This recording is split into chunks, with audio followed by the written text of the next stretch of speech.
is to invite the co-facilitators of the informal group that met yesterday to report back on the results of their discussions. I would like to thank all those who joined the informal group and provided the group with their input. Now, may I invite the co-facilitators to report back on progress so far. Please, you have the floor. Ecuador and Canada.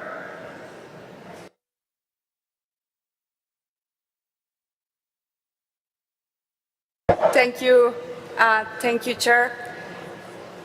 The informal group met twice yesterday, first during the lunch time and then after the afternoon plenary. In accordance with the mandate given to the working group, we first discussed what we should request the Secretariat to provide to the committee for the preparation of its second session.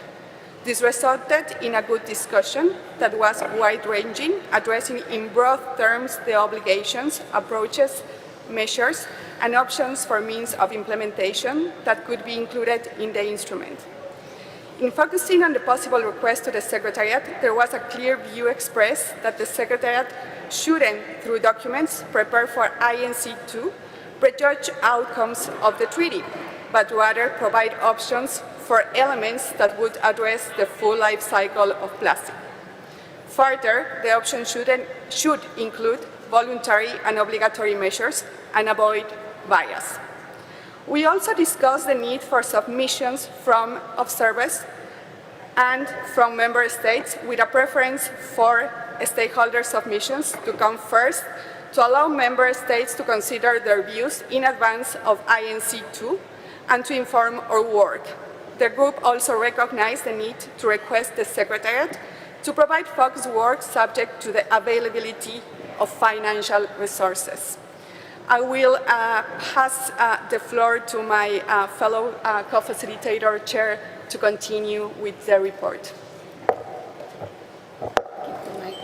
Please give the microphone to Canada. Thank you, Chair. Thank you, Co-Chair. Regarding the second item, we heard broad consensus on the need for meaningful and robust engagement of all stakeholders throughout the process, both intersessionally as well as at the meeting themselves, building on the lessons learned from this meeting and other processes. Further, members and observers highlighted the need to strengthen the modalities and format of the stakeholder engagement, including through written submissions in the intersessional period that have adequate time to prepare input to better inform negotiations, workshops, technical briefings, webinars, side events, and in-person forums at the meetings to help further inform our process. Many noted that these could be held intersessionally and be hosted by member states or stakeholders themselves. Observers stated their willingness and desire to be engaged throughout the process, noting challenges with accreditation and transparency. Engagement should be accessible and communicated to all in a clear and transparent manner. There was some concern that the engagement with stakeholders not divert resources from the INC process, noting the need to better support delegates from developing countries to participate in the negotiations. Chair, the group has not yet finalized its work on these issues and it is ready to continue, upon your request, to present an outcome text for the INC. Thank you. Thank you very much to Ecuador and Canada. As I understand the informal group will require some more time to complete their work. So I propose that the group meet during the lunch break from 2 to 3 p.m. today to review point 1 of their mandate. In the evening, from 7 o'clock onwards, the informal group will review point 2 of their mandate. I thank very much the co-facilitators from Canada and Ecuador for the work they undertook yesterday and will continue today, and also thank all the participants in the group. Colombia is asking for the floor on behalf of GRULAC. Colombia has the floor. Thank you, Mr. Chair. GRULAC congratulates and thanks both co-chairs of this informal group. GRULAC reiterates that in order to have an effective future instrument with ambitious goals, developing countries need commensurate means of implementation to achieve its objectives. These include the provision of new, additional, predictable, and adequate financial resources, access, development, and transfer of technology, and capacity building. GRULAC delegations will continue to engage constructively in the informal group to determine, among other issues, the documents that will be expected for the intersessional period. In this regard, we believe that it is important for such document or documents prepared by the Secretariat in consultation with the Chair to present specific options with concrete language regarding means of implementation, including capacity building and technology transfer, as well as financial and technical assistance, taking into account the whole value chain with a life cycle approach from the design and innovation both in the upstream and midstream to the disposal and recycling infrastructure needed in the downstream. These elements should build upon and significantly elaborate on what has already been produced by the Secretariat, take into account the submissions by Member States and other stakeholders, and provide concrete and non-exhaustive options for deliberation by Member States. Thank you, Mr. Chair. I thank the distinguished representative of Colombia on behalf of GRULAC. I give now the floor to the distinguished representative of Japan. Thank you, Chair. Very briefly, I was going to continue discussions in the informal group, but since one member took the floor, I would like to stress that many members present in the informal group stressed the importance of members-driven process. So many voices expressed their view that the options to be presented in a document by the Secretariat should reflect the positions expressed by members here and in submissions to follow. Thank you very much.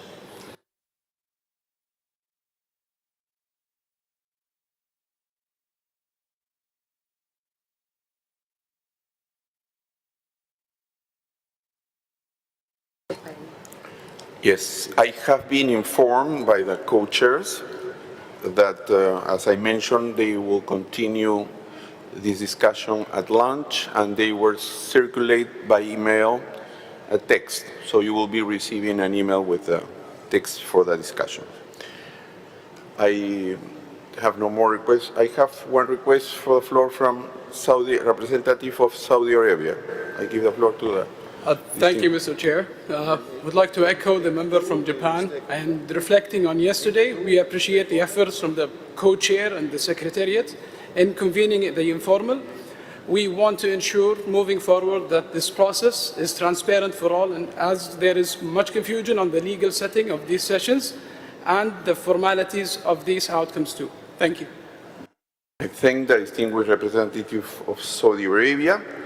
So I would like now to move on to the other elements, including scientific and technical cooperation and coordination, research, and awareness raising. To contribute to this discussion, the Secretariat has prepared document 1/10, an overview of information to promote cooperation and coordination with relevant regional and international conventions, instruments, and organizations, and document 1/3 on existing information that might assist policymakers. You may wish to use those documents as a basis for your interventions. So I now open the floor for interventions.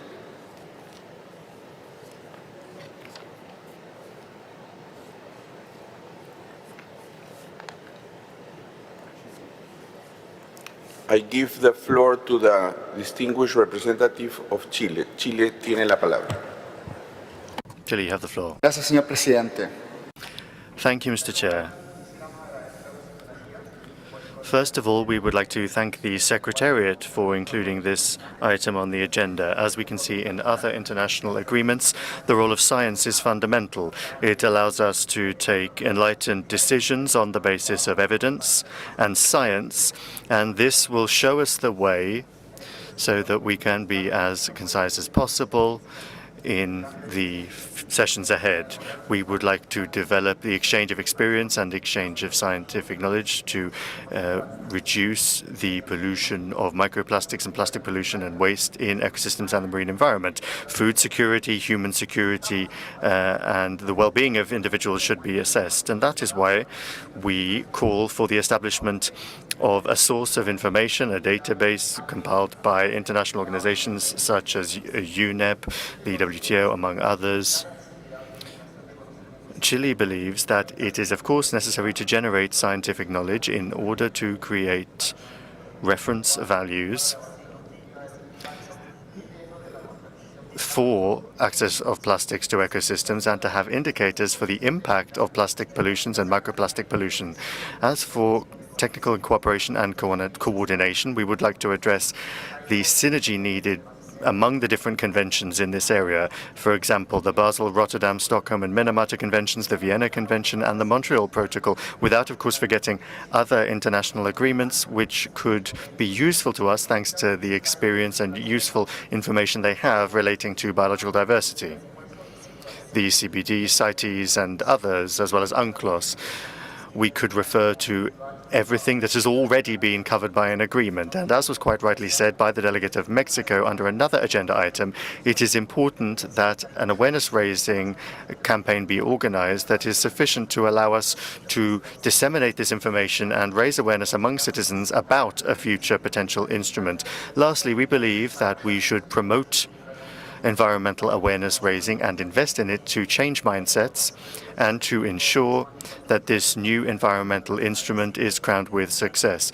We should better inform the decisions that will subsequently be taken.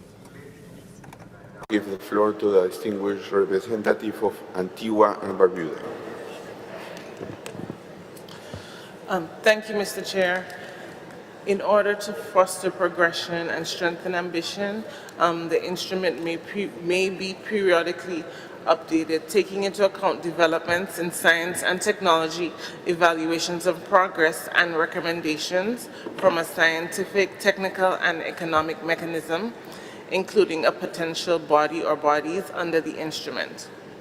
AOSIS considers that the scientific, technical, and economic mechanism will be critical to promoting research and development and providing reports, assessment, guidance, recommendations, and a platform for the consideration and transformation of information, data, science, and technology, and in a rights-based manner, traditional knowledge, knowledge of indigenous peoples, and local knowledge systems to support the implementation of the instrument in its annex and/or protocols. Thank you. I thank the distinguished representative of Antigua and Barbuda. Yeah, it's just, you can take, but you have to say the light levels. We have no more requests from state members, so I'll start giving the floor to observers. I have one request from the floor from the distinguished representative of Japan. One question perhaps first. Sorry if I am confused. Are we doing C, D, E together, or are we doing D, only D? Sorry for the question.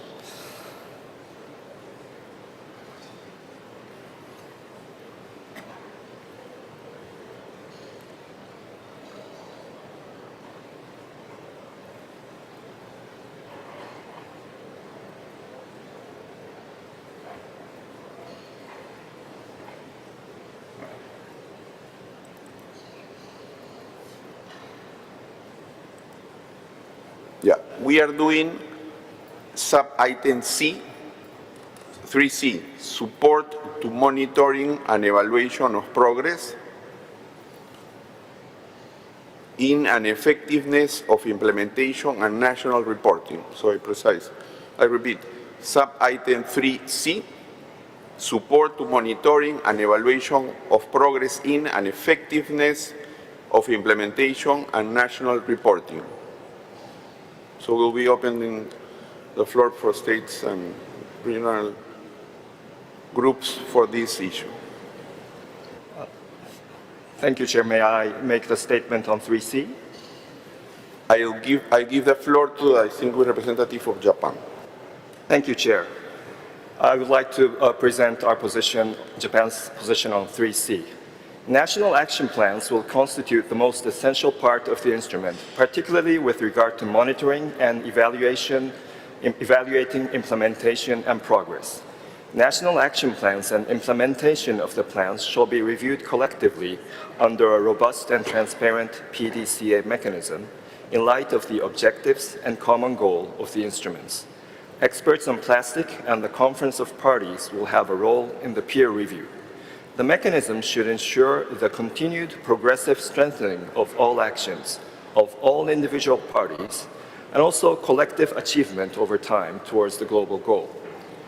An instrument allowing the progressive strengthening of efforts is important, taking into account the fact that science and technology is expected to make progress.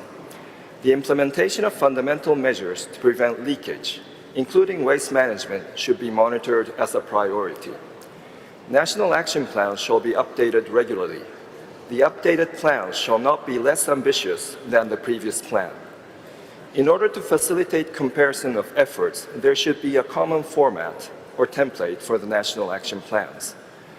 The format used in the G20 implementation framework for actions on marine plastic litter may serve as a basis for the instrument. The G7 format was, of course, agreed by G20, a group which includes many countries where plastic is produced and from which there is plastic pollution into the ocean. The periodic stocktake of global efforts should also take place regularly. I thank you. I thank the distinguished representative of Japan. I give the floor to the distinguished representative of the European Union.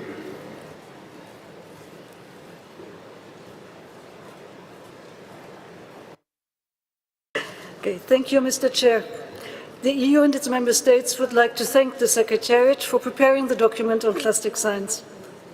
The document provides a useful overview in addition to providing a deeper understanding on the important issues of monitoring and reporting. We have with great interest heard many delegations stressing the need for harmonized provisions for monitoring and reporting to show progress and assess compliance. In order to end plastic pollution, we will need a strong and effective instrument in which monitoring and reporting are essential elements to ensure evaluation of the effectiveness of the instrument. The EU and its member states find it important that the future instrument includes provisions for national assessment and evaluation of the state and impacts of plastic pollution on the environment. This includes monitoring and reporting on plastic production, trade and value chains, as well as on plastic leakages. To ensure the effectiveness of such provisions and to avoid a scattered and overburdened landscape, the EU and its member states stress the need for a common framework of indicators and methods to support harmonization of monitoring and reporting at the national, regional, and global level. This could be done efficiently by building upon already existing monitoring and reporting protocols, for example, those used in different regional sea conventions and other relevant regional and international instruments, for example, the Minamato Convention, as well as the SDG monitoring framework. Furthermore, we believe that national action plans could be an efficient tool for implementation of monitoring and reporting. National reporting could in turn form part of a potential international stock-taking and evaluation mechanism. We look forward to discussing this important issue further with all of you. I thank the distinguished representative of the European Union. I give now the floor to the distinguished representative of Thailand. Thank you very much, Mr. Chair. Good morning and sawadika, every distinguished colleague. In order to ensure the effective, measurable, and comparable progress of the implementation of the instrument, Thailand views that the monitoring and evaluation mechanism and the national reporting system should include all of the following: a global monitoring program and network of plastic pollution that take into account national and regional efforts and harmonized methodologies. In addition, technical guidelines to set up such monitoring systems should be provided to support member countries, especially developing countries, in ensuring the efficient and timely operation of such system at national level. An online national reporting system which compiles national data related to plastic pollution, including the periodical stage of plastic pollution, probably annual, biannual, or etc., which at least complies of plastic and plastic waste trade flow, material flow and balance of plastic, if any, as well as an action plan which compiles key activity initiatives, projects, and programs relevant legislation and regulation and any other applicable tools and instruments to address plastic pollution. Third, the effectiveness evaluation framework and scheme to measure the progress of efficiency of the instrument at all levels, national, regional, and global levels. Furthermore, to support the effective implementation of member countries, in particular developing countries and countries with economic in transition. The Global Knowledge Hub on plastic pollution mitigation and management can help taking stock of best practices from member states, such as model of economic incentive or taxation, legislation option, national action plans, applicable plastic waste management scheme, and etc. In conclusion, the proposal, as mentioned, should be built upon the concrete mechanism on technical and financial assistance, as well as capacity building program, ensuring the achievements have been met. Thank you very much. ขอบคุณค่ะ I thank the distinguished representative of Thailand, and I now give the floor to the distinguished representative of Saudi Arabia. Thank you, Chair. Regarding monitoring and evaluation of progress and the effectiveness of implementation, we believe it is too early to discuss the issues of monitoring and evaluation, especially considering the lack of agreement on the substantive issues and the current progress. Forward-looking developing countries have their own unique circumstances and capabilities, and monitoring shall not put burden on developing countries. We believe that building and supporting capacities with the necessary tools is extremely important, while this monitoring and evaluation shall be nationally driven with no common standards for reporting. Thank you. I thank the distinguished representative of Saudi Arabia. I now give the floor to the distinguished representative of Fiji. Thank you, Chair. I have the honor to deliver the statement on behalf of the Pacific States. We, the Pacific States, suffer the downstream consequences of unsustainable design of plastic products and the inappropriate management of end-of-life plastic product. We require the new international legally binding instrument on plastic pollution to deliver strong outcomes for all countries in the downstream waste management phase of plastics life cycle, to assist in addressing climate change and biodiversity loss, reflecting on our triple planetary crisis. As a region, the Pacific has limited influence on the quantities and types of plastic that arrive in our countries. We are greatly challenged in transitioning to the circular economy. We therefore strongly urge the development of binding control measures and obligations to ensure global transparency of information on the presence and the identity of chemicals in plastic materials and products throughout their life cycle. Monitoring and evaluation is key to the success of the new instrument, to ensure its effectiveness and to ensure that we are truly delivering on our agreed obligations. To track progress and these agreed obligations, a global monitoring program that sets targets and indicators with time frame must include full transparency and traceability arrangements.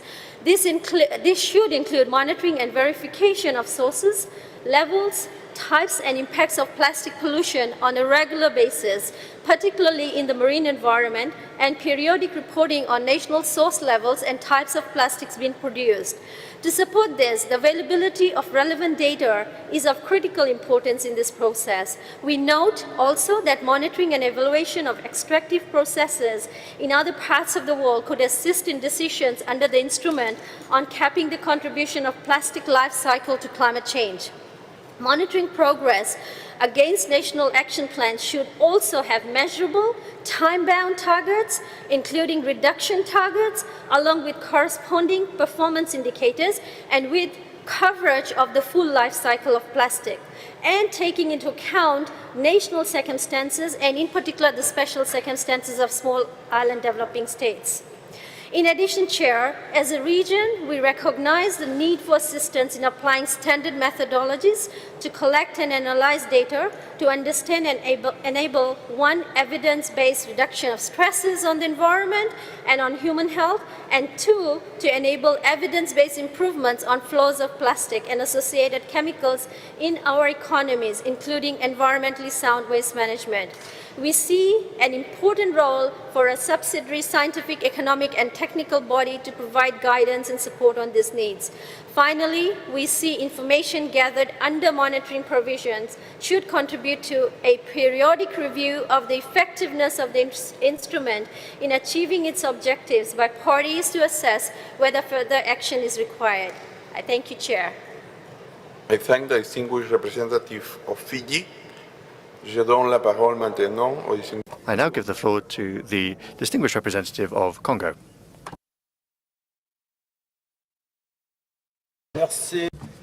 Thank you. Thank you so much, sir, for having afforded me the floor.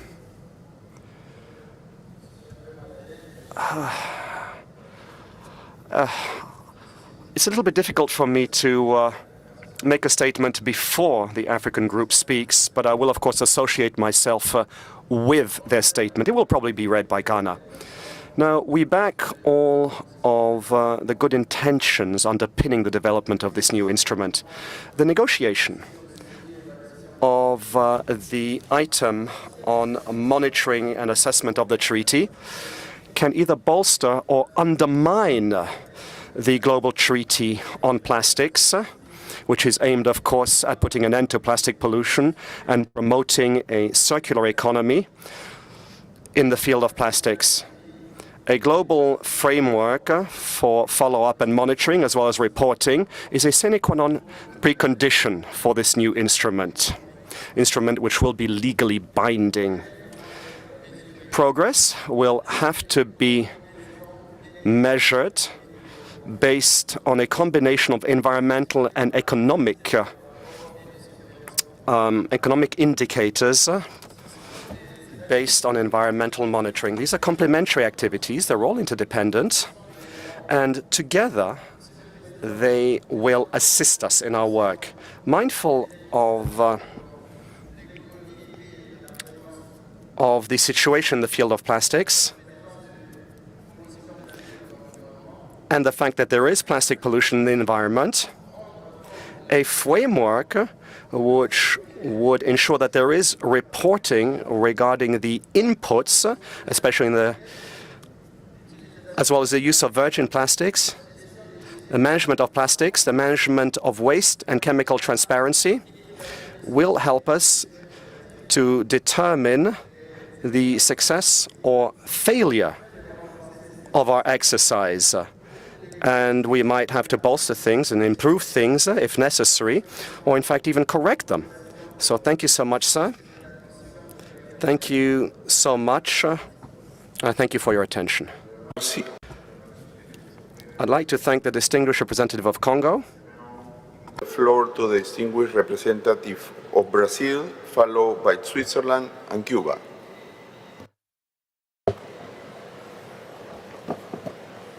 Thank you very much, Mr. Chair. Good morning, everyone. In our discussions yesterday, many colleagues mentioned how form will follow function in the different aspects of the future plastic instrument. We believe that is the case for monitoring and reporting obligations. Depending on whether we end up with a more top-down approach or a more bottom-up strategy, the information that will be demanded from parties might vary accordingly. So we anticipate that in-depth discussions on transparency will depend on other developments within the negotiations. It is important to note, however, that regardless of specific reporting requirements, assessment of the instrument's effectiveness will depend on information, and some of that information is currently not readily available. The overall endeavor of reporting on the full life cycle of plastics represents a considerable challenge, especially for a continent-sized developing country like Brazil. For many stages of the process, existing information is scattered around different government agencies and not readily available. And for many sectors and subsectors, there simply isn't any current reporting or monitoring requirements, and therefore no data available. Given the broad mandate at hand, we anticipate that the initial inventories and reports to be presented prior to the development of countries' national action plans will represent a much greater challenge than what we had for the Minamata initial assessments, for instance. All of this is to say that support on a continuous basis will be crucial for developing countries to prepare technically sound inventories and reports. This will be in the interest of the whole membership and external stakeholders, as data will be key to assess whether the agreement is achieving its objectives or not. It is the understanding of this delegation that a dedicated line of financial and technical support for transparency will be necessary in the operating entity of the financial mechanism of the future agreement. We would also note some positive initiatives in other fora that could serve as examples for our discussions here, such as the Partnership on Transparency in the Paris Agreement. I thank you, Chair. I thank the distinguished representative of Brazil. I now give the floor to the distinguished representative of Switzerland. Thank you, Mr. Chair. Monitoring, evaluation of progress and national reporting are of importance to achieve an effective implementation of the instrument. National reporting is the basis that parties can inform about implementation on their level and how they comply with their obligations. This crucial information creates trust among parties about the common effort and the joint respect of their legal obligation. It further allows to gather information about challenges and difficulties, and in this regard, it will be as well important to establish a compliance mechanism. Monitoring and evaluation of progress are key elements to check if the instrument does generate the expected results and is the basis to identify needs and approaches and how to adjust and improve the instrument. To develop the elements and instruments for monitoring, evaluation of progress and national reporting, we can benefit from models in existing MEAs. It will be important to harmonize methodologies and forms to create an efficient system that does not duplicate the administrative burden for member states. We as well agree with the delegates from Saudi Arabia and Brazil that the form of those instruments will depend on the content of the treaty, or as we say, form follows functions. This should be considered in the organization of the further work and its sequencing. Thank you, Mr. Chair. I thank the distinguished representative of Switzerland. Ahora le doy la palabra a la distinguida representante de Cuba. And I'm going to give the floor to the representative of Cuba.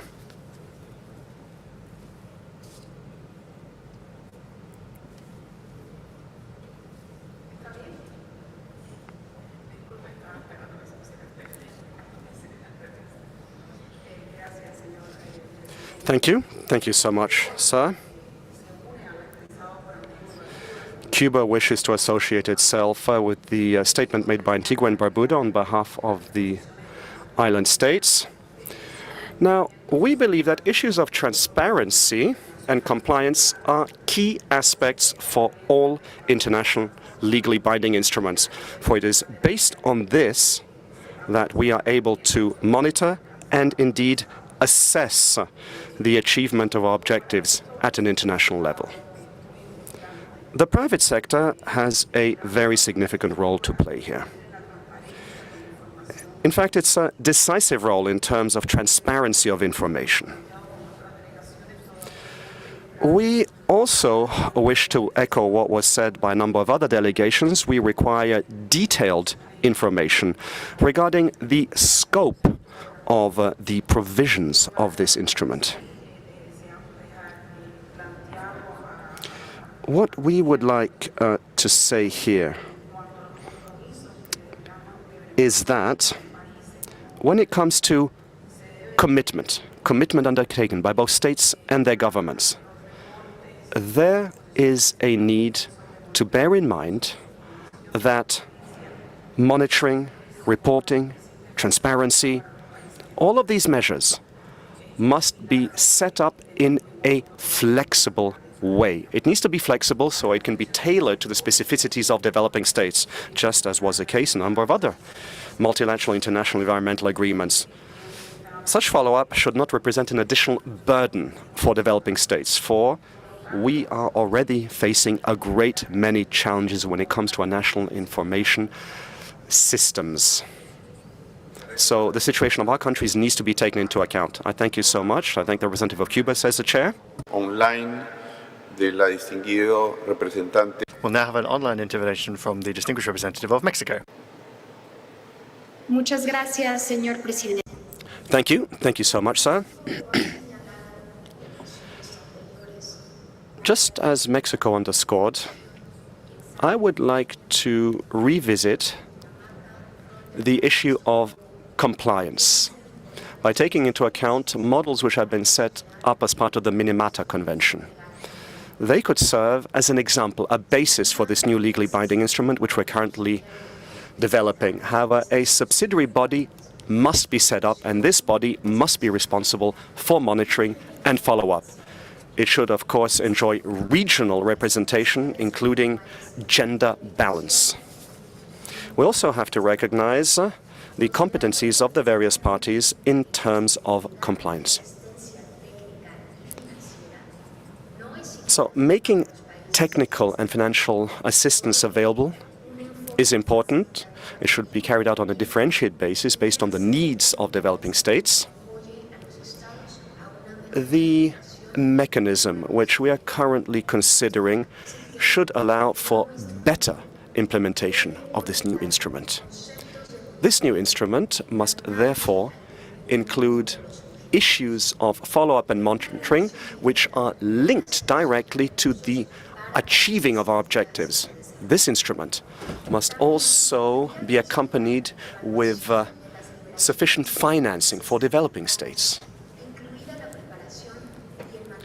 Assessment is also something that is important. The different, or we could draw up registers which would back up our discussions and deliberations. Now, in this context, Mexico believes that the technical and legal experts we have available to us should play a leading role as part of this instrument to ensure that there is proper monitoring of implementation. Now, an assessment of the reports submitted by the various parties should enable us to enjoy comprehensive data, and we would enjoy a balanced overview of the implementation of the treaty. I thank you. I'd like to thank the representative of Mexico. Distinguished representative of the United States, followed by Turkey and South Africa. Thank you very much, Mr. Chair. The United States believes that it will be critical to include binding obligations related to transparency and accountability in our future instrument. Robust national reporting and an effectiveness evaluation of the aggregate actions taken under the instrument to achieve the objective must be designed to provide a strong backbone for such transparency and accountability. A robust national reporting obligation will ensure that all parties are individually contributing to the achievement of the objective, allow the parties to assess the progress of the overall instrument in meeting the objective, and contribute to the eventual effectiveness of the instrument. The United States supports a reporting obligation that calls for the provision of relevant information from parties on a regular basis. Reporting obligations should serve a clear purpose, be precise, respond to the specific obligations of the instrument, be manageable and not overly burdensome, be transparent, occur on a regular basis, based on reasonably available information, and avoid duplicative reporting with other MEAs. The reporting requirements of this future instrument should also be broadly applicable to ensure that sufficient data is available for parties and stakeholders to allow the governing body of the instrument to evaluate and make future decisions for the instrument on the basis of our reporting. To help in this regard, where possible, a harmonized set of metrics could be developed to measure progress under the instrument. The reporting requirements should also be crafted to ensure that the contributions of all parties can be accounted for in the success of the instrument. To that end, such requirements should also take into account that different parties will have different metrics by which to measure their contributions. Turning to the effectiveness evaluation, the United States seeks a science-based, cost-effective, global effectiveness evaluation. We recognize that some indications of progress attributable to the instrument's implementation may take time to fully register measurable results. To that end, it will be important that any effectiveness evaluation be transparent and based on consistent, reliable data.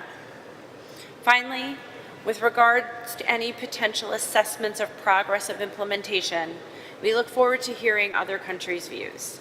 For the United States, any additional processes beyond national reporting and the effectiveness evaluation will benefit from considering how such assessments would add value to our understanding, as well as to our achievement of the objectives of the instrument. Thank you very much, Mr. Chair.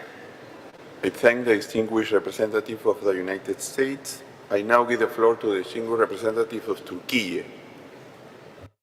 Thank you very much, Mr. President.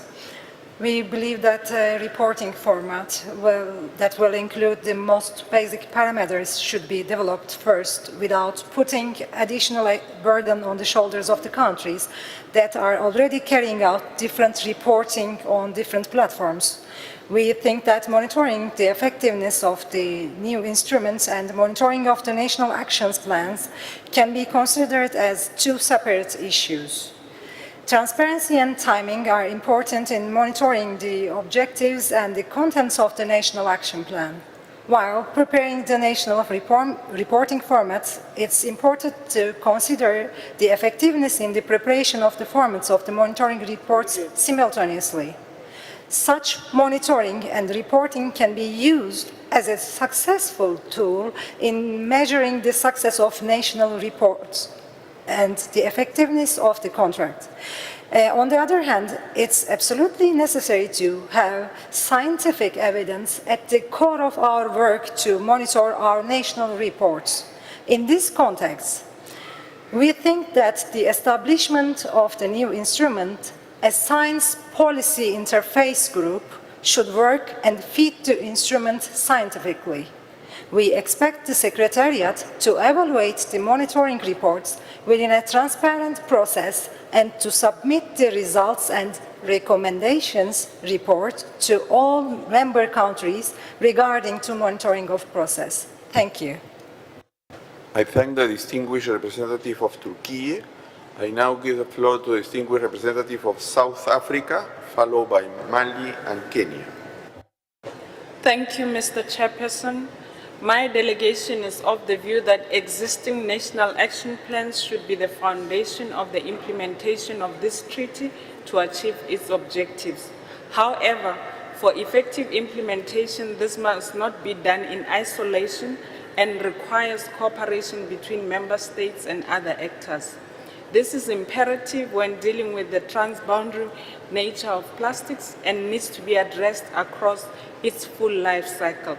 In addition, cooperation on monitoring should be supported by a digital data and information sharing platform accessible to all member states, thereby fostering support and collaboration. Research and monitoring seem to be focused on the impacts of plastics on the marine environment. There is a need to identify the risks related to other environmental media and the related human health impacts. An understanding of the impacts of plastics on ecosystem services related to fisheries and aquaculture heritage, habitat provision, biodiversity, and nutrient cycles is necessary. Research is also needed on the direct economic impacts on the transport, shipping, and fisheries industries, indirect economic impacts such as costs associated with the health-related impacts, and non-market costs. It is imperative that we address these gaps to be able to inform the instrument. In terms of evaluation of the effectiveness of the instrument, South Africa would urge that the inclusion of mechanisms for addressing the problem holistically by identifying explicit concrete goals and indicators from upstream, midstream, and downstream, such that we are able to assess progress, and this should be identified together with all member states.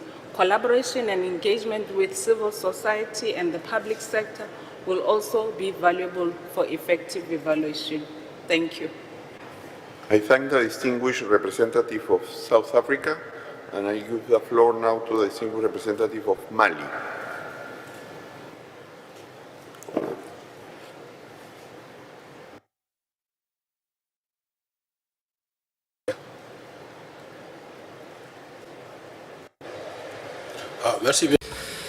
Thank you so much, sir.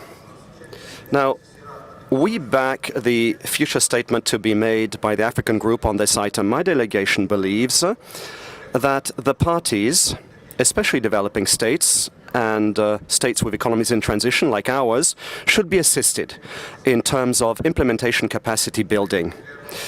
You see, sir, all the various provisions of the future treaty are intimately linked. Thus, the capacities which will be bolstered will help generate the necessary information for monitoring and assessment. The generation of reliable and comparable data perforce requires the development of regional and sub-regional projects. All of this, sir, is linked to a financing mechanism which would ensure that new, additional, predictable and accessible resources are available, which would ensure the effective implementation we all yearn to see.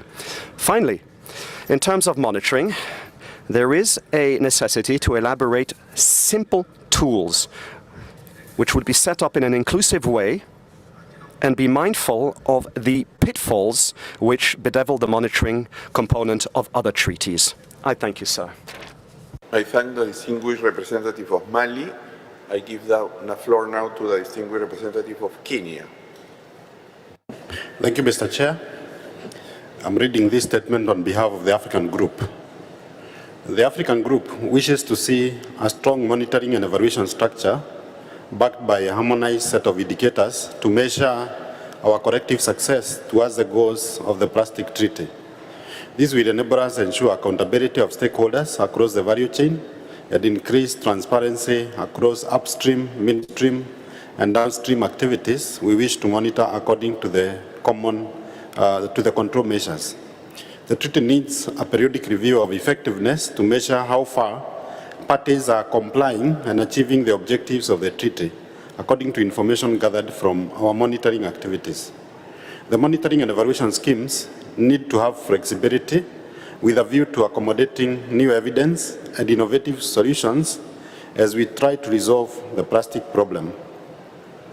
Mr. Chair, Africa is a net importer of plastics and has juvenile linear waste management systems.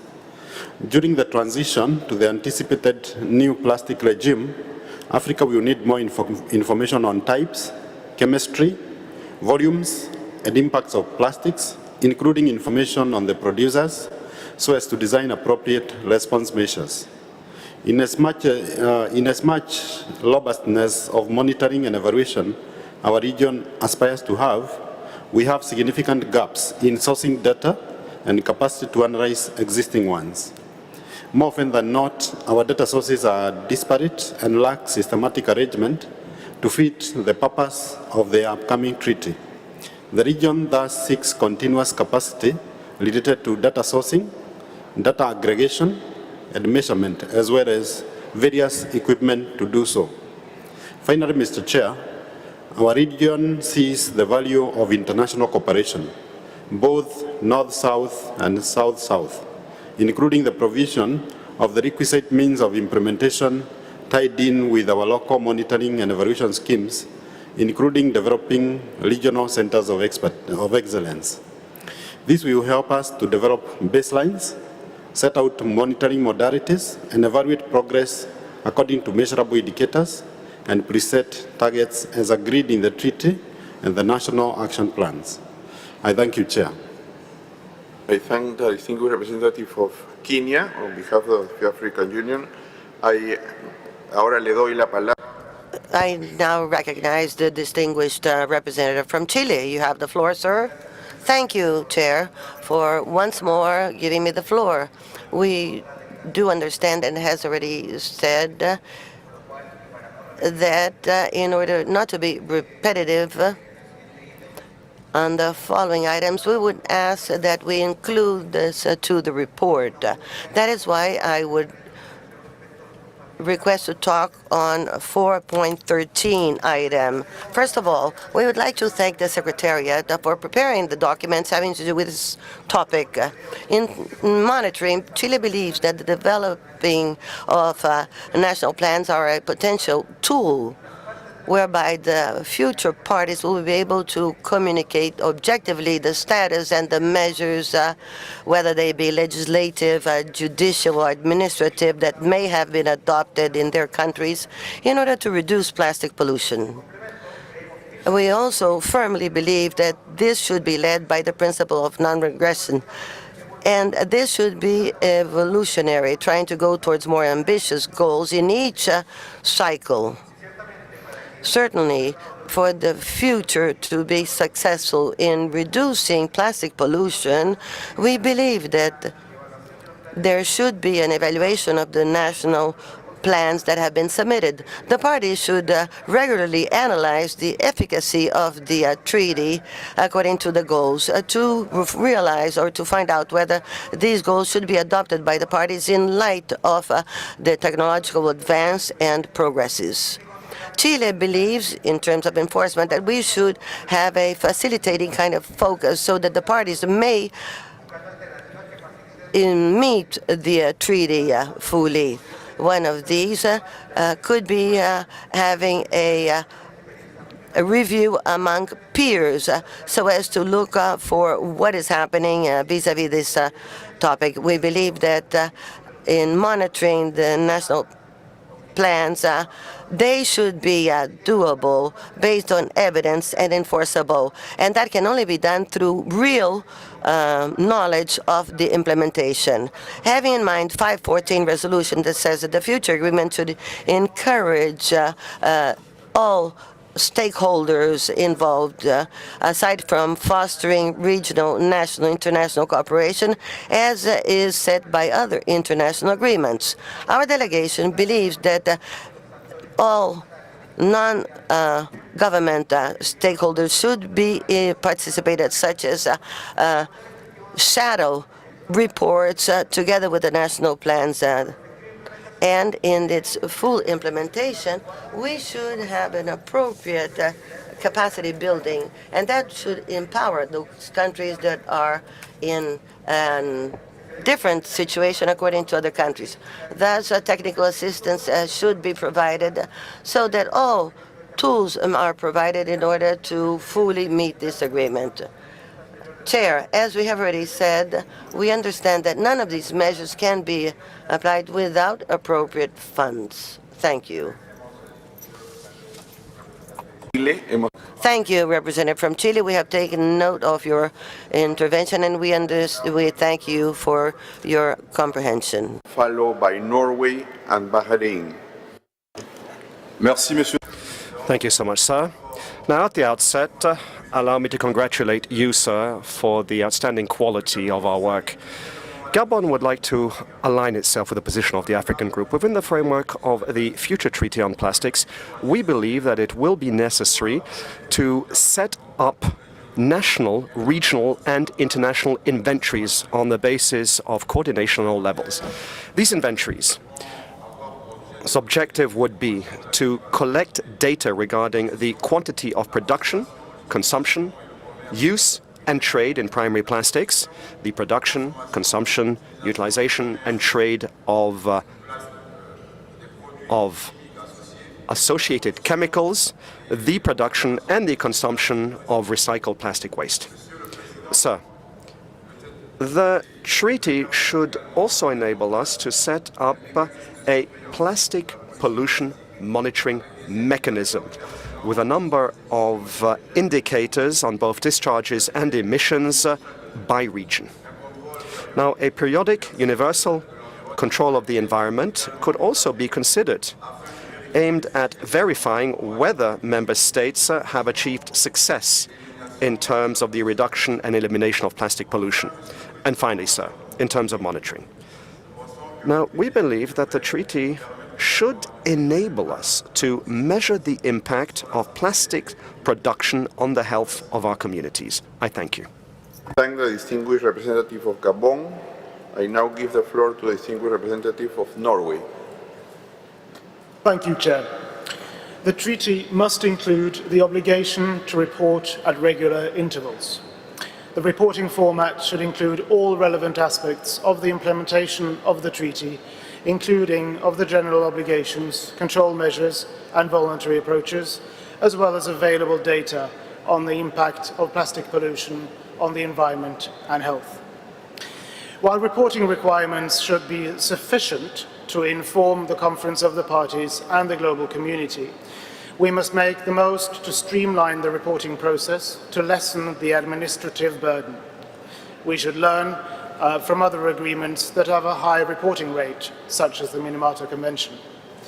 The Conference of the Parties should also have access to monitoring data and continuously consider this data in the further development of the treaty. Transparency in the value chain of plastics, including in the production of polymers, is necessary to gain sufficient information about plastic products. Disclosure of polymer production volumes, including the content of hazardous chemicals and of recycled material, is required. Norway supports the comments made by the United States on an effectiveness evaluation. Finally, Norway would like to see parties commit to developing, implementing and reporting on national action plans, and we consider this a core obligation of the treaty. National action plans should provide a vehicle for progress by empowering countries to set targets and develop and implement national policies tailored to meet specific national circumstances and capabilities and addressing the full life cycle of plastics. All sources and relevant sectors should be included. I thank you. I thank the distinguished representative of Norway. I now give the floor to the distinguished representative of Bahrain, followed by the United Kingdom and Pakistan. Thank you, Chair, for giving me the floor. I will be very brief. First, I would like to thank the Secretariat of INC for the preparation and development of the documents that are rich in information, which will certainly facilitate our discussion and negotiation. We believe that national reporting is a fundamental element of transparency, and it is very essential for ensuring the effective implementation of the instrument. It is also given an indicator of which parties have difficulties so that assistance could be provided to strengthen their compliance capacity. However, Mr. Chair, we think that we should discuss on the national reporting after we agree on substantive matters, including capacity building, especially on plastic waste collection and recycling, financial mechanism, technical assistance, and technology transfer. Thank you. I thank the distinguished representative of Bahrain. I now give the floor to the distinguished representative of the United Kingdom. Thank you, Chair. The UK believes that uncertainty in existing information should not prevent us from taking action on plastic pollution. We need a pathway towards harmonised and comparable data that allows decisions under the future treaty to be made on the basis of robust evidence. This is needed to be able to assess the effectiveness of our interventions and to measure progress against the treaty's objective. The UK believes monitoring should provide us with an assessment across the full life cycle. This might not be straightforward. After many years, we still haven't found a solution to measuring progress against Sustainable Development Goal 14.1.1b on plastic debris density on the sea surface.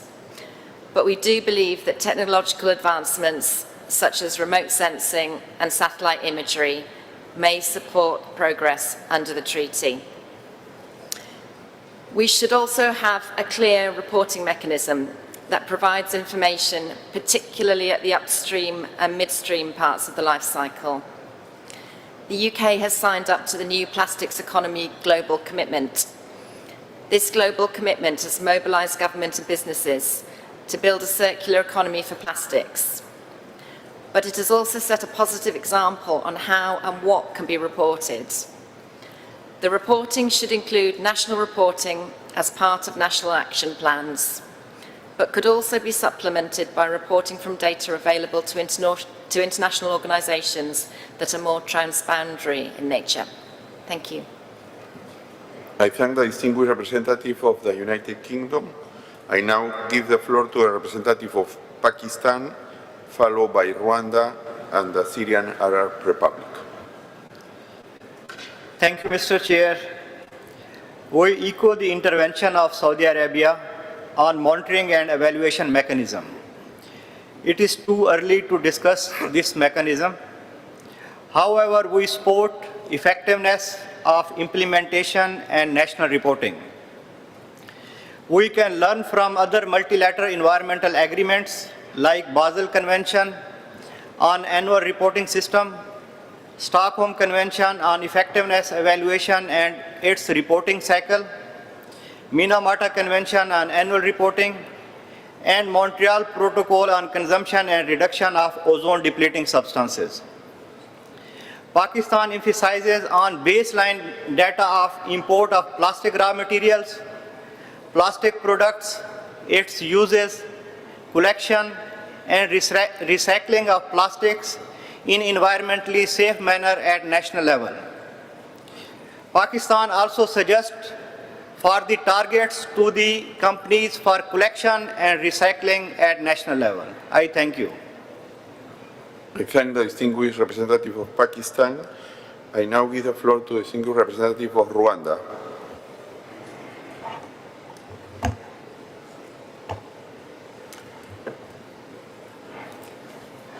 Thank you, Chair. Rwanda aligns to the statement of the African Group delivered by Kenya. A global monitoring and reporting framework is a must for the legally binding instrument to end plastic pollution. Progress needs to be measured to monitor the evolution of plastic pollution in the environment and on the creation of a circular economy for plastics. The monitoring and reporting system should comprise of the environment, social, and economic indicators, which help to track compliance of countries against the international targets through implementation of national action plans. Transparency should be embodied in the instrument. Thank you. I thank the distinguished representative of Rwanda. I give now the floor to the distinguished representative of the Syrian Arab Republic, followed by China and Nigeria.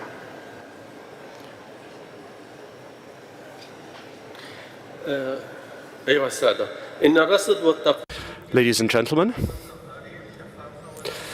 the monitoring and assessment should be part and parcel of a transparent structure.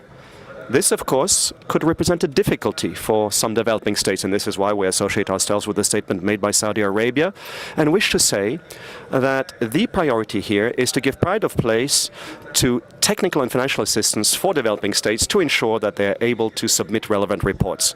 Similarly, monitoring and follow-up should be part of a specific, clear international mechanism, but one that would remain flexible and afford a margin of maneuver for national states for their national measures. Thank you. I thank the distinguished representative of the Syrian Arab Republic. I give the floor to the distinguished representative of China.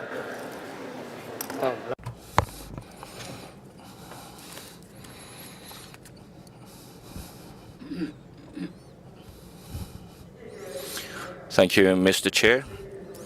Distinguished delegates, our delegation believes that the evaluation mechanism should be based on national circumstances, reflect flexibility, and avoid incurring extra burdens to developing countries. And this evaluation mechanism should also include consideration in a resource and support in a resource capability building and technical support. So it should be an evaluation of all of the factors involved. Let's bear in mind that the purpose to establish a compliance mechanism is to help those countries with the difficulties in compliance to overcome their difficulties.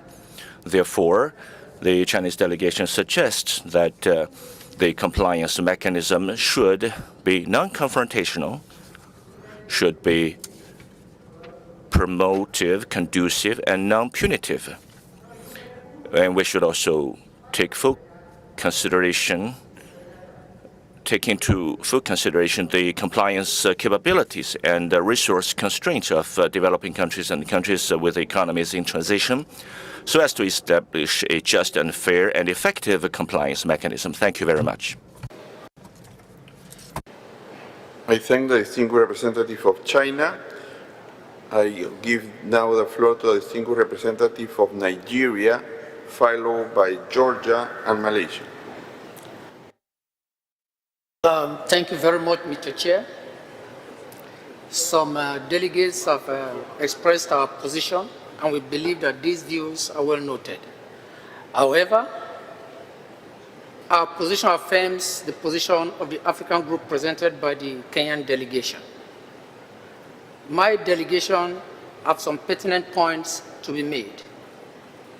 Our position on the monitoring and evaluation strategy is to emphasize on the KPIs, mechanisms, on the implementation of this agreement, with emphasis on transparency and accountability principles for an effective implementation process, which will support national reporting. Thank you, Mr. Chair. Yes. I thank the distinguished representative of Nigeria. I give the representative of Georgia. Thank you, Mr. Chair. We believe that legally binding instrument on plastic pollution will include full life cycle of plastic and cross-cutting issues to keep transparency and involvement of all stakeholders. We believe that different approaches will be used to support developing countries for the development of national action plans and for the implementation of concrete actions with the involvement of all stakeholders. Regarding the practice already mentioned from Minamata Convention, it will be useful to provide the initial assessment for the developing countries as a basis, as we are still struggling with the collection data issues. As we are going to set up the global baselines and targets for sustainability throughout the life cycle of plastics, the monitoring and reporting should be developed and technical support should be provided for developing countries. It will be necessary to have at international level the harmonized, strong monitoring and reporting mechanisms for the analyzing of all the resources. We believe that the implementation of the legally binding instrument will create relevant capacities, such as national action plans for the countries, which will to ensure the successful implementation of obligations and requirements of international instruments. Thank you. I thank the distinguished representative of Georgia. I give the floor now to the distinguished representative of Malaysia, followed by Cameroon and Montenegro. Thank you, Chair. Distinguished delegates. Well, as we all know, stages of implementation of National Action Plan vary among member states. And we know for sure in some countries, such policies have been introduced long ago and have been well established. Hence, the level of implementation, progress, as well as its reporting differs while progressing towards the global common. National efforts to address plastic pollution require regional cooperation as well as international cooperation on topics such as alternative standards, product design, and management of plastic waste, among others. On this note, Chair, we too need to acknowledge the reality on the ground, especially in developing countries, where data is lacking. And data being the key component in reporting, we strongly suggest for this instrument to take into account this gap and challenge and ensure fair and just transition in formulating provisions on national reporting taking into account country capabilities. To ensure comparability and usefulness of data, a harmonized monitoring mechanism must be in place, including clear definitions of what needs to be reported, content, data parameters, as well as methodologies. Thank you, Chair. Thank you very much, Malaysia. Representative of Malaysia, I now give the floor to the distinguished representative of Cameroon.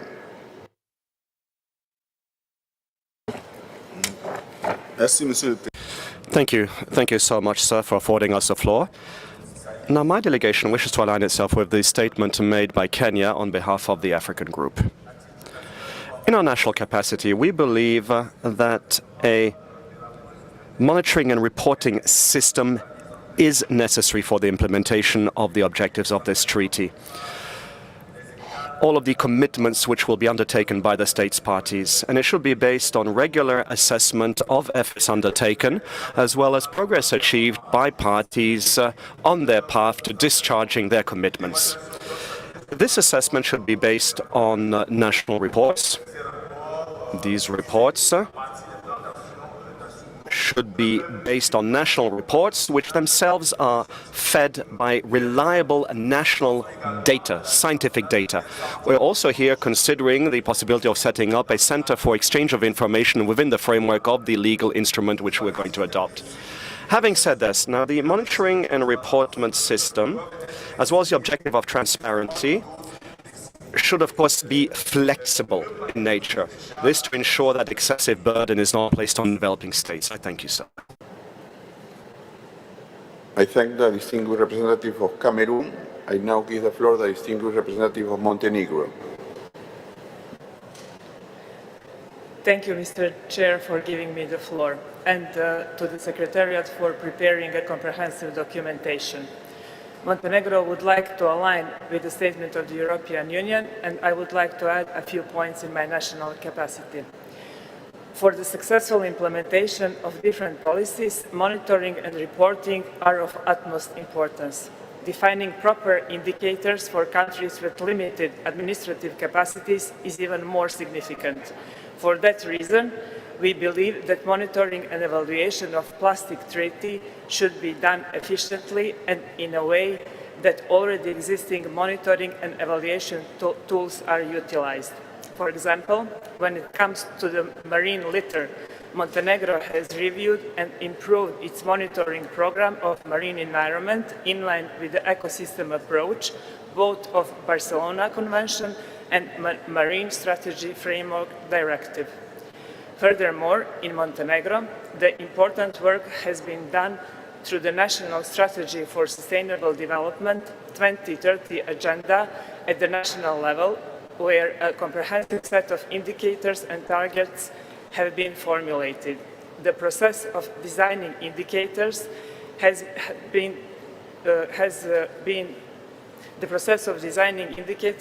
to be based on data and information sharing principles and be developed in synergy with existing programs and processes. We believe that national action plans are crucial for the implementation of the instrument at the national level. The national plans should allow flexibility and include minimum requirements and be quantitative, qualitative, and time-bound. We would also like to add the importance of voluntary measures by countries to raise awareness, sustainability education, as well as actions on consumer behavior. We believe that the discussions on monitoring and evaluation will be better informed once there is treaty progress and where there are considerations in other elements. I thank you, Mr. Chair. I thank the distinguished representative of Montenegro. I give the floor to the distinguished representative of Kenya. Thank you, Mr. Chairperson. Kenya aligns itself with the statement made by the African Group. Kenya proposes that dedicated scientific, technical, and economic assessment bodies be established under the new instrument to support monitoring and evaluation, charged with the responsibility of harmonizing monitoring and evaluation, including development of appropriate parameters that should also focus on adhering to a just transition for all stakeholders. Kenya notes that the focus on national action plans is a competency that can be attained devoid of the new treaty. For instance, Kenya has already put in place the relevant policy and regulatory framework for banning the use of single-use plastic products and is in the process of implementing extended producer responsibility schemes and will regularly monitor progress on the same. Excellencies, Kenya is however facing challenges with full implementation of our plastic pollution interventions due to the transboundary influx of the same domestically regulated and banned products, and thus notes that any unharmonized and uncontrolled national interventions do not suffice to tackle this global challenge.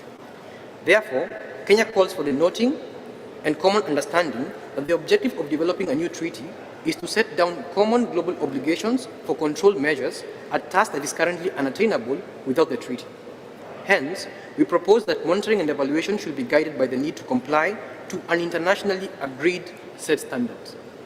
Distinguished delegates, Kenya reiterates that having the harmonized rules fostering cooperation between countries through the treaty is a key goal in ending plastic pollution and ensuring effective monitoring, evaluation, and reporting.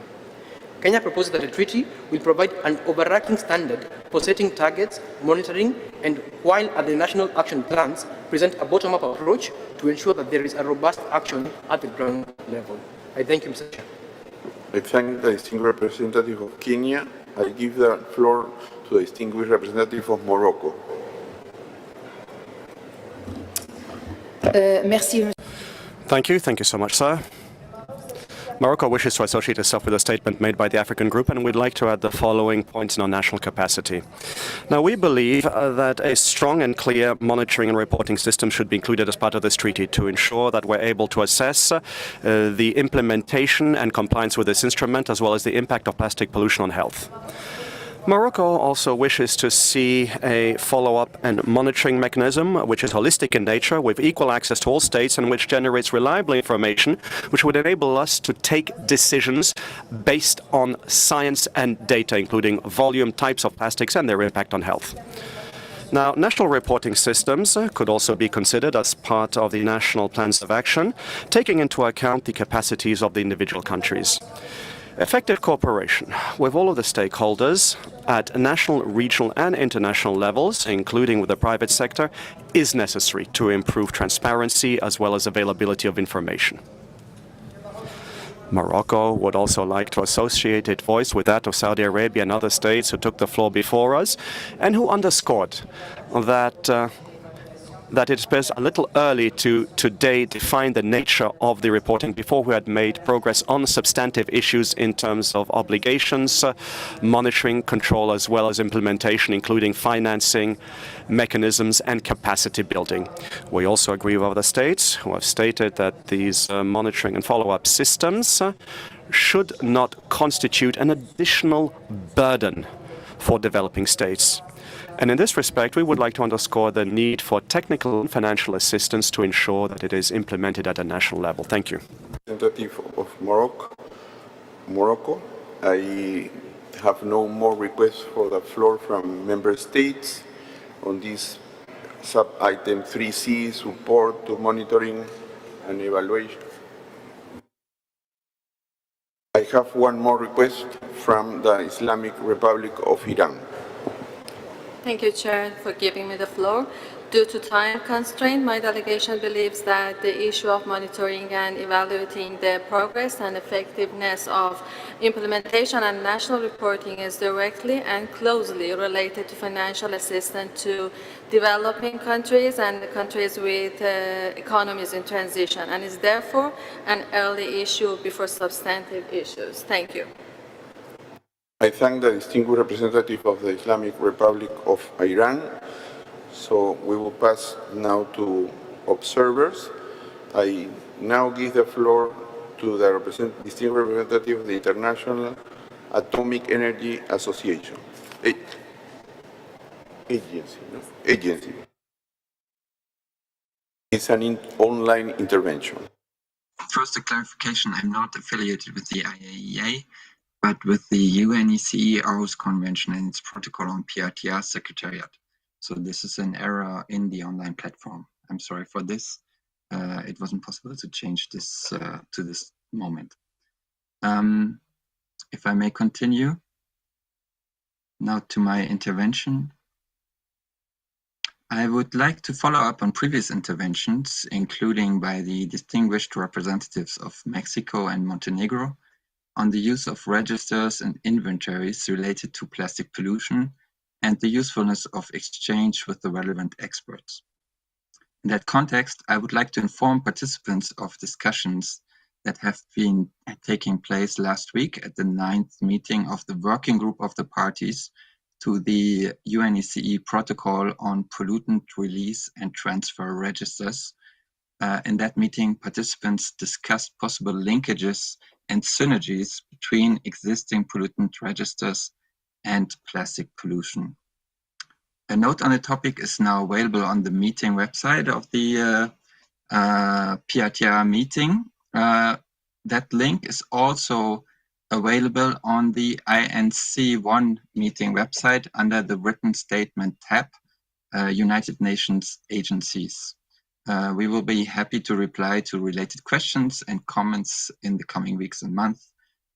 Thank you very much. One more thing, I would like also to mention the work on which has been previously mentioned already by Montenegro, of the UNEP Barcelona Convention, who also use a similar system as the PRTR system, and who are engaging currently in substantive work on plastic pollution. Thank you. I thank the representative of the International Atomic Energy Agency, and I now give the floor to the representative of the Integrative Strategies Forum, microphone 33.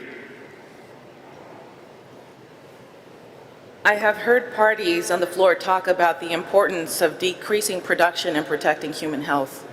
Human rights must take a central role in these negotiations. These play a role in the remedy for communities like mine that live in the shadow of the fossil fuel industry. My name is Yvette Arellano, and I am from an environmental justice community in the US, in Houston, Texas. Our community is dedicated to the eradication of toxic multi-generational harm on communities living next to fence line of toxic facilities that also are involved in plastic production. We advocate to eliminate the disparities of environmentally vulnerable communities and seek to increase effective access to justice, including redress, remedy, and the inclusion in the decision-making process. My community is home to the largest petrochemical complex in the nation and one of the largest in the world. Plastic producing facilities expose communities like mine to constant emissions, and when exposed to extreme weather such as hurricanes, floods, and freezes, these facilities become ticking time bombs, experiencing fires and explosions, sometimes lasting days on end, emitting millions of pounds of toxic emissions. Even under normal conditions, there's a constant exposure of toxics producing both long and short-term effects. The same industry that plays a role in the plastic production plays a role in the climate crisis, and addressing human rights begins at extraction and production. In scope, we agree with many countries that enforcement mechanism is needed to include tracking and reporting throughout the plastic life cycle is vital.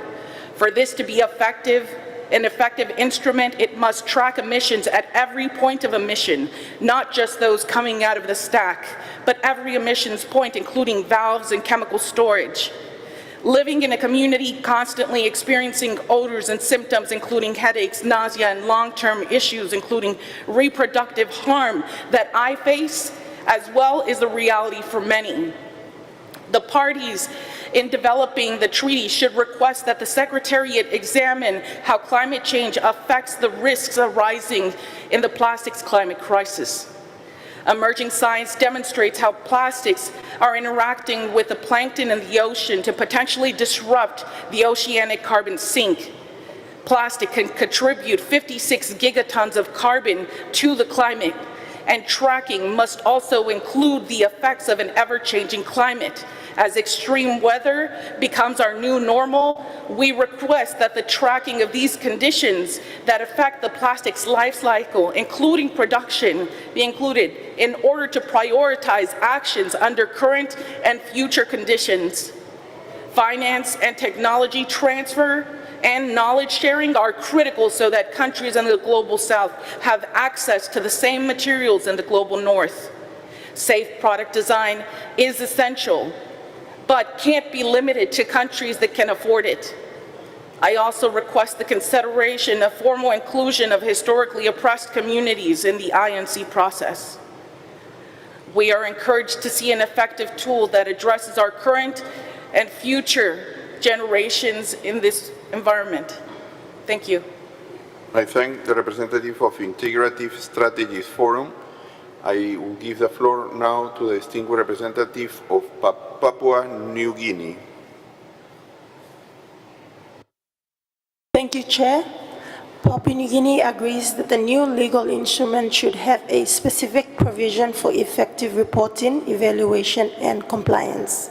It will be vital for identifying gaps and further actions required for planning, design, and implementation of future national level activities. Evaluation should be based on available scientific, environmental, socio-cultural, and technical information that are submitted by parties. The new instrument must also include an assessment of the financial and technical needs, including capacity building programs for developing countries. With regards to national reporting, mandatory obligations to report on control measures, on the reduction of plastic production and manufacture, imports, exports, and reduction of plastics, including microplastics, must be included. Reporting is a key obligation in existing multilateral agreements in the waste and chemical management cluster.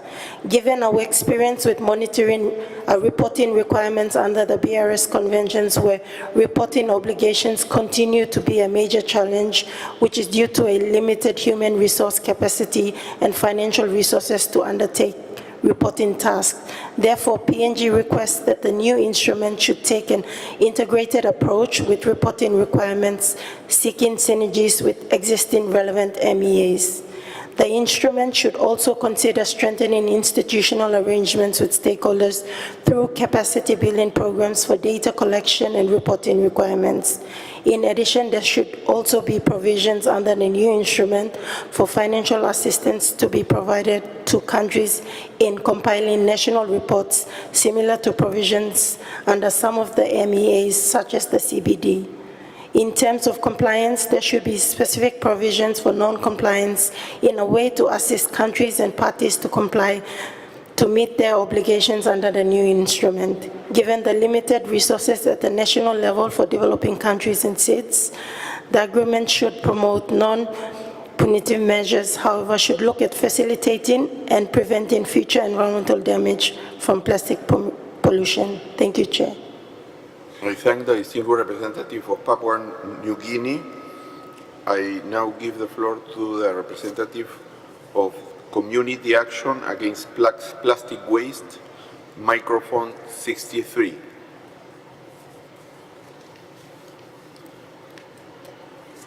Thank you, Chair. I am Abubakar Mohamed Musa, speaking on behalf of INC Youth Focus Group of the Major Group for Children and Youth.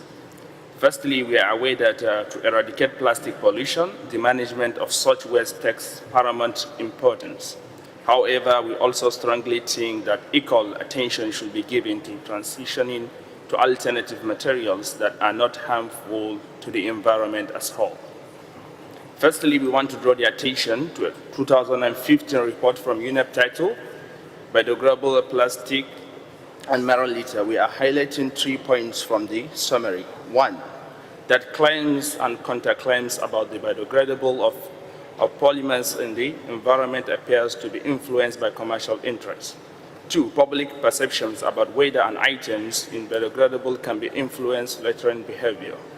Number 3, based on available evidence, biodegradable plastic will not play a significant role in reducing marine litters. Therefore, we are highly urged that scientific findings should be guidelines, this instrument's creation and implementation, and that we do not hurry into moving to alternatives that end up creating problems to solve later.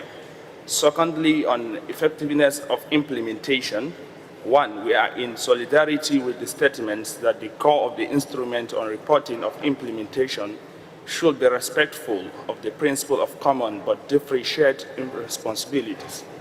Two, we support designing a global mandatory measures to restrict virgin polyester polymer productions. Number three, while national action plans should be an option to be considered, we also want to highlight that over-reliance on this method will lead to inefficiency, as we see happening in the context of national determined contribution and Paris Agreement. This is because the NDCs are not legal binding, therefore a mechanism for not compliance should be formed part of the instruments such as Montreal protocols. If you want to get it right, catch them young. Thank you very much, Mr. Chair. I thank the representative of Community Action Against Plastic Waste, and I now give the floor to the representative of International Pollutant Elimination Network, IPEN, microphone 77.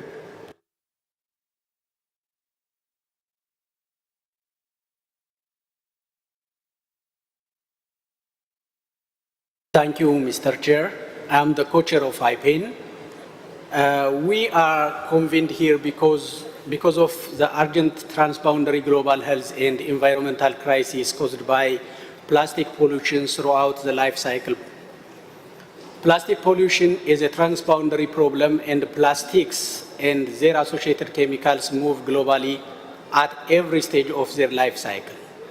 National action plans are a powerful tool for monitoring the effectiveness of the treaty, but this is a problem with no borders that cannot be solved by countries individually. The harmful impacts happen globally, and plastic feedstocks, materials, and their chemicals travel around the world, and finally continue to travel when they become waste and when they end up polluting the environment. Microplastics cross oceans and air, traveling thousands of kilometers in a matter of days to weeks.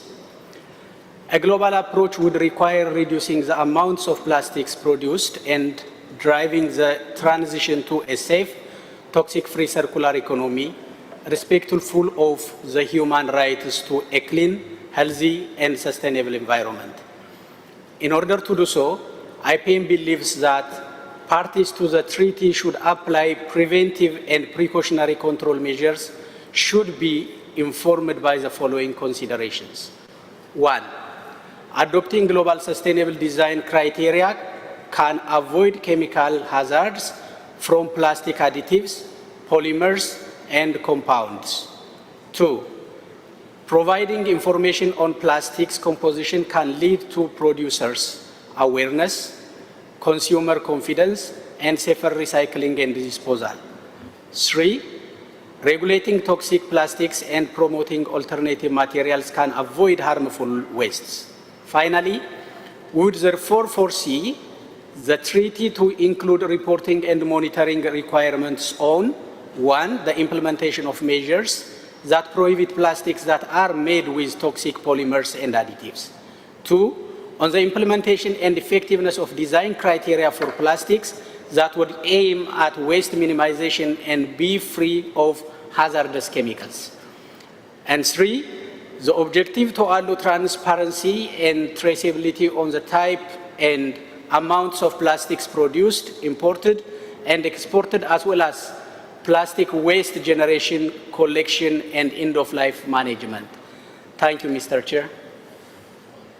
I thank the representative of International Pollutant Elimination Network, IPEN. I now give the floor to the distinguished representative of Qatar.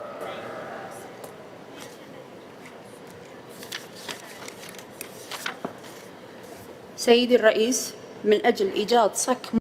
Mr. Chairman, for the instrument to be balanced and effective, we need national plans to combat plastic pollution. We need measures taken at the national level, organized in accordance with national needs.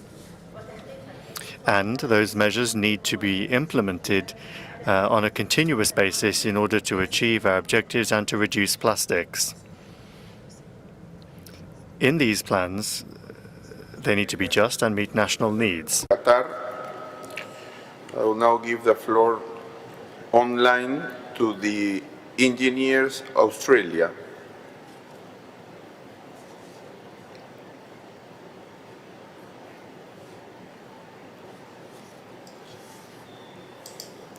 Thank you, Chair. My name is Carla Sinathi-Raja, and I'm with Engineers Australia, a not-for-profit professional body whose purpose is to advance science for the practice of engineering for the benefit of community. Can you hear me, Chair? Hello? Can you hear me? Yes, we hear you well. Thank you. Thank you. I'm Carla Sinathi-Raja, and I'm with Engineers Australia, a not-for-profit professional body whose purpose is to advance science and practice of engineering for the benefit of community. So the UN defines a hazard as a process, phenomena, or human activity that has adverse impacts. A hazard becomes a disaster when it happens where many people are living or have livelihoods and it causes damage. So the IPCC defines disaster as severe alterations in the normal functioning of a community due to hazardous physical events interacting with vulnerable social conditions, leading to widespread adverse human, material, economic, or environmental effects that requires response to satisfy critical human needs, and that may require external support for recovery. If not before now, I'm sure that you will all agree what we've heard over the last few days, that this is our current state of affairs. So clearly, the plastic pollution situation that we face is in fact a disaster. So we propose that in addition to the existing conventions and agreements that have been mentioned and also provided by the Secretariat, that the new instrument should also take into consideration the Sendai Framework for Disaster Risk Reduction. Using disaster management underpinned with life cycle approach as an overarching framework with other guiding principles already mentioned for the new instruments will ensure coherence and coordination between measures to ultimately achieve cross-factorial co-benefits. Synergies should be identified between the agreements to optimize monitoring, data management, reporting, and also enforcement. Key focus areas of the Sendai priorities include understanding risk, increasing public awareness, and inclusive engagement will be key to mobilizing action and achieving our shared objectives. We also need to identify monitoring and standard metrics, data, and knowledge gaps. We are aligned with what has already been expressed for the establishment of a scientific panel, and we would like to highlight UNEA Resolution 5.8 for a science policy panel, and note that chemicals and waste generated by the plastic pollution forms a subset of the materials that's going to be considered by this panel, and so in the interest of efficiency, we request that the synergies be realized. Priority 2, about strengthening governance, accountable decisions making and disaster risk governance needs to be addressed as part of the national action plans, fostering collaboration, partnerships between local, national, regional and global parties, enhancing knowledge and skills exchange to ensure fit-for-purpose place-based actions. Sendai Priority 3, investing in risk reduction for resilience. Funding has already been extensively discussed yesterday. We would just like to emphasize the need for both tangible and intangible benefits to be considered for all investment decisions, and for measures of effectiveness to be monitored and reported along the entire plastic value chain. And the last priority 4, enhancing preparedness, capacity building will ensure all states have equal opportunities, skills and technologies, and shared results from quality monitored learnings will enable enhanced predictive capability for more targeted actions. The urgency and the scale of this disaster dictates that we need to collectively develop and implement a cohesive, meaningful treaty with globally binding prescriptive components in a timely manner. Thank you for the floor. I thank the representative of Engineers Australia.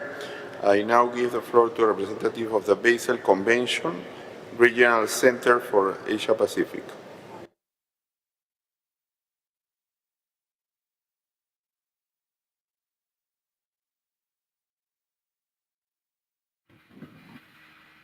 tanpa suara tahan.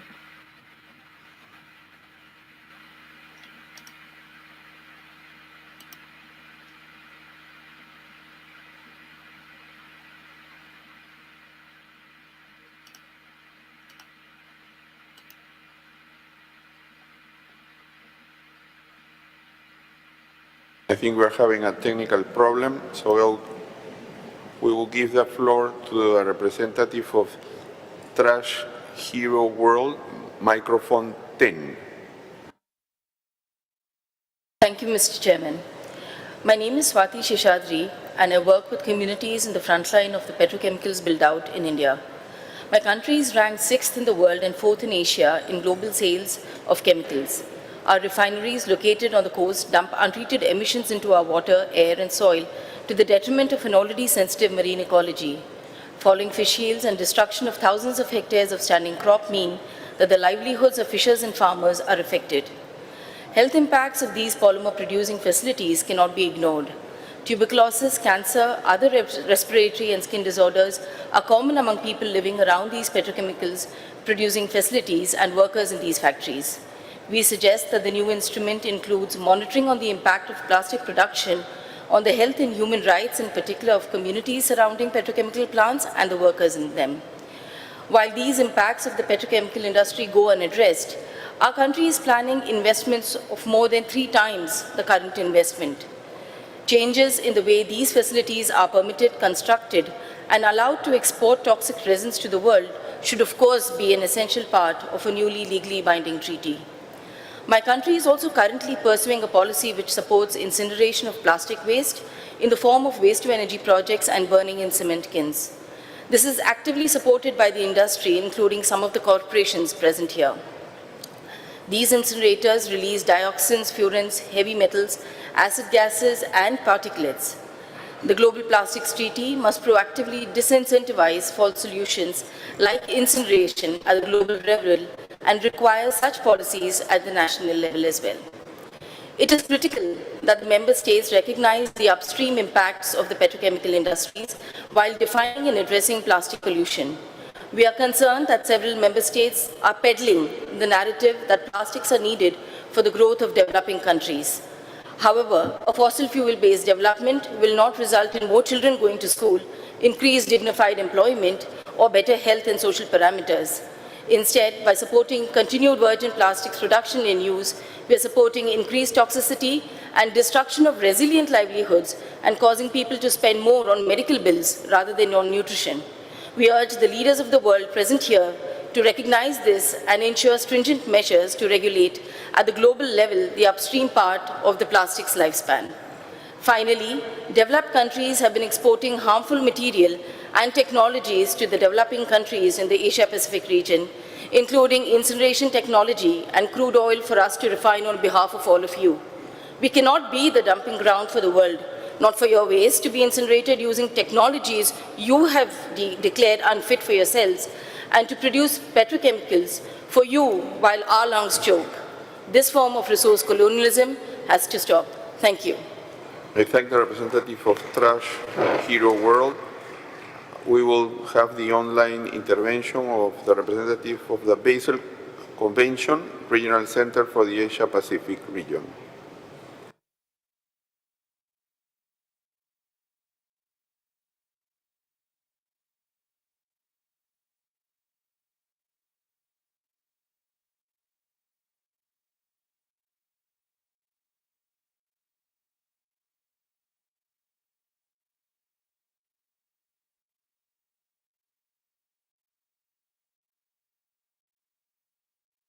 We will go on with the representative of the Asociación Sustentar, microphone 51.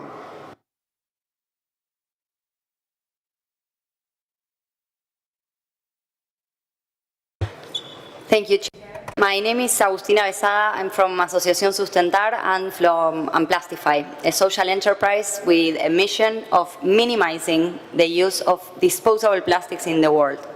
We work with youth, governments, and companies to help them transform by activating systemic change to reduce the use of unnecessary plastics through the redesign of operations and products, while measuring and visualizing impact. This is why we believe a legally binding global treaty to regulate the use of plastic is absolutely urgent and necessary.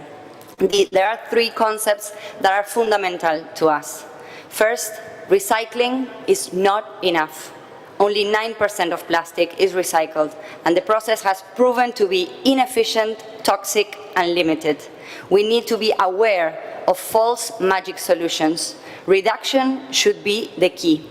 Second, we need to reduce and minimize plastics upstream, but also midstream, not only looking at the material production, but also at material transformation into products that are put in the market, supporting a very ambitious transition for the industry.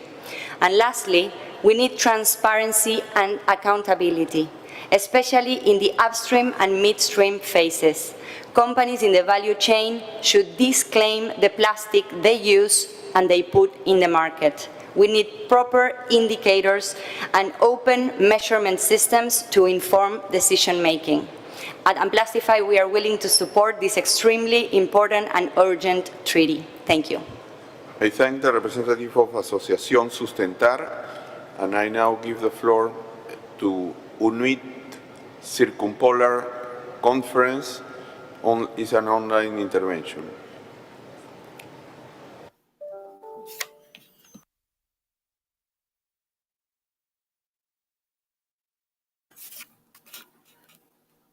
Nakamik.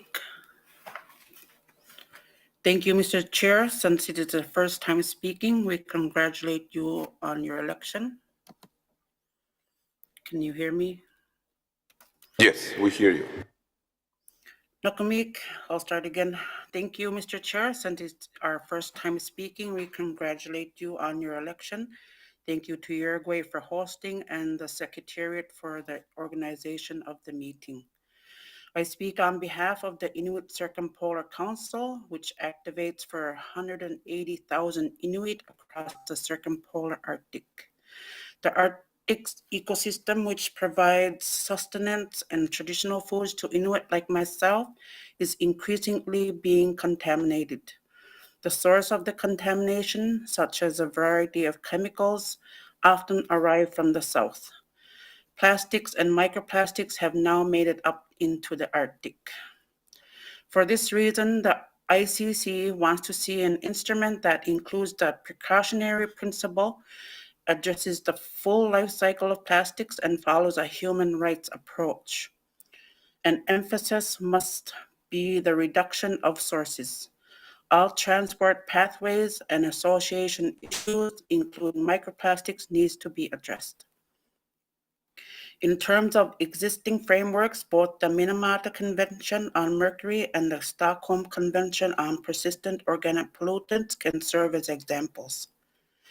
Both highlight the Arctic and indigenous peoples in the preamble of the treaty text. In the same way, a treaty on plastics should note the distinct vulnerabilities of Arctic ecosystems and indigenous peoples and their communities, since plastics are compounding existing chemical pollution threats, add to climate change impacts and biodiversity loss, and thereby to a diminishing of the integrity of the overall Arctic environment. Consistent with international human rights law, the significant role of indigenous knowledge needs to be recognized and included in the treaty. There is precedent for some recognition in the agreement to prevent unregulated high seas fisheries in the Central Arctic Ocean where indigenous peoples and indigenous knowledge are explicitly included. Monitoring of plastic in the environment needs to be included in the treaty text. To achieve a holistic understanding of plastics in the environment, it is important to draw on the best available knowledge, including indigenous knowledge, in monitoring activities. We have many existing monitoring frameworks and programs that need to be recognized in this regard. For example, I am co-leading a community-led monitoring project in my home region of Nunavut in northern Canada. We work in partnership with scientists and ensure that indigenous knowledge is included in our work, together with science. This work is part of the Northern Contaminants Program in Canada, which contributes funds for our work on contaminants and enables Inuit participation in these international discussions. We also contribute to Arctic Council's Arctic Monitoring and Assessment Program, which has produced guidance on plastics monitoring in the Arctic. We urge that these suggestions will be incorporated in the design a comprehensive, legally binding global treaty on plastics. Inuit are ready to be part of this vital work. Nakumik, thank you. I thank the representative of Inuit Circumpolar Conference. I now give the floor to the distinguished representative of Angola. Obrigada, Sr. Presidente, pela palavra. Em primeiro lugar, felicitar a República Oriental do Uruguai pela recepção, hospitalidade e organização deste magno evento. Em segundo lugar, expressar as nossas felicitações a si pela indicação para dirigir este plenário. To lead this plenary. Chair, the Republic of Angola is well aligned with the Angola representation on behalf of the African countries. It is an honor for us to be part of the process for the preparation of such an important international instrument that will provide the guidelines for the end of plastic pollution. On the other hand, Angola has a very long coastal area, and it is subject of pollution from dumping of plastic. For that, many campaigns and initiatives have been conducted in order to mitigate such a scourge, such as the Bengala Cold Current Convention, the Blue Fund to finance projects and to improve the quality of life of the populations that make up the Congo Basin. Likewise, we have seen the intensification of campaigns to guarantee better environmental education within communities. Likewise, we are now drafting a law in order to minimize plastic pollution dumped at the sea coming from land sources. Finally, Mr. President, Angola will need support such as technical, financial, and technological assistance in order to ensure efficient evaluation and monitoring for the implementation of this very important legal instrument for the environment and for the public health of the people from Angola. Thank you. Of Angola, I now give the floor to the representative of Plastics Europe, Reserve 4.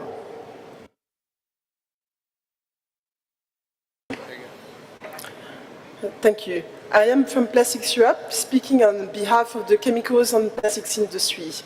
We appreciate the comment from the delegate of Cuba.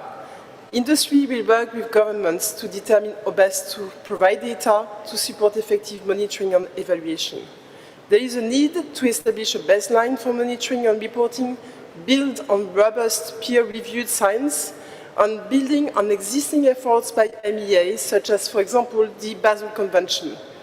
Reporting should be based on the obligation to meet the objective of the instrument, and should be done via national action plans.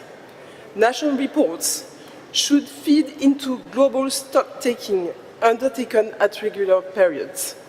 There is a need for a harmonized common format and template, including key indicators that would facilitate reporting in an easy manner without creating excessive burden for developing countries and small and medium businesses. Monitoring should evolve over time and consider new scientific and technological developments. Industry is eager to collaborate with other stakeholders and provide robust scientific input into the process. Thank you. I thank the representative of Plastic Europe. I thank the representative of Plastic Europe, and I will give the floor to the distinguished representative of Togo. Merci, Monsieur le Président. Thank you, Mr. Chair. My delegation aligns itself with the statement of the African Group and would like to make its contribution on the item related to monitoring and evaluation. Mr. Chair, plastic pollution is known to be a scourge that contributes to the deterioration of human health, ecosystems, and in particular aquatic and marine ecosystems. We suggest that the future treaty in monitoring and evaluation should include measures that aim to include in national reports quantitative and qualitative parameters that could establish a reference level of the vulnerability of states faced with plastic pollution. Periodic reports could thus report on the efforts made by states to comply with the provisions of the future treaty. Mr. Chair, aquatic ecosystems made up by national and international bodies of water and water courses are recognized to be the best way to for plastic pollution to spread, and so they must enjoy specific monitoring and evaluation criteria in the context of regional and international cooperation. To conclude, Mr. Chair, we would like to underscore that all of these measures can only be effective if states, above all developing states, receive substantial and lasting support in technological and financial terms to allow them to carry out data collection and awareness-raising campaigns in the framework of the collaboration process with all stakeholders. Thank you. I thank the distinguished representative of Togo. With this intervention, we have arrived to the end of the discussion of sub-item 3, support to monitoring and evaluation of progress and effectiveness of implementation and national reporting. The importance of a clear monitoring and reporting system is recognized as essential to provide transparency and progress in implementation and to enable us to evaluate effectiveness of the instrument. Several of you noted the need to avoid adding unnecessary burden to parties. I also take note of the call by many of you that some countries will require technical and financial assistance in this area. I also know the need to not duplicate actions and suggest lessons that can be learned from other areas. Some delegation mentioned also that it's a little bit early in our work to discuss this, but it is important. So with this, I will suggest that we should move now to sub-item 3D, other elements including scientific and technical cooperation and coordination, research and awareness raising. To contribute to this discussion, as I mentioned, the Secretary has prepared document 110, an overview of the information to promote cooperation and coordination in relevant regional and international conventions, instruments and organizations, and document 113 on existing information that might assist policymakers. So you may wish to use those documents for the interventions. I now open the floor for interventions on this item.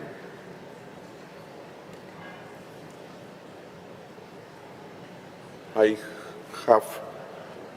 will give now the floor to the distinguished representative of Ecuador. Muchas gracias, señor presidente. Thank you, Mr. Chair. We have before us scientific evidence, strong scientific evidence concerning the link that exists between plastics and the harm they do to human health and the environment, with lethal consequences for marine and land environments. And we are convinced of the relevance of the participation of the scientific committee in our decision-making.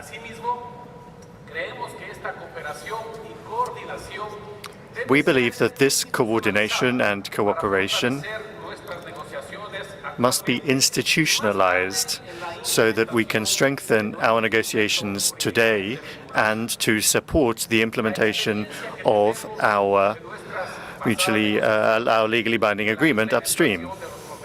In the context of previous negotiations and as part of the implementation of the Basel, Minamata, Stockholm and Rotterdam Conventions, or indeed the Montreal Convention, all of that experience should be built upon to simplify our debates, to enrich them, and to allow for coordinated and effective decision-making. We need to be able to rely on the existing expertise within various different United Nations bodies, including the WHO and the FAO. We should also lean upon other bodies, such as the WTO or UNCTAD.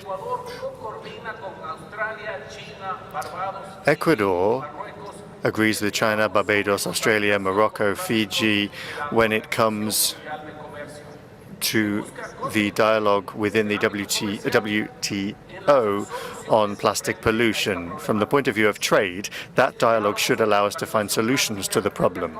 This dialogue on plastic pollution currently includes 75 member states working together with other actors to try to put into place practical and effective solutions. This WTO body could feed into our discussions here, particularly on the subject of transparency of plastic trade flows, supply chains, commercial policies, trade policies related to this, and it could also strengthen our cooperation in the sphere of regulation. It should also allow us to identify needs for technical cooperation related to trade to support vulnerable economies and small island developing states.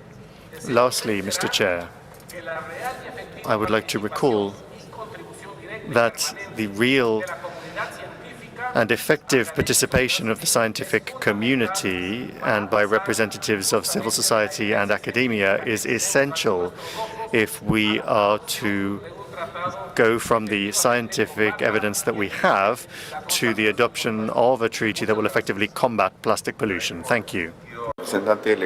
I thank the distinguished representative of Ecuador. Give the floor to the distinguished representative of Japan, followed by Armenia and Philippines.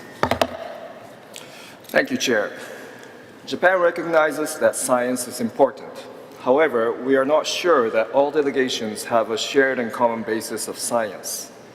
Scientific data and socioeconomic knowledge of plastic pollution are still limited, and therefore it would be crucial to take advantage of data and knowledge owned by international, regional, and national research institutions in close cooperation. Japan proposes that comprehensive monitoring be conducted on the current situation of plastic pollution, including where it takes place, how much is emitted, how it moves, and what is the forecast. We should enrich scientific knowledge regarding the ecological impacts of plastic pollution. To establish common methodology harmonizing the guidelines of monitoring would be necessary. It seems necessary to develop a continuous reporting mechanism. Parties will have to continuously report the volume of plastic litter emitted in their territory. Guidelines for a common inventory would be required to ensure comparability of data. It is necessary to evaluate the progress of implementation of the instrument. For that, objective and regular comparison of plastic emissions by country and monitoring progress will be key. Japan would prefer to have discussions on an eventual subsidiary body on science and technology further down the road in a coordinated manner with provisions on scientific and technical cooperation and provisions on research. I thank you. I thank the distinguished representative of Japan, and I now give the floor to the distinguished representative of Armenia. Thank you, Chair. Awareness raising and education are important elements in sustaining plastic pollution reduction success. Targeted initiatives at educational institutions will inspire both collective and individual involvement in this global environmental challenge. The public must be aware of plastic pollution impact on human health and environment and adapt to its consequences. Higher education students pursuing science and engineering degrees need to be taught about new technologies and practices in dedicated fields. And in this regard, the establishment of flexible mechanisms for financial and technical assistance in the frame of this instrument is very important. The toolbar should contain capacity building component, training, information and support services, which will help countries build the national capacity of strategic stakeholders to create the necessary enabling environment for the effective implementation of national action plans, and establishment of global information, communication and education service that will provide the stakeholders with publications, e-services and other tools that can be used for a national information and awareness campaigns and support of plastic reduction objectives. Thank you. I thank the distinguished representative of Armenia. I will now give the floor to the distinguished representative of the Philippines, followed by Thailand and Brazil. Thank you, Chair. As an archipelagic country at the peak of the Coral Triangle, the Philippines has been holistically addressing waste management through our law on solid waste management. This was recently amended by the new law espousing the extended producer responsibility for plastic packaging. Further, the Philippines established its own national plan of action on the reduction, prevention, and management of marine litter. However, we realize that national legislation and national action plans alone are not enough to address the plastic pollution and its transboundary issue. In this regard, the Philippines submits the following positions related to scientific and technical cooperation and coordination, research and awareness raising. Developing countries' capacities and technological know-how should be strengthened through the necessary support to be established in this treaty in developing standardized calculation methods for setting baselines and tracking progress towards adopting such for comparison globally. The vulnerability of archipelagic and small state island countries cannot be overemphasized. As such, there is a need for capacity building, research and development, and technology transfer to sustain actions by developing countries, especially in terms of awareness raising about the harms of plastic pollution, material reduction, recyclability improvement, redesign of materials, as well as sustainable low-carbon waste material management schemes. Mr. Chair, we support the creation of a dedicated intergovernmental scientific body that will provide widely accepted scientific and technical guidance to implementing states. The scientific body's function should also include tracking progress of global reduction targets and monitoring of leakage, litter, and microplastics into oceans.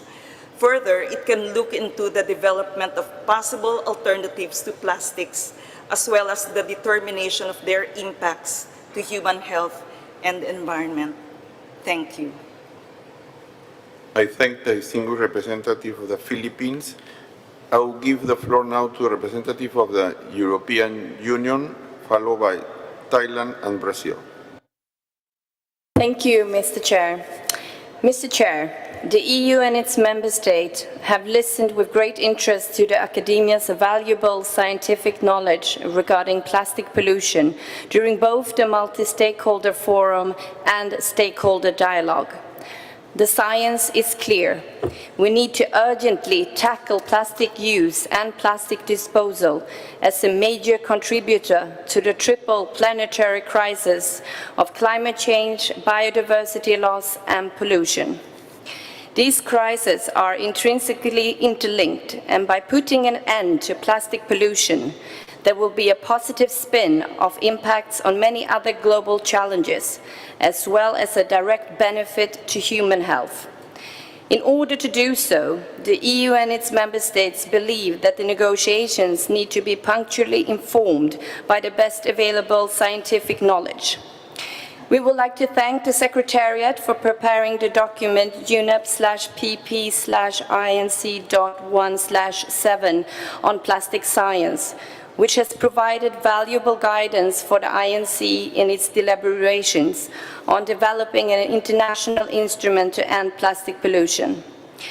Thus, we propose to request the Secretariat to provide the INCs with regular updates on new scientific information and, as necessary, inform on the current state of knowledge. We trust that the Secretariat will make all efforts to use all relevant and reliable sources of information, including peer-reviewed literature and relevant scientific networks to assess the best available science and emerging trends. We believe that to have an in-depth understanding of the traditional knowledge of indigenous peoples and local knowledge system is of crucial importance to build up a coherent and complete picture. Furthermore, the EU and its member states welcome the discussion on the role of science and look forward to exploring ways to interact with the scientific community during the forthcoming intersessional period. One way of doing so could be through virtual workshops, webinars, or policy briefs on specific and pertinent topics. Mr. Chair, the EU and its member states recall the decision UNEA 5/8 Science Policy Panel to contribute further to the sound management of chemicals and waste and to prevent pollution.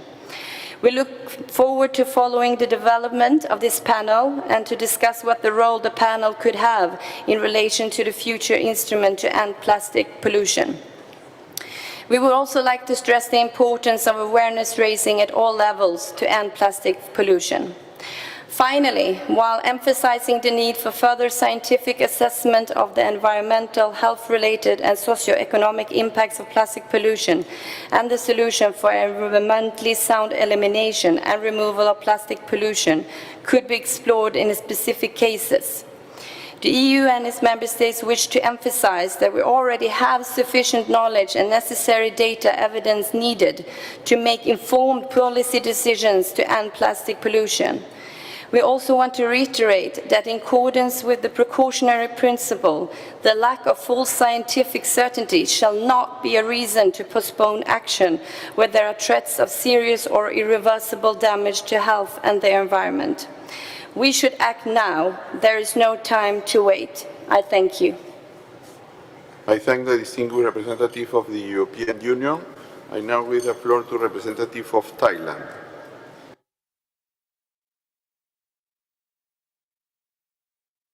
Thank you very much, Mr. Chair.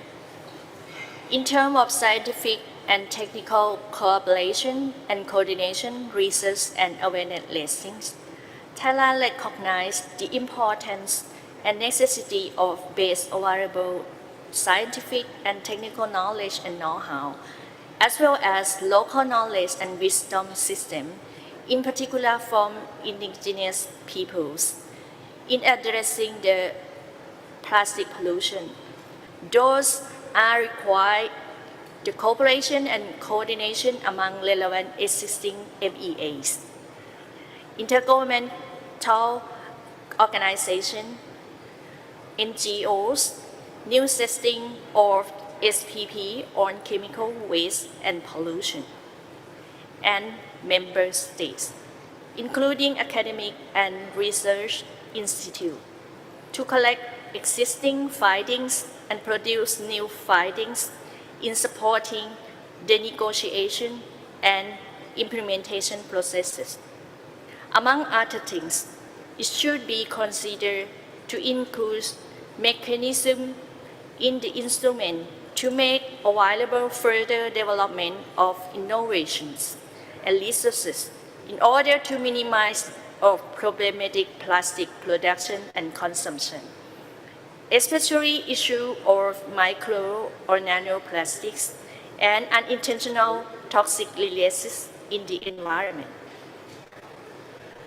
as well as to explore available and sustainable alternatives based on relevant scientific knowledge and evidence, as well as socio-economic and practical possibilities, bearing in mind its aim to reduce barriers to achieve the sustainable circularity of plastic and overcome intensive burden to our global spheres. These mechanisms need to strengthen the aforementioned cooperation and coordination among scientific societies and related stakeholders. Thank you very much. I thank the distinguished representative of Thailand. I now give the floor to the distinguished representative of Brazil. Thank you, Chair. On the issue of scientific and technical cooperation and coordination, research and awareness raising, Brazil is of the view that effective implementation of the plastics agreement would benefit from a permanent body, such as an independent expert panel, responsible for assessing overall progress as well as specific emerging issues as parties deem necessary. We would not envisage a heavy separate institutional structure, such as the IPCC, but rather a panel akin to the Scientific Assessment Panel of the Montreal Protocol, which in our view has fulfilled its role very well. We would also note that given the impacts of plastic pollution in the environment, human health, and the economy, it will be key that this body has the expertise to assess the issues at hand from the perspective of different fields. For that, it would benefit from experts in different fields of natural, economic, and social sciences. Such a body would assist the COP of the plastics instrument in its work. However, evidence-based information is needed for our work at the INC as well, as other delegations have pointed out. We will only be able to have thorough discussions on possible control measures if we have peer-reviewed scientific data that informs us on why such measures are needed and what would be the possible repercussions of their implementation. As a committee, we need to have access, for instance, to the state-of-the-art in research on the impacts of plastics and their additives in human health on the full life cycle of plastics, in particular on vulnerable populations such as workers. A large body of literature is already available out there, but we need it to be reviewed and compiled as an input for member states in our negotiations.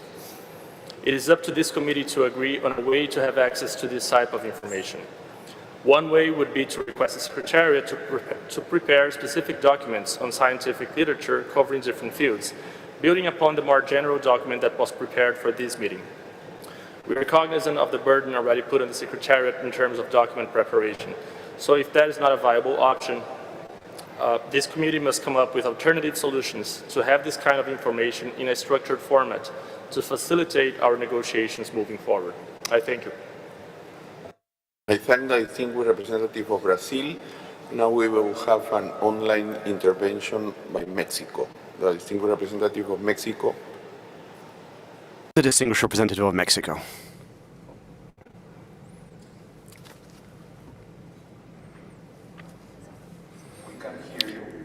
The interpreters apologize, but there's no sound.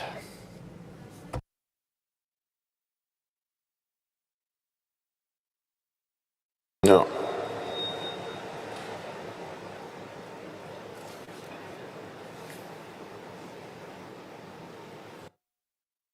No, no sound. Okay, we will try to find a solution to this technical problem. I will now give the floor to the distinguished representative of Saudi Arabia, followed by the representative of the United Kingdom, and then Angola. The limited availability. Sorry. Thank you, Mr. Chair, for giving us the floor. Saudi Arabia would like to highlight the importance of supporting research and development in finding technical solutions, such as circularity approaches and investigating sustainable technical solutions throughout the plastic value chain. Saudi Arabia echoes our distinguished colleague from Japan on the need of subsidiary body in science and technology. The Kingdom of Saudi Arabia sees the need to support and promote constructive interaction between policy and the scientific and research community at all local and global levels, and to sustain science-based approach with regard to the sound management of plastic waste. This includes promoting the sound management of plastic waste, pollution prevention, and effective precipitation.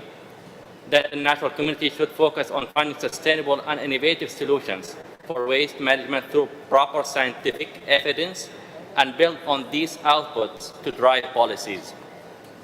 These solutions, including technologies, should ensure comprehensive, alternatives without limiting them to certain types. Since the capabilities and infrastructure differ from one country to another, it should be based on the importance that all scientific evidence must be robust and clear, with a clear approach that evaluates alternatives to the current material and does not create more harm to economic growth as well as environmental impact.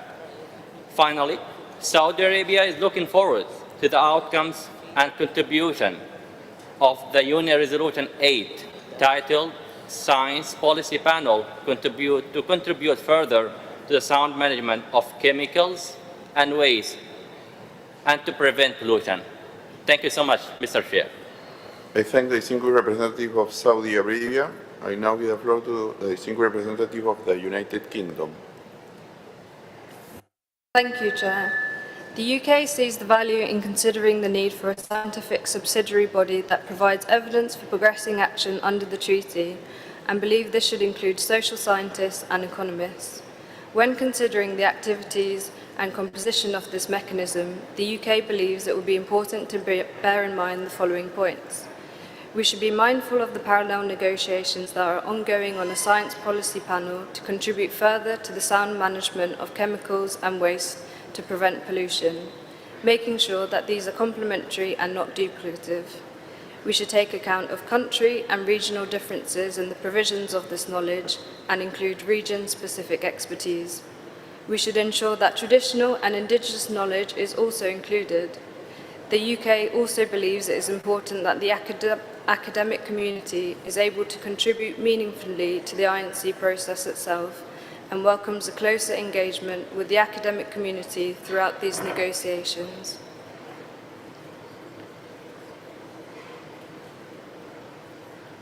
I thank the distinguished representative of the United Kingdom. Le doy ahora la palabra al I now give the floor to the distinguished representative from Cuba, and then Norway and Sri Lanka. Thank you, Chair. One of the greatest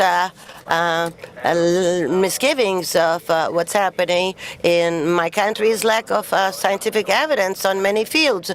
Much remains to be researched. That is why it's very important to share the existing information, especially in as much as the impact and the risk to human health, as well as possible side effects. Cuba believes that the contribution of the World Health Organization is extremely important.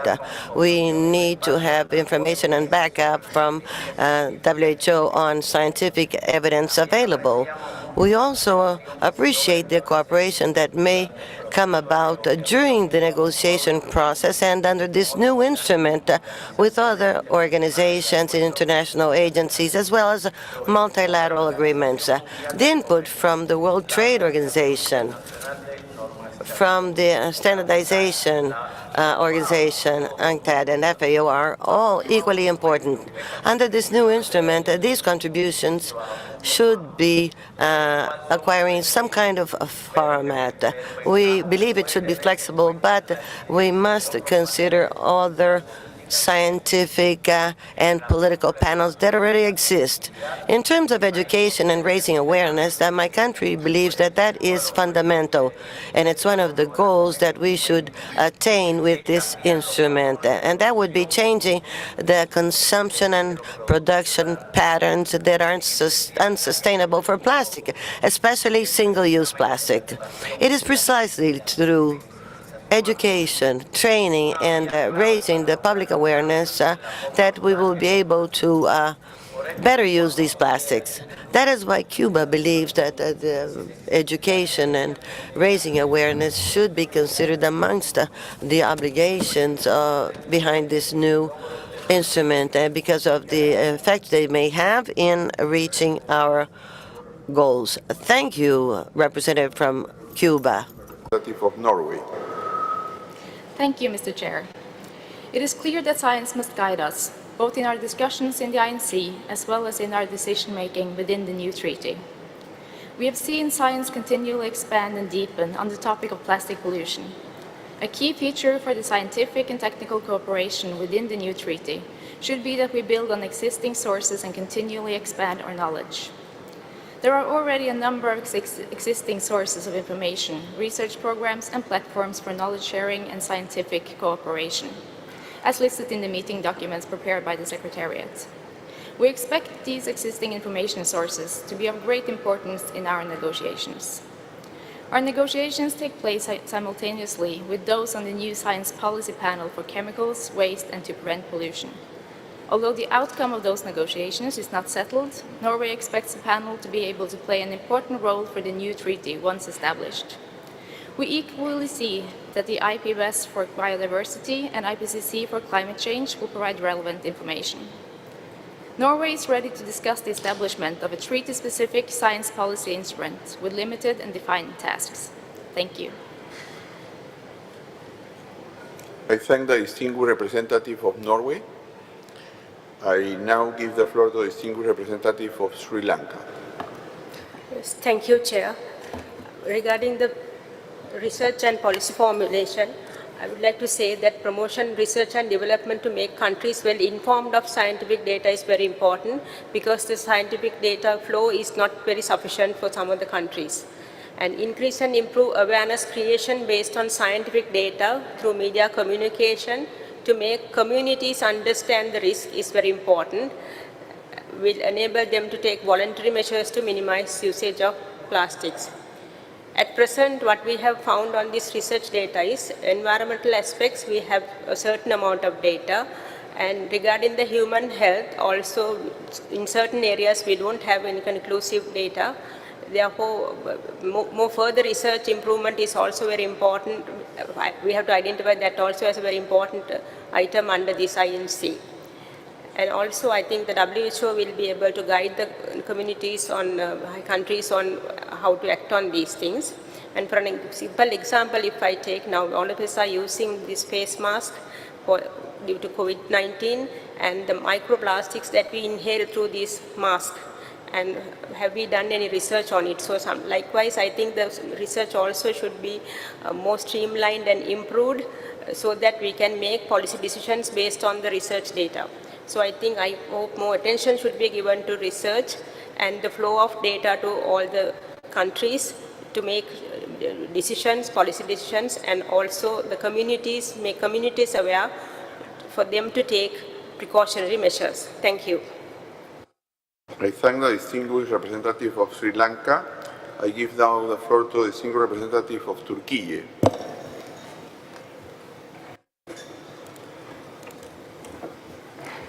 Thank you, Mr. Chair. I would like to start my speech by talking about awareness. We hope that the decisions we will make here will be adopted by the society and lead to habit changes. In this way, we can be sure that the steps we take to protect the environment, biological diversity, and human health will be carried on to better positions by future generations. In this respect, we can reach the society through activities such as organizing national and global awareness-raising campaigns and making initiatives to add the subject to the education programs. We think that the work that will reflect the importance given by the Secretariat to the subject should be carried out in a transparent manner. We expect and support the initiatives of the world of science and technology regarding the new instrument, which we can describe as the game changer of the coming years. We hope that the Secretariat will not spare its efforts to ensure that countries gain equal benefits in socio-economic and scientific dimensions. Thank you. I thank the distinguished representative of Turkey. I will give now the floor to the distinguished representative of Pakistan, followed by Egypt and Australia. Thank you, Chair. Pakistan echo with Japan, Thailand, and Brazil. Pakistan would like to support scientific and technical cooperation and coordination with other scientific bodies like POP's Review Committee of Stockholm Convention, already worked on POPs in plastic, Basel Convention like Plastic Waste Amendments and Plastic Waste Partnership. We encourage scientific research on the impacts of plastic pollution on air, water, soil, and marine. We suggest to engage national research institutes for introduction of alternatives of plastics. We support mass awareness raising to engage policymakers, producers, and consumers on the life cycle of plastic. I thank you. I thank the distinguished representative of Pakistan. I give now the floor to the distinguished representative of Egypt. Thank you very much, Mr. Chair. I'd like to begin by thanking the Secretariat for providing us with the excellent insights in the plastic science note, which they have prepared for this session. Mr. Chair, my delegation agrees with the sentiments expressed by many previous speakers. Certainly, there can be no doubt as to the centrality of science in guiding our way forward in this process. And to this end, we must ensure that the best available peer-reviewed scientific research is at the forefront, guiding our efforts at all stages. And to do so, we also must ensure that the relevant bodies across the board are engaged on matters which fall within their areas of expertise. Mr. Chair, in this regard, I wish to also echo sentiments from previous speakers on the importance of benefiting from the large volume of existing literature already out there. I would like to point out, in particular, the valuable work that has been undertaken by UNEP, including its flagship Global Environment Outlook report, as well as the many thematically relevant reports on plastic pollution that have been prepared in the past. Egypt also agrees with previous speakers on the need for establishing a dedicated body on scientific and technological advice.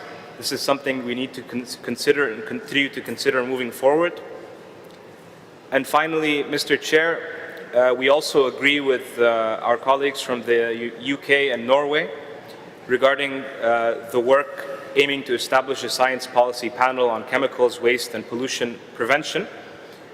Certainly without prejudging their work and their negotiations, but I think it's important to bear in mind the need to avoid duplication and also to explore further ways by which we can benefit from the establishment of this panel. Thank you very much. I thank the distinguished representative of Egypt. I will now give the floor to the distinguished representative of Australia, followed by the United States and Micronesia.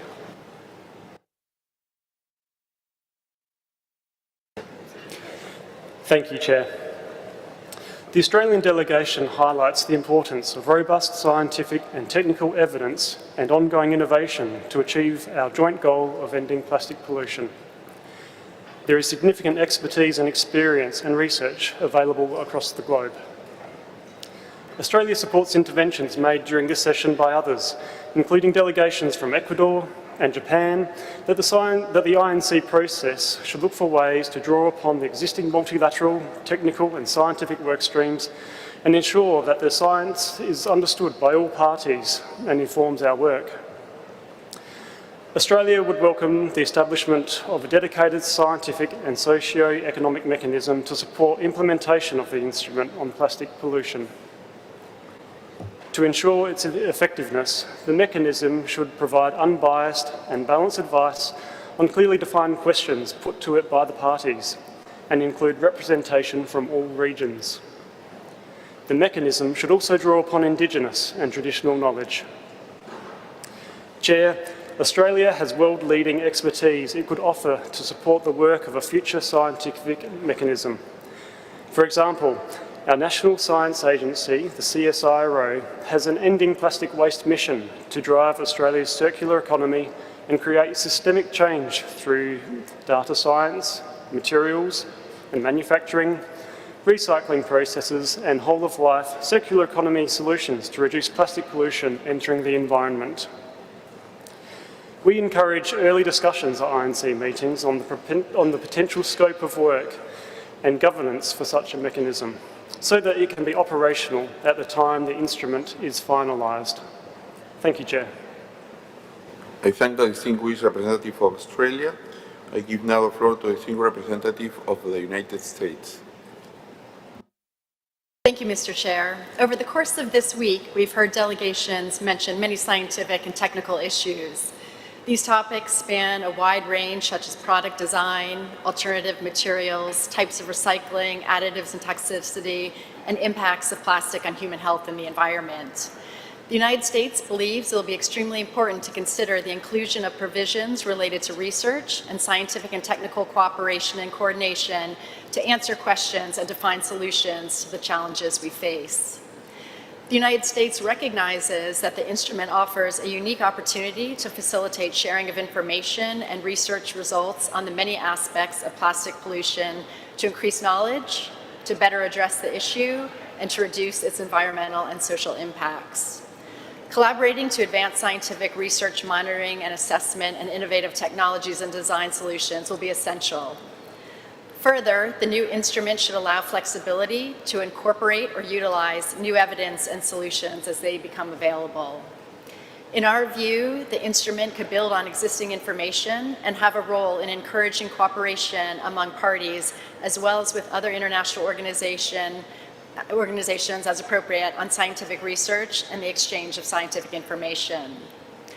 We also recognize the critical role of all actors in research and development for combating plastic pollution: the private sector, the scientific community, established international technical and scientific bodies, and many others.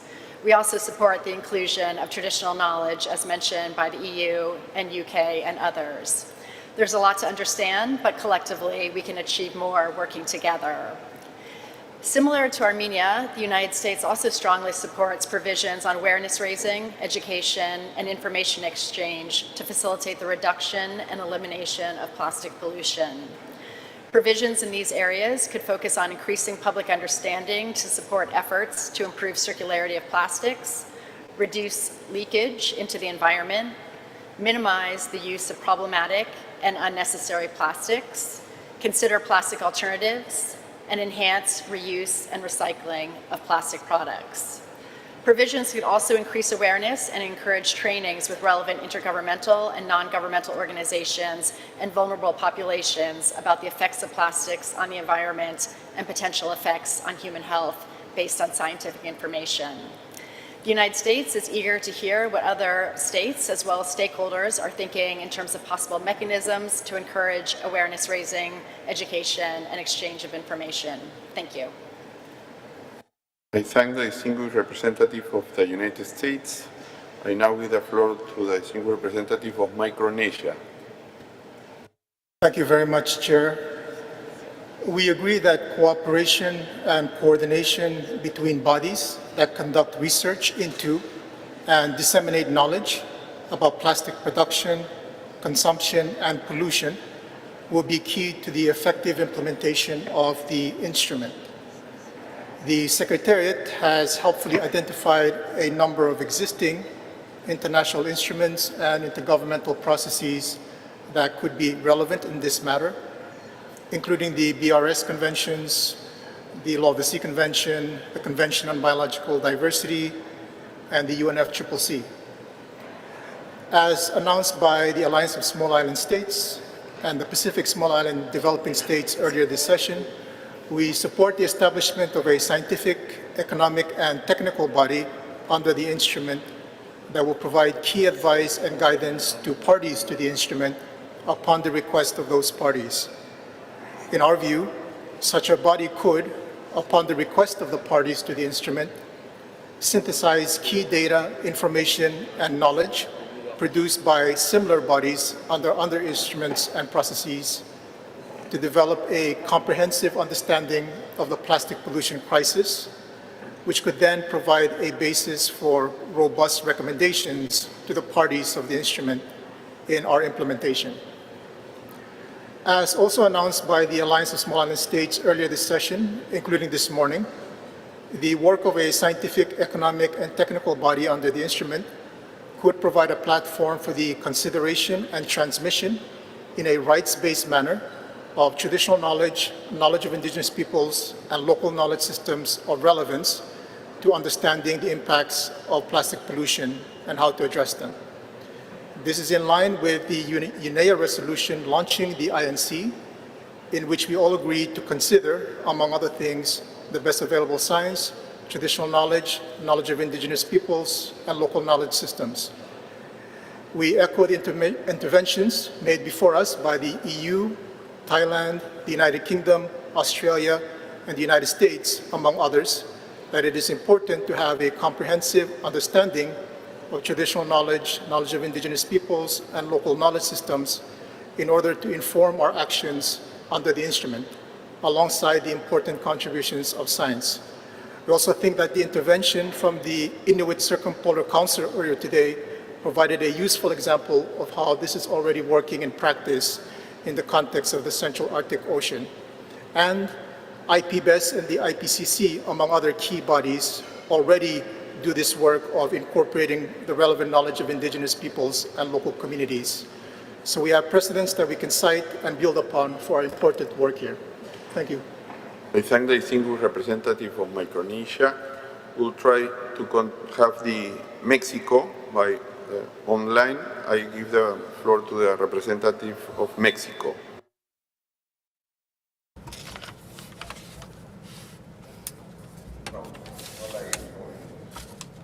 I'm afraid we cannot hear the representative from Mexico. No audio.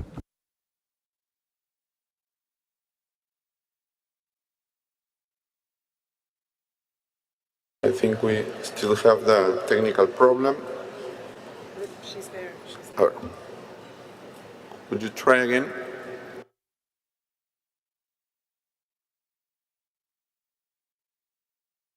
No, there is a technical problem. We'll continue. So I will give the word nuestro representante. I now offer the floor to the representative from Malaysia. Thank you, Chair. Scientific and technical cooperation and coordination undeniably plays a pivotal role in ensuring the effectiveness of the instrument and eventually in ending plastic pollution. Cooperation and coordination are also key in narrowing the scientific and technical gaps between developed and developing nations, while accelerating and complementing efforts and progress made at the national level. Therefore, Malaysia strongly proposes for the establishment of a scientific advisory panel. Not only that, Chair, it is equally important to establish a socio-economic advisory panel as an initiative to facilitate effective negotiation process. These panels will provide a platform for the parties to access peer-reviewed, high-impact scientific research findings, among others, and to incorporate these findings in national action plans and strategies. This is also to ensure cooperation, effective coordination, continuity, and coherence between the instrument and existing multilateral environmental agreements in order to avoid duplications. It is also necessary for the instrument to include mechanisms that provide comprehensive socio-economic assessment in the context of plastic pollution and plastic economy. This is especially important considering the differences in national circumstances and socio-economic situation. Chair, despite multiple efforts to increase awareness, behavioral change of industry and business players, as well as the public, remains one of the biggest challenges in addressing plastic pollution and waste management. This challenge calls for targeted outreach efforts as well as dedicated communication, education, and public awareness programs to influence and encourage behavioral change. Malaysia underscores the urgent need for increased collaborative efforts between the state and non-state actors to complement each other's efforts and hard work in advocacy and raising awareness in ending plastic pollution. Thank you, Chair. I thank the distinguished representative of Malaysia. I give the floor to the distinguished representative of Qatar.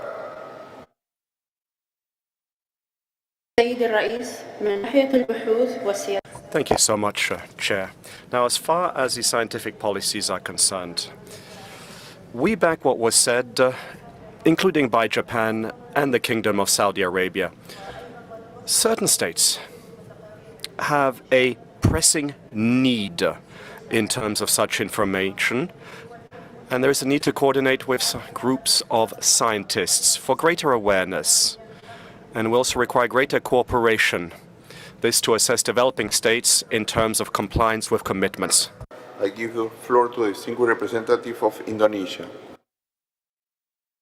Thank you very much, Mr. Chair. We echo previous speakers that our endeavor should be supported by science, evidence-based data and information, and that we need to maximize the already existing literatures, including those produced by UNEP, as has been pointed out by a distinguished colleague from Egypt.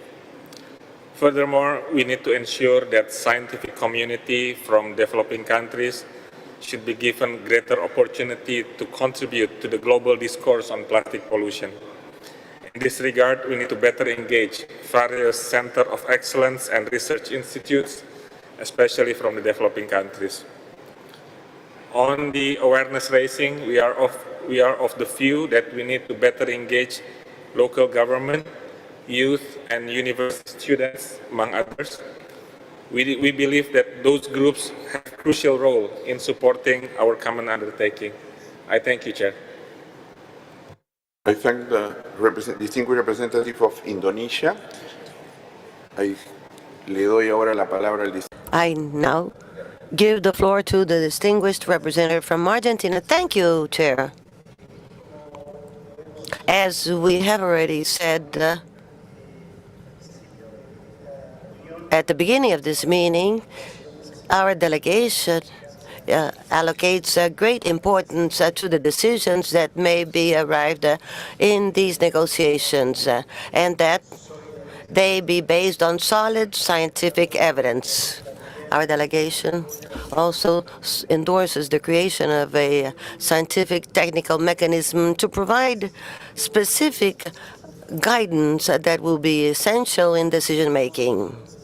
We are flexible in terms of the format that may eventually be adopted, but we do believe that it should be part of the negotiations, and we should start perhaps discussing its composition from the onset. As to this very same item, we would like to say that this mechanism should profit from all the synergies that already exist in the international chemical and waste international agreements, because they have already been developed and they have probably been implemented by many of the states. As to raising awareness, dissemination, and training, we do believe that that should be also an important part of this future agreement. And as the USA delegation has already said, it should also contain some kind of clause in order to take advantage of the future technical and scientific progress. Thank you, distinguished delegate from Argentina. I have no other request for use of the floor. We now then pass on to the observers. Initially give the floor to the Endocrinology Association, mic number 47, Endocrine Society.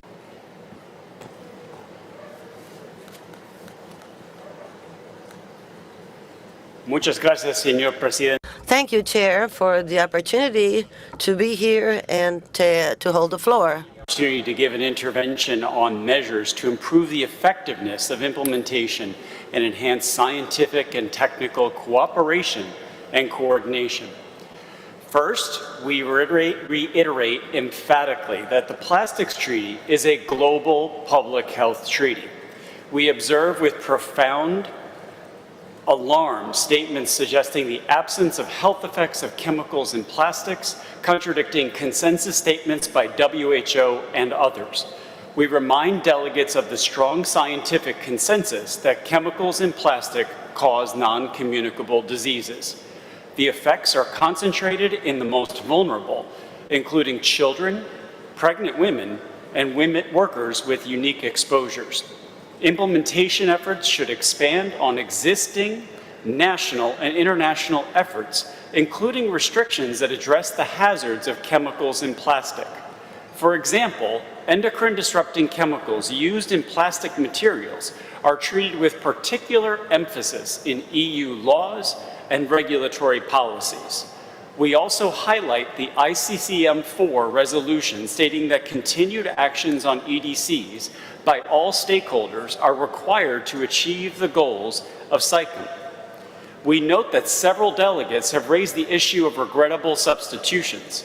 The instrument should therefore treat bisphenols, phthalates, and PFAS as classes of hazardous chemicals using existing scientific information. As a scientific and medical professional society, we urge that scientists be engaged in all contact groups and treaty processes to provide and facilitate technical assistance on this issue. We also emphasize that global obligations will be required to even begin to deal with plastic pollution and the associated negative consequences for human and environmental health. Plastic pollution is a transboundary issue, and these pollutants continue to leach harmful EDCs throughout their life cycle. We note that the European Food Safety Agency, based on peer-reviewed scientific evidence, has proposed to lower the tolerable daily intake of bisphenol A or BPA by 100,000-fold because these chemicals are hazardous at extremely low and environmentally relevant levels and impact reproductive health, among other harms. Finally, we would like to point out that as a global community of scientists and medical professionals, we are here to support all of you, member states, so you can make informed decisions on these important matters. The COVID-19 pandemic has reminded us of the crucial need to follow the science. We urge the INC to follow the human health and environmental science on chemicals used in plastic and engage with scientists as with other international public health crises throughout this process. Thank you, Chair. I thank the representative of the Endocrine Society. Me han informado que el problema. I have just been told that the technical glitch has been solved, so we immediately give the floor to the delegate from Mexico. Thank you, Chair. Can you hear me now? Indeed. I guess the third is the real one. We thank the Secretariat once more for the preparation of these documents having to do with cooperation and technical scientific cooperation and raising awareness. Mexico agrees with GRULAC in its declaration. We are very much for the interface between society and science, and we do believe that the government should bear in mind in all of the process the best available science, traditional knowledge, knowledge from the indigenous peoples, and local knowledge, as well as environmental information, transparency, and access to information amongst all sectors that have to do with plastic pollution.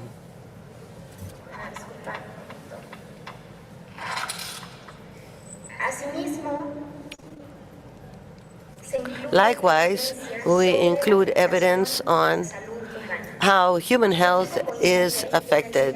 Mexico agrees with what Ecuador and other states have said on the concern vis-à-vis the toxicity and the health hazards that come along with plastic products.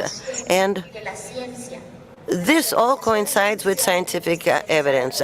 The civil society, specialized agencies, and information coming from different fora, from different expertise as well, are equally important for going forward in this new instrument.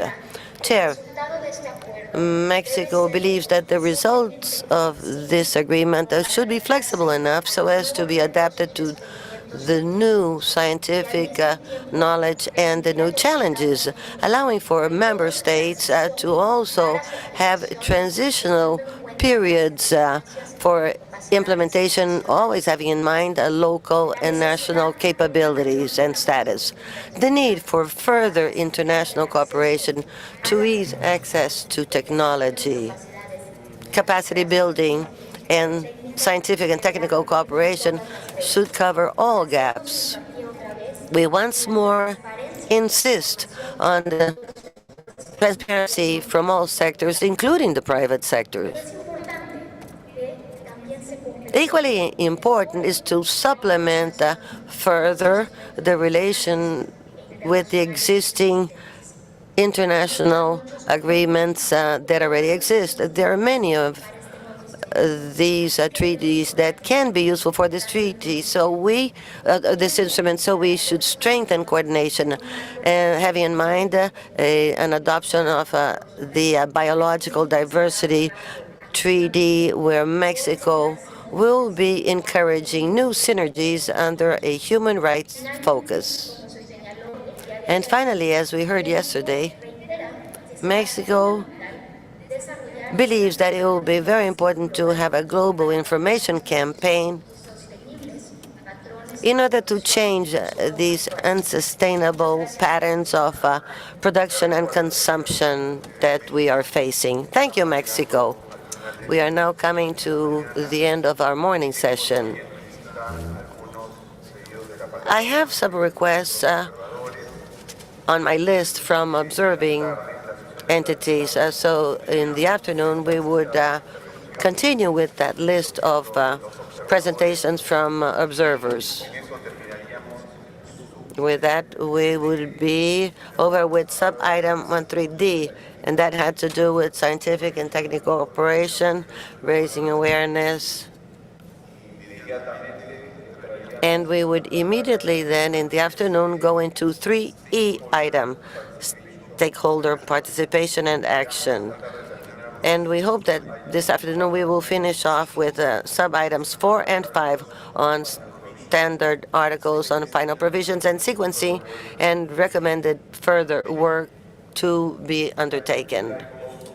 Inform you that I have prepared a draft decision on the draft provisional agenda for the second session of the INC that we are mandated to prepare according to Rule 3 of the draft rules of procedure provisionally applied, by which the committee shall review the draft provisional agenda and revise it as it deems necessary and agree to forward it to its next session for adoption. The document has been uploaded under the In-Session tab on the dedicated web page. Please review the document and be prepared to agree on it to forward to INC2 for its adoption. Thank you very much. I think I need to inform you that, as we informed before, there will be the informal group that will meet from 2 to 3 o'clock. And I now will give the floor to the Secretariat for some housekeeping. Gracias.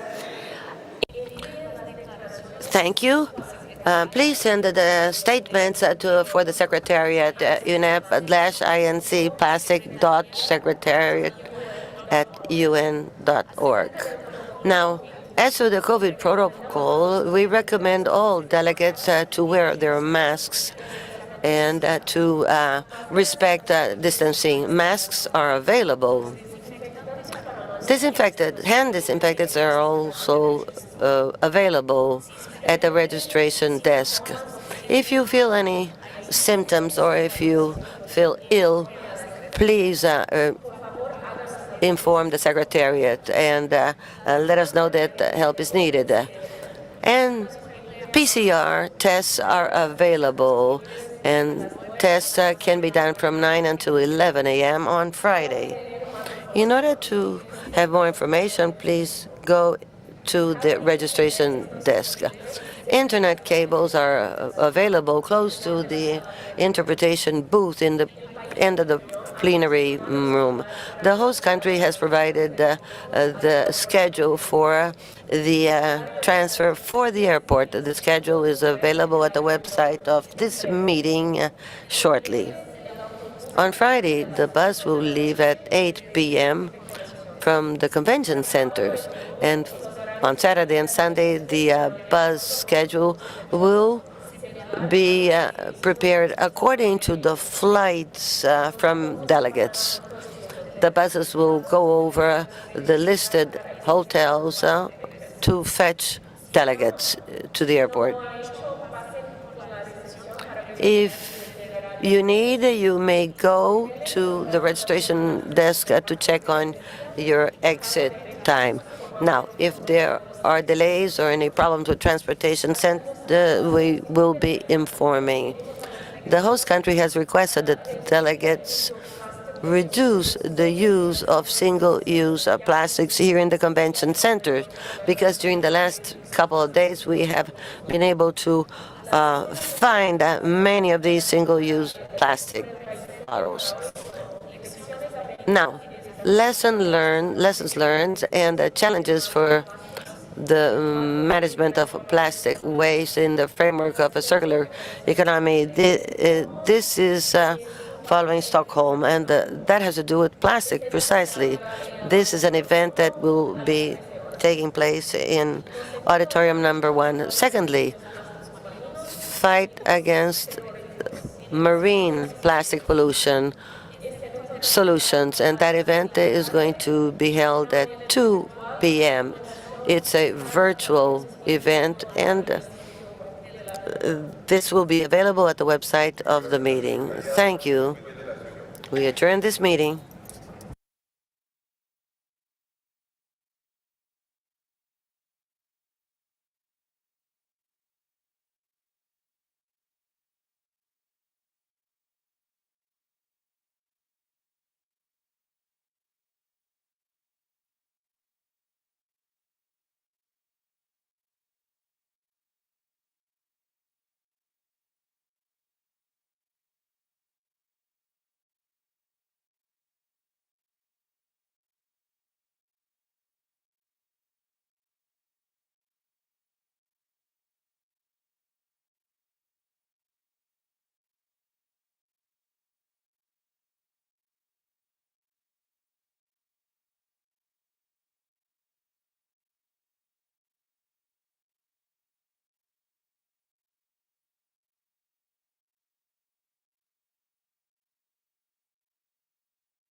Oh. Ahí está llegando, perfecto.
Good afternoon, ladies and gentlemen. Please take your seats.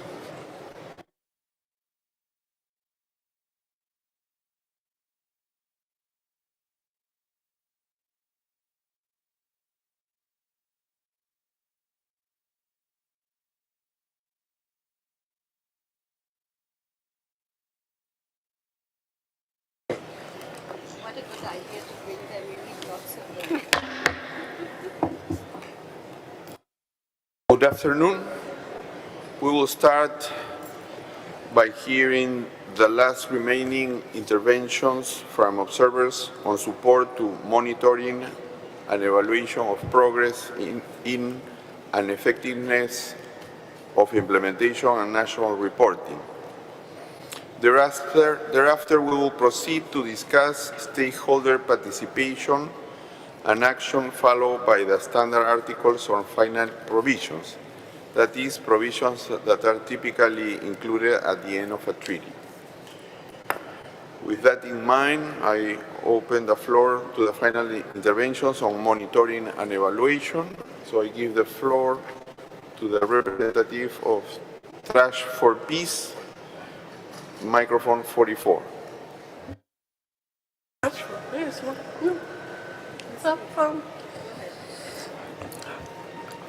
Good afternoon, Chairperson. Thank you very much for giving me opportunity to speak. My name is Madika Rukwena. I'm from South African Waste Speakers Association, and I'm a delegate of International Alliance of Waste Speakers.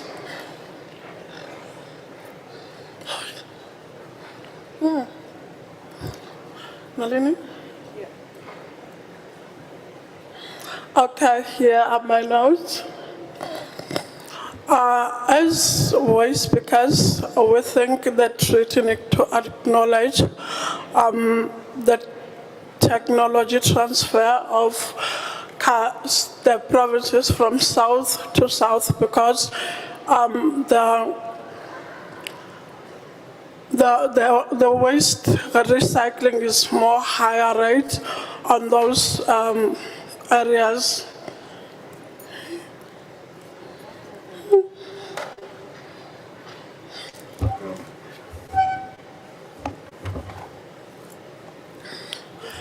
My apology.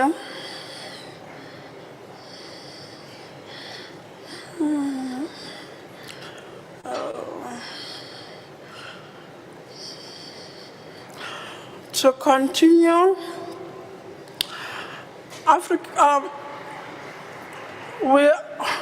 we welcome Kenyan intervention to include reporting on just transition as part of monitoring and evaluation.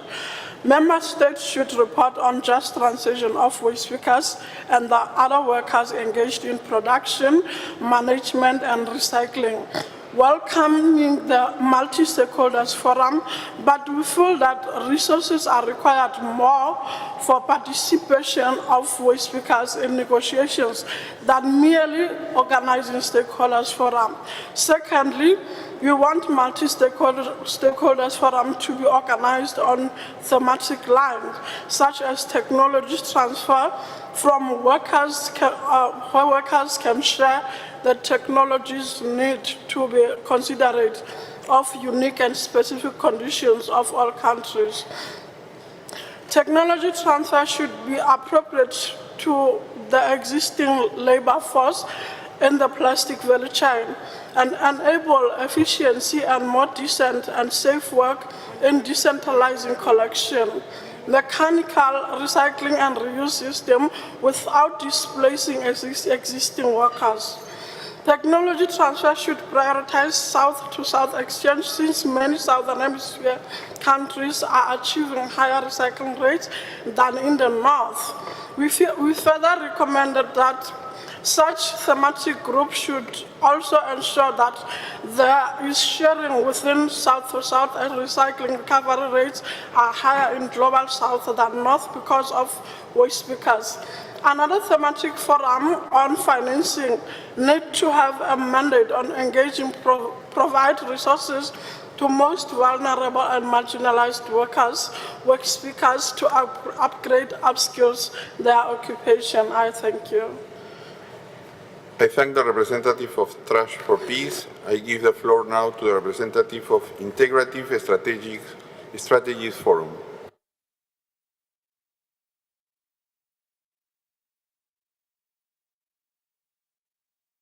Microphone 66.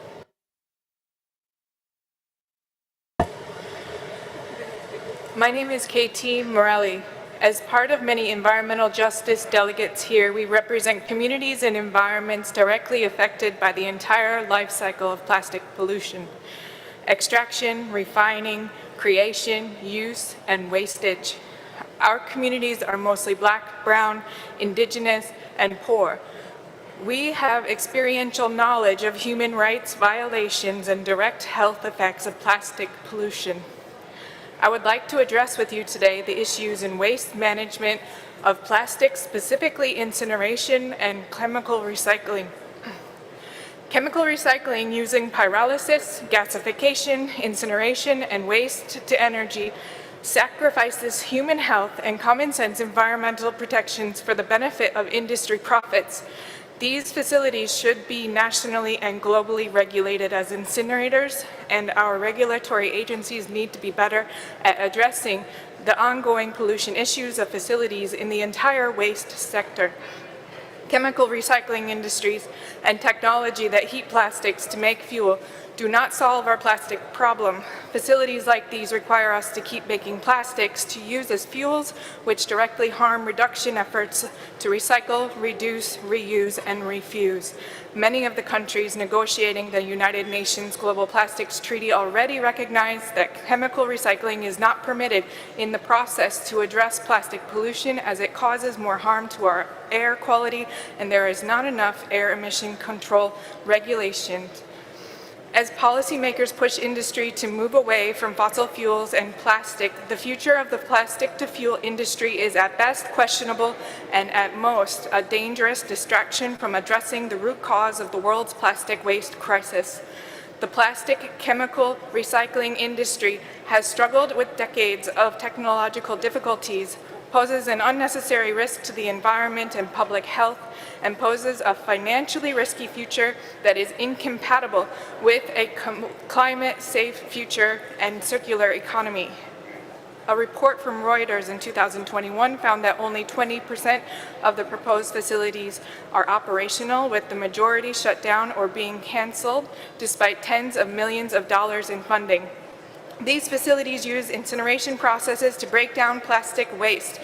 Research from Gaia confirms that these facilities are in actuality waste to toxic oil plants processing plastic to turn it into polluting fuel that creates heavy pollution to distressing health issues in nearby communities like mine.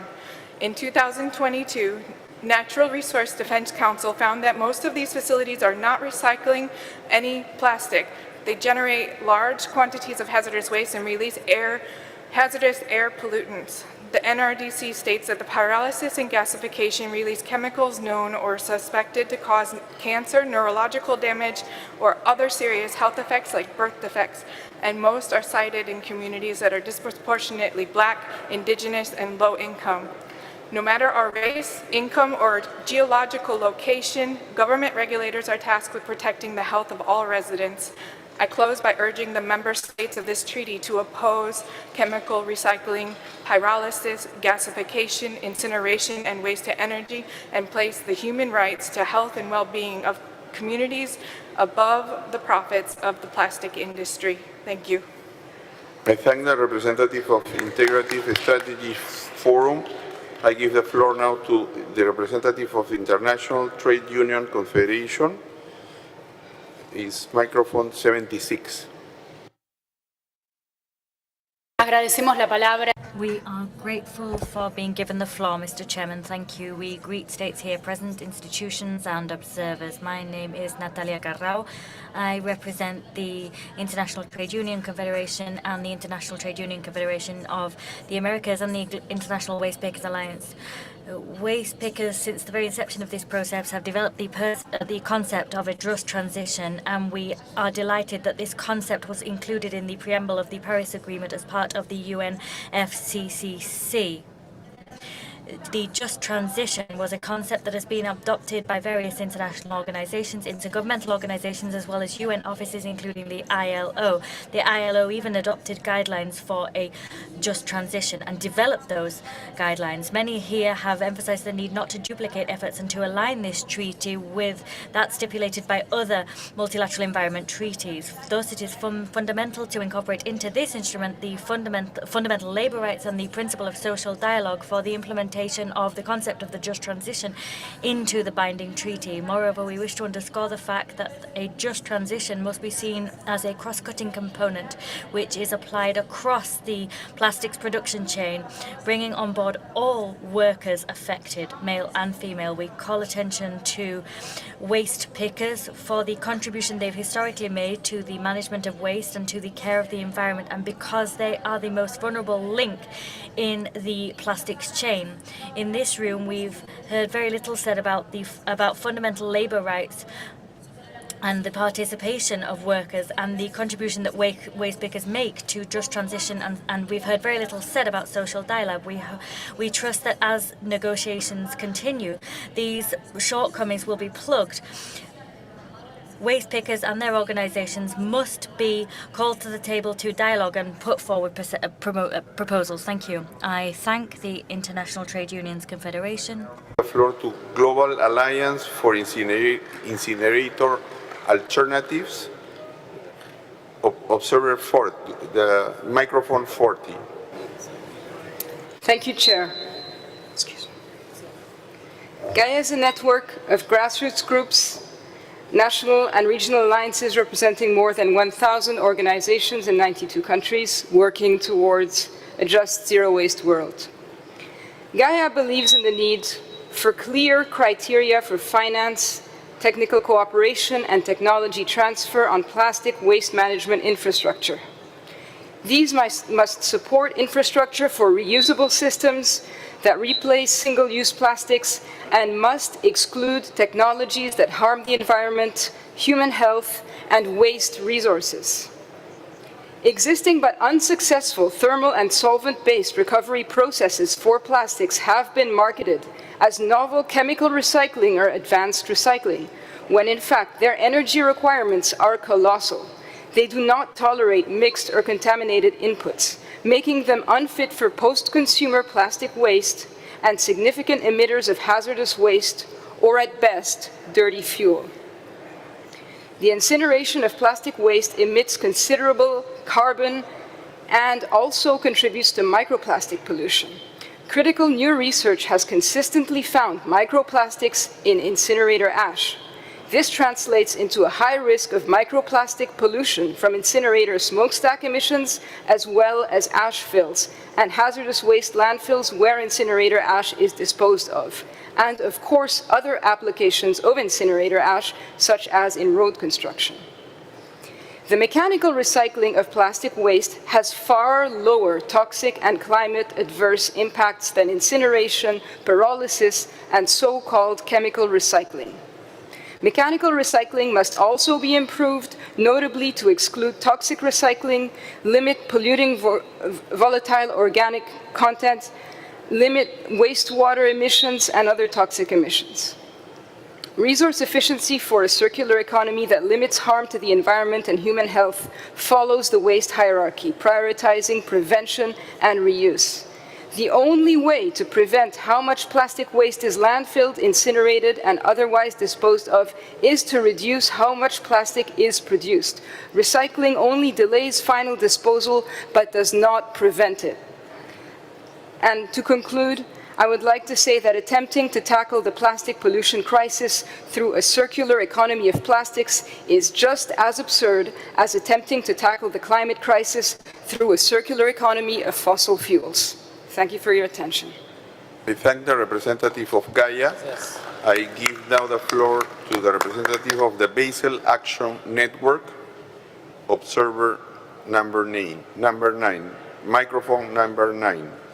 Thank you, Chair. I speak on behalf of the Basel Action Network, a civil society organization which for years has promoted global environmental justice and the principles, obligation, and implementation of the Basel Convention. I would like to take this moment to advocate strongly here for a mechanism to provide full scientific transparency and reporting on all the inputs and ingredients of all plastic products marketed in every country. Distinguished delegates, none of us can afford any longer to remain in the dark regarding what we as consumers of plastic products face in the way of harm from toxic polymers and additives in our day-to-day lives. Put very simply, the public has the right to know what it is their babies and children are touching and suckling on, what is leaching out of our bottles and food packaging and containers, and what science can tell us about the impacts. We all have the right to know. In this regard, I must repeat paragraph 22 of the Dubai Declaration on Chemicals Management, which states, information about chemicals related to health and safety of humans and the environment should not be regarded as confidential. Not only is this information a basic human right, but it is really a prerequisite for progress here and in many existing instruments. One of these instruments is the Basel Convention. Currently, the Basel Convention requires a full characterization of waste that must be may be subject to transboundary movement, that may have a hazardous impact on human health and the environment. However, currently, no shipment of plastic waste can be adequately characterized as is required by the Convention, as nobody can truly know what kinds of harmful chemicals are present in a shipment of plastic waste. As such, all current shipments of plastic waste are in fact out of compliance with the Basel Convention. In sum, before we can properly address the chemical hazards inherent in various types of plastic, we will need to know what and where they are. We will need to create a public database on all polymers and all additives in all uses. Such reporting must become a baseline global requirement of all producers that will be enforced by the parties.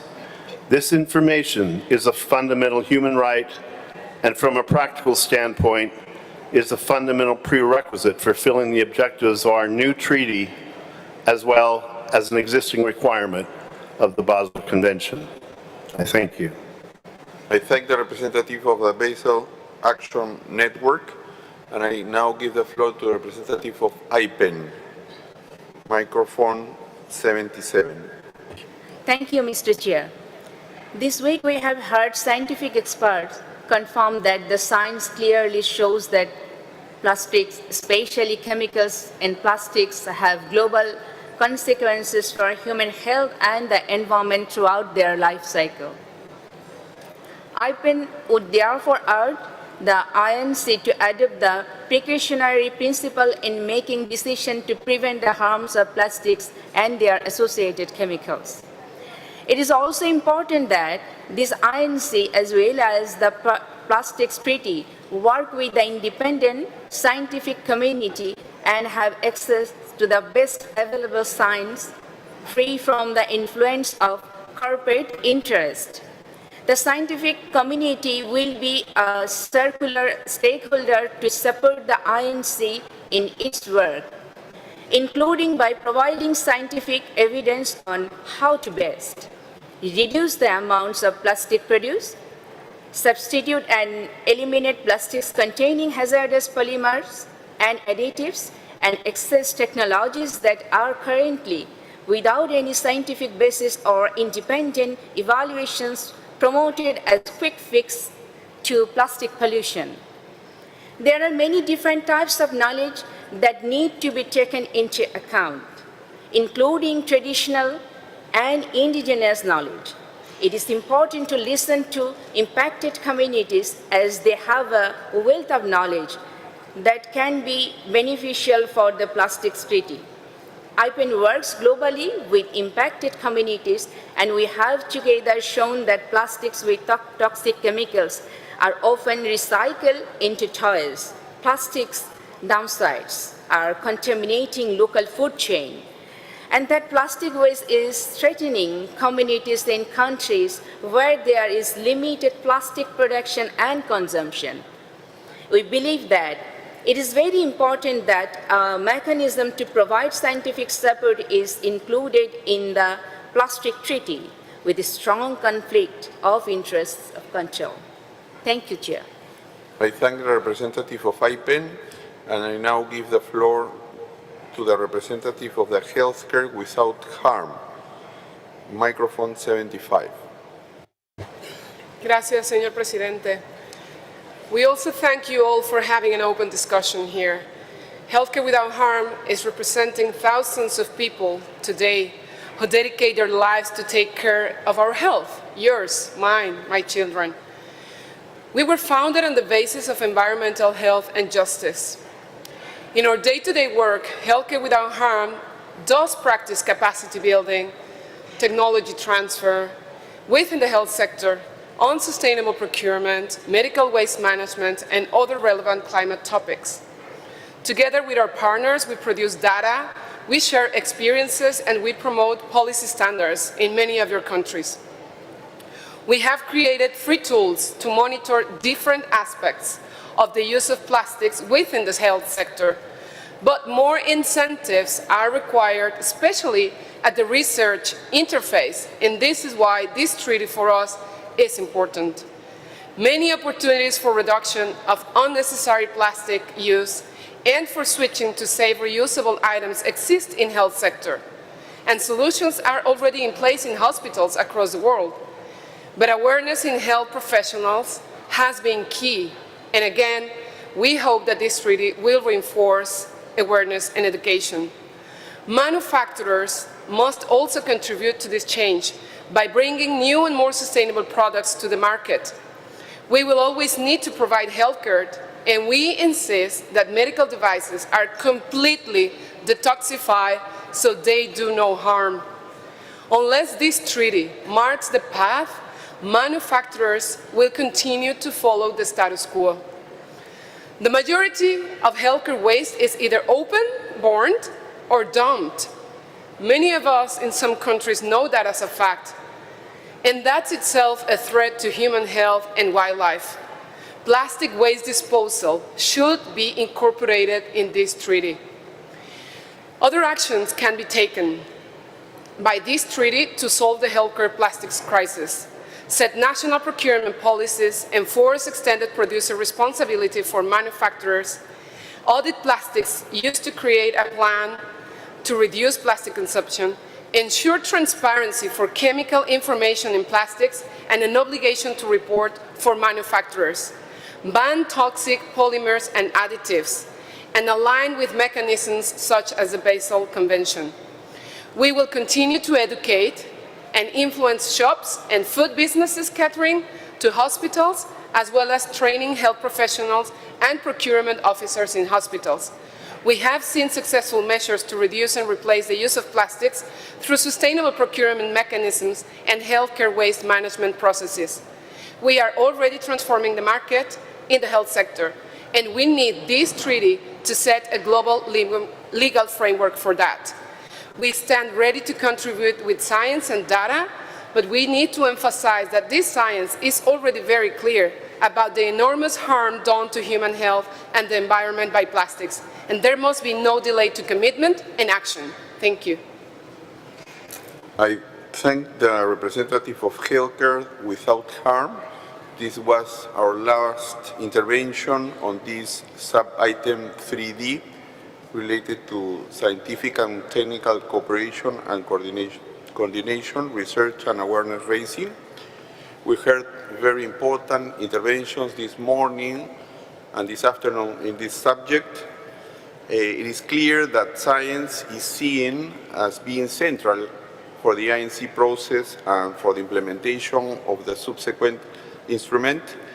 Many interventions pointed to the wealth of information already available and to the fact that sufficient information is available for us to act now. Many also identify a need for us to develop a mechanism that will enable the ongoing implementation to benefit from up-to-date scientific information, whether by establishing a specific body under the instrument or by means of coordination and cooperation. I noted that several interventions emphasize the need for scientific knowledge to be complemented by social science, economics, and indigenous people's knowledge. So now we will continue with our discussions with the following sub-item 3E, which is stakeholder participation and action. I note the wide participation of stakeholders in this meeting. It is important for this committee to consider how the interests of all stakeholders are considered and contribute to the process of elaborating this instrument, and how a multi-stakeholder action agenda may be formed. In your interventions, under this agenda item, you may also wish to consider any proposed next steps for a multi-stakeholder forum and the stakeholder dialogues. The rich outcome of the stakeholder dialogue that has taken place will serve as a valuable input in our development and implementation of the instrument.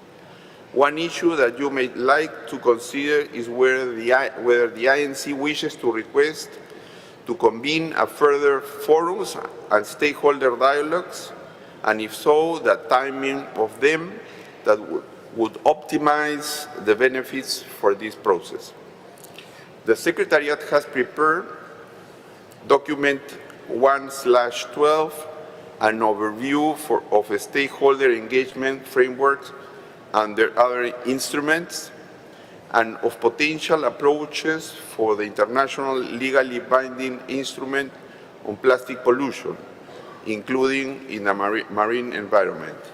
Information document 11, entitled Approach for the Multi-Stakeholder Action Agenda to End Plastic Pollution, has been developed by UNEP as a contribution to discussion on stakeholder participation and action. So now I will open the floor for intervention on this last sub-item. The floor is open.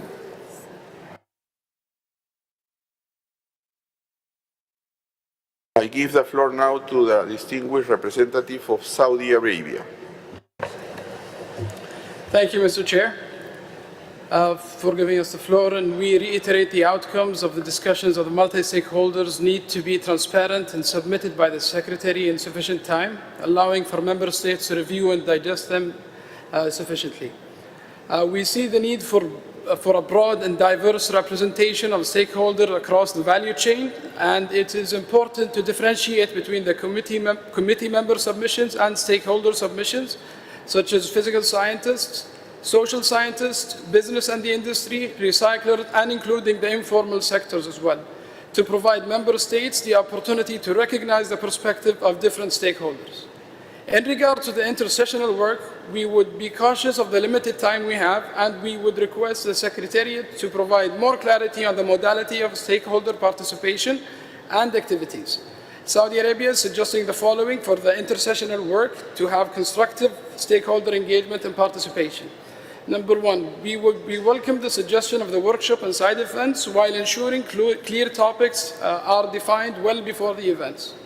We see the forum being held well in advance prior to the INC meetings to allow for a comprehensive synthesis of the discussion. We see the most benefit from in-person sessions as the virtual settings are challenging for engagement. To allow for a streamlined discussion, we would suggest the creation of a portal. This would bring all the summaries from the multi-stakeholder forums in one portal, and in the future could allow for discussions, reactions, questions, research and findings, and overall submissions. This would provide insight to the process. Finally, we recognize the role of other stakeholders and the valuable input they can provide, but this would be out of the formal negotiation process. Thank you, Mr. Chair. I thank the distinguished representative of Saudi Arabia. I will now give the floor to the distinguished representative of Norway, followed by Ghana and Switzerland. Thank you, Mr. Chair. Norway welcomes and supports engagement with all stakeholders, and a key to success in modern treaty making is early and effective involvement of all stakeholders.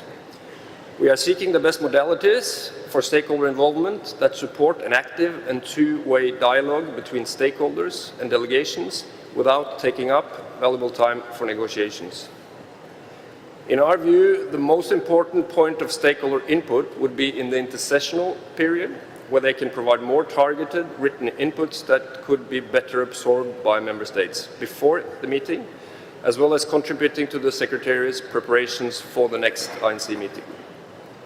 We believe the main objective of stakeholder involvement should be to enable stakeholders to share their views and to inform negotiations for the legally binding instrument on specific agenda items, including in writing and during the intersessional period. Any in-person meetings for stakeholder engagement would require dedicated financial resources, as this would not be formally part of the INC and should therefore not take away resources from the core operations of the process, such as financing additionally funded delegates. This is a clear priority for Norway. Regarding the development of a multi-stakeholder action agenda, as referenced in the UNEA 5/14 resolution, we are interested in hearing other parties' views, and we are ready to engage on this basis. As of now, we have some general reflections. Firstly, we believe an action agenda should be guided by some general principles, such as on transparency, accountability, measurability, and zero tolerance for greenwashing. Secondly, the action agenda must deliver concrete actions to support the implementations of objectives and measures of the instrument. And thirdly, this action agenda should learn from the experiences of other action agendas and be complementary to existing initiatives, coalitions, platforms, and partnerships related to plastic pollution, or replace existing ones to avoid duplicative efforts. Thank you, Mr. Chair. I thank the distinguished representative of Norway. I give the floor now to the distinguished representative of Ghana. Beginning of this sentence. Sir, I think we should read it. Let's go the first one. Thank you, Chair. The Ghana delegation is grateful for the opportunity to address this session. Ghana is in full alignment with all the statements of the African group that have been made so far, and wish to refer to the multi-stakeholder dialogue session which took place on Tuesday. In this regard, we wish to request the Secretariat to have the synthesis report made available under the in-session documents. We ask that all stakeholders, including industry, the scientific community, the informal sector such as plastic waste pickers, youth groups, and civil society organizations should be recognized and empowered as essential stakeholders in the INC process. Ghana wishes to call for the establishment of a robust monitoring and evaluation system which is evidence-based and makes use of well-established indicators for the monitoring of targets, ambitions, and compliance at the global and national levels. We call for the establishment of a legacy fund, a voluntary fund with generous contributions from industry players to manage legacy plastics, which is the outcome of decades of waste resulting from irresponsible patterns of production and consumption of plastic products. This legacy fund must be established and operationalized in the interim while the INC process is underway. We call on UNEP to establish and manage this fund, which should be made accessible to all member states, especially for countries in the Global South. We also suggest that part of the financial instrument that will be established under the legally binding instrument be applied towards the support and sustenance of the Legacy Fund. Ghana calls on the High Ambition Business Coalition and other like-minded coalitions to make ambitious commitments during INC 2 towards the establishment and operation of the financial instrument. Mr. Chair, I thank you for the opportunity. I thank the distinguished representative of Ghana. I give now the floor to the distinguished representative of Switzerland, followed by Peru and Indonesia. Thank you, Mr. Chair. Switzerland very much values the engagement, expertise, and inputs from stakeholders. We cannot elaborate an international legally binding instrument on plastic pollution without the engagement and involvement of civil society, scientists, and the private sector. Early and meaningful engagement is therefore essential. We also welcome the coalitions that are emerging from business, scientists, and the civil society that are supportive of an ambitious treaty with a strong global regulatory framework. We are interested in finding the best ways to support a dialogue and to benefit from their inputs. One way to catalyze and mobilize expertise in a concrete and targeted manner is to receive written inputs to inform the negotiations. This is why my delegation is very supportive of the elaboration of a document that would contain options for obligations and control measures across the full life cycle of plastic that would not only be based on inputs from member states, but also from stakeholders. We also believe that the intersessional period is a good moment to allow for exchanges in a variety of formats. Dialogues during this time has the advantages to allow member states to digest and integrate relevant information in their position for relevant inks. As we move into treaty-making mode, it would also be of great interest to my delegation to see how best to ensure that stakeholders, in particular the private sector, could support the implementation of the treaty. The multi-stakeholder action agenda is one of the ways, and we are interested in discussing its modalities as we move into the negotiations of the treaty. And finally, let's not forget that we have an ambitious time frame. The priority is to allow for efficient negotiations. There are many other forums and voluntary initiatives, and we should avoid creating duplication or a burdensome process in the context of the INC process. I thank you. I thank the distinguished representative of Switzerland. I will now give the floor to the distinguished representative of the European Union, followed by Peru and Indonesia. Thank you very much, Chair. The EU and its member states have long advocated for a meaningful involvement of stakeholders in multilateral environmental processes. This one is no different. The EU and its member states underline the importance of involving all stakeholders, including youth, industry, academia, indigenous peoples, women, waste pickers, and marginalized groups. We would also like to take this opportunity to thank everyone who contributed to the very interesting discussions during the Multi-Stakeholder Forum on Saturday and the dialogue on Tuesday afternoon.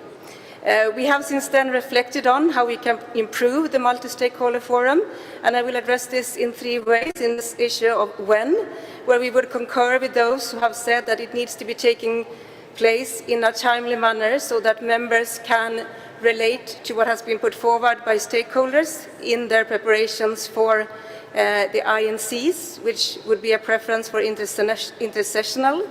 On the issue on how, I think we could see a mix of in-person and virtual, depending on the availability and resources, and we would also concur with those who have addressed that these submissions need to be written and with targeted questions. Chair, the EU and its member states continue to support their meaningful involvement throughout the INC process in a targeted way and in different compositions. As we heard yesterday, and we very much oppose these views, such involvement could be arranged in a number of different ways. As said before, in the sessional period, written submissions, regional consultations, as well as side events. Possibilities are many, and we should use them. What is important for the EU and its member states is that the participation of stakeholders is structured and that their input comes sufficiently early in the intersessional period for governments to be able to take into consideration. Regardless of the modalities of stakeholder participation, we should, however, not lose sight of the limitations.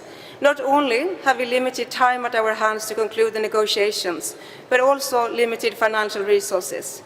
This is particularly important to bear in mind, especially in this deeply concerning situation where only 1 delegate from developing countries have been funded to participate in this INC. Thus, any decision on the modalities need to be subject to availability of resources. For the EU and its member states, it is also extremely important that the Secretariat prioritize its resources for the negotiation process. We are therefore also interested in further exploring the role of UNEP in the establishment of a multi-stakeholder action agenda.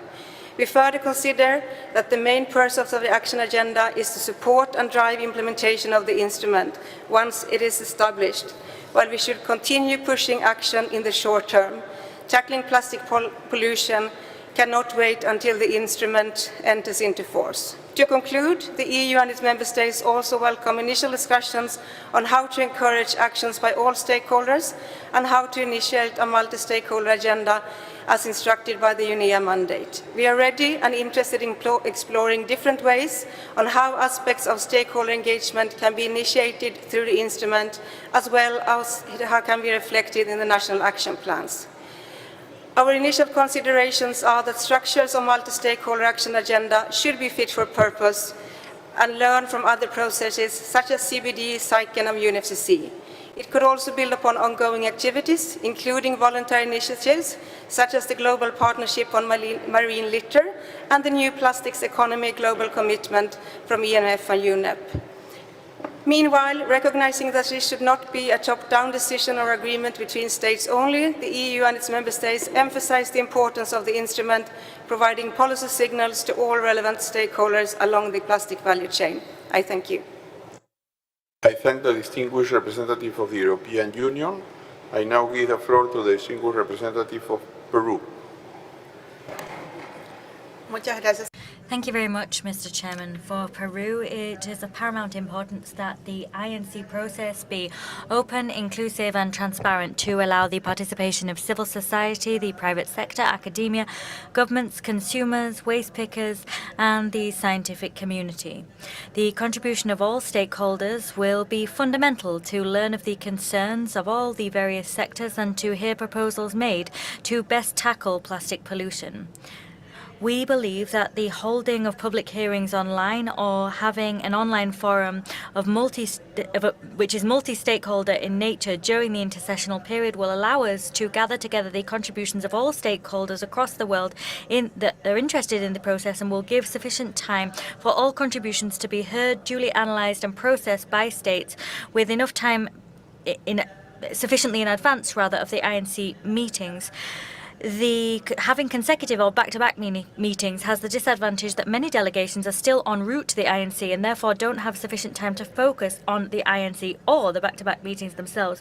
We believe that we should have an online platform on which we can upload the contributions of all stakeholders. This should be a platform that everyone can access. The primary results of this forum or of public hearings online held in the intersessional period could be presented during every INC. Lastly, we appeal to member states, the private sector, civil society and other donors to financially contribute to the participation of stakeholders in the future in order to make this participation sustainable over time. Thank you.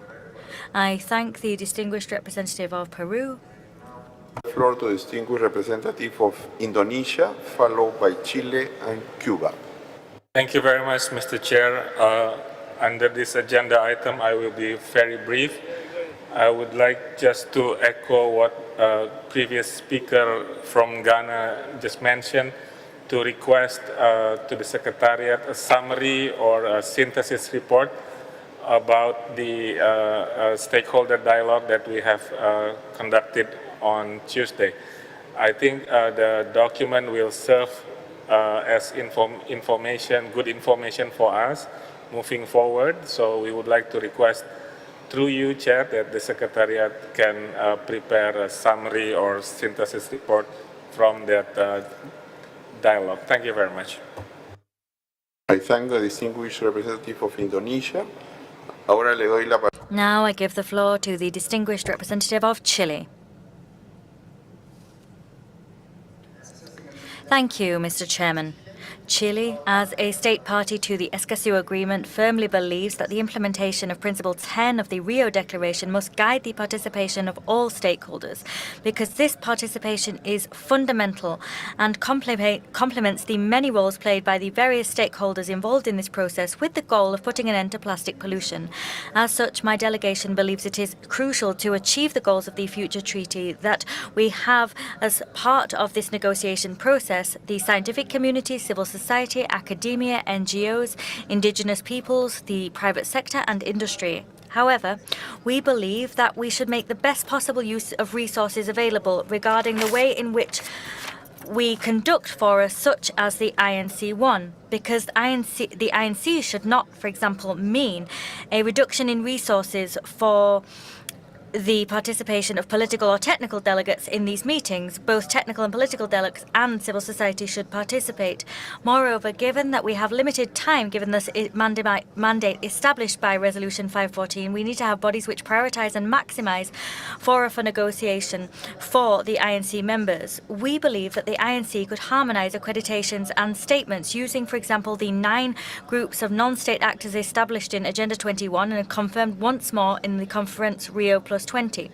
These are environmental NGOs, independent and research NGOs, trade union NGOs, the Gender Equality and Youth Group, YOUNGO, the WGC, Women and Gender Constituency, and the Indigenous Peoples Organization, IPO, the Local Government and Municipal Authorities Group, LGMA, and the BINGO, Business and Industry Group. Chile believes that the participation of stakeholders in this process should reach tangible form through various formats which complement the positions of member states of the INC. Stakeholders must have an opportunity to present inputs to the process through a dedicated portal and with a different time slot so that member states can be adequately informed of their contributions. we could have side events that would be undertaken during these meeting processes. We believe that these bodies and events would allow invaluable exchanges between negotiators and stakeholders. Mr. Chair, regarding the multi-stakeholder forum, my delegation believes that the format of this forum does have room for improvement because we noted an imbalance between those participating in each one of the roundtables. It should be guaranteed that all roundtables have representatives of government, academia, civil society and others all together. That would really allow us to incorporate all visions into every discussion on this issue. We also believe that one of the ways of guaranteeing participation is to ensure that there is translation at roundtables, or that we have some tables in different languages so that everyone that wishes to participate does not find themselves limited by language barriers. We should all be able to hear everyone's point of view. Finally, we believe that this forum is not an effective tool if it doesn't issue any kind of report or document which then serves as input for later meetings. This is particularly important for negotiators. Consequently, as others have, we ask for events to be held not directly before the meeting, and far less should these meetings be held in parallel to contact groups or the plenary, because otherwise due attention is not given to them. Thank you. I thank the distinguished representative of Chile. And now I give the floor to the distinguished representative of Cuba. Thank you, Mr. Chairman. Cuba believes that the goal of this agenda item is not to have precise exchanges regarding the participation of stakeholders in the very INC negotiating process, but we do agree, nevertheless, with some of the ideas expressed by other delegations. The goal here is to have an exchange of ideas regarding the contributions that can be made by these multi-stakeholders in the implementation of the new instrument. What might be the content of the provisions so that we can build an action agenda with all stakeholders involved and ensure that's guaranteed within the instrument that we're going to negotiate. Here we believe that the contribution by many different stakeholders will be crucial in tasks such as education and awareness raising of young consumers, vulnerable groups, industry. Scientific evidence from science will be important, as from academia, and we particularly need to look at the contribution of the private sector. There needs to be a commitment from them that could be presented during the implementation of the agreement, alongside commitment statements made by other sectors. There could be partnerships or other initiatives linked to the issue of plastic pollution. The private sector will have to contribute to transparency with information on additives and the substances they use, how they're being substituted, the search for alternatives, the product design, essentially in everything that contributes to the circularity of the plastics economy. And as such, all of this should feature in provisions within the instrument itself. Thank you. I thank the distinguished representative of Cuba, and I give the floor now to the distinguished representative of Ecuador, followed by Eswatini and Pakistan. Thank you very much, Mr. Chairman. The negotiating process that we're getting underway today is related to plastic pollution and is tackling individual capacities of each country to tackle the problem. But we do need to look at production and consumption by looking at plastic pollution across the life cycle, and there needs to be robust international cooperation which takes account of the various capacities in terms of technology and finance that everyone has, particularly those of developing countries. And we need to look at the environmental impact, the impact on health, on transport and tourism of plastic pollution, and we need to do all of this from a human rights-based perspective. As such, Ecuador believes that this process should include from the outset the participation and effective contribution of all relevant stakeholders. Their voices and contributions need to be taken into consideration both in the committee meetings and sessions and during the intersessional process. The participation of these stakeholders needs to be promoted and facilitated on the base of an approach which sees these people as rights holders from many sectors, because many of these sectors will help us guarantee a just transition without leaving anyone behind. We believe that such participation could see the presentation of submissions during the intersessional period so that this information and the result of research can be shared in a timely fashion with all parties before they arrive at sessions. And then we could have technical meetings, technical workshops, parallel meetings, in-person meetings, which all would allow us to enrich our sessions and have concrete input that we could feed into future elements of the binding treaty. We believe that stakeholders must commit to the process and help us agree on principles of the future agreement. We should also promote the broad access of all stakeholders to discussions in a transparent fashion. It is vital that these efforts involve the majority of stakeholders, including various levels of governments, indigenous people, local authorities, the private sector, academia, the scientific community, waste picker communities, women, young people and children, inter alia. All groups should be involved in this treaty. As the Secretariat document states, there are examples, some lessons learned from multilateral agreements that we could draw upon. Climate change, desertification, biodiversity, Agenda 2030, and the WHO framework.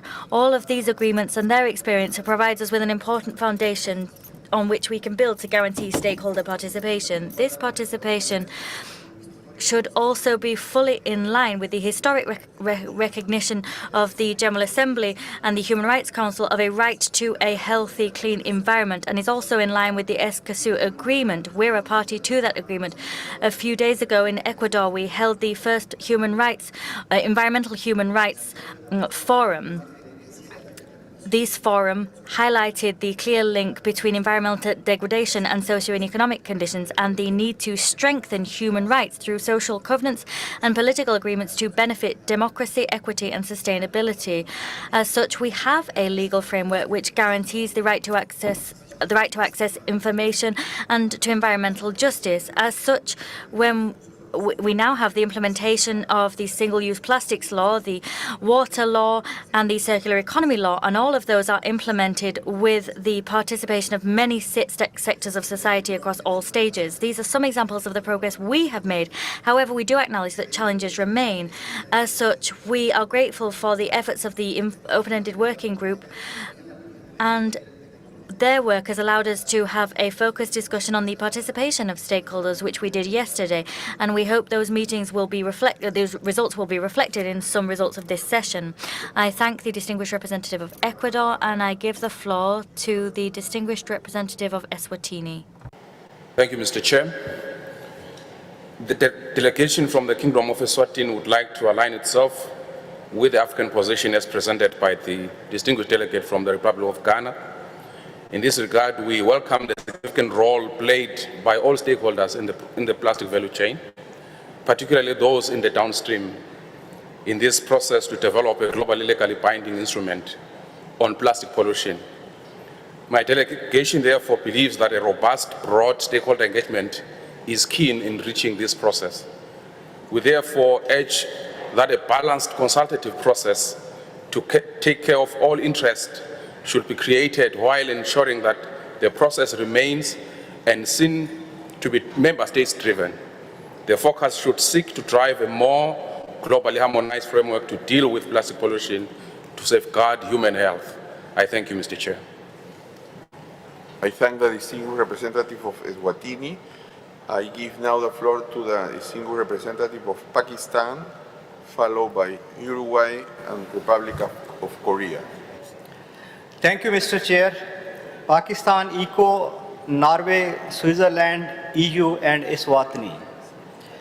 Pakistan supports the participation of stakeholders, plastic manufacturers, producers, industries, companies, recyclers, waste pickers, scientists, researchers, non-government organizations, civil society organizations are important for sharing their experiences, expertise, technologies to combat plastic pollution. The input of stakeholders will be beneficial for ink process. Even without engaging stakeholders, the plastic treaty will not be able to achieve its obligation in true letter and spirit. I thank you.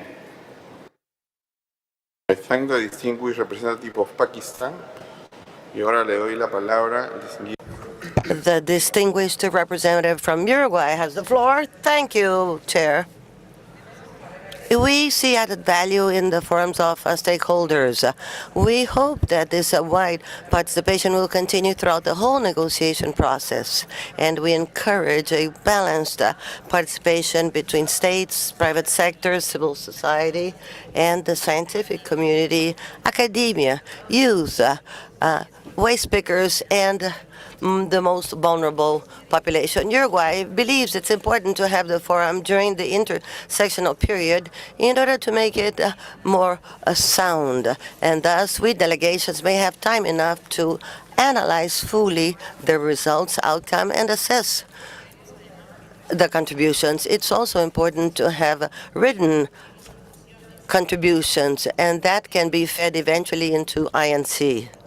The forum during the period can be conducted virtually, and afterwards during INC, there can be a segment so that they may report on outcomes. And finally, wish to echo what has already been said about the importance of separating budgets from INC and forum processes. And we also insist on the importance to allocate priorities to wide, extended participation between developing countries in the negotiations.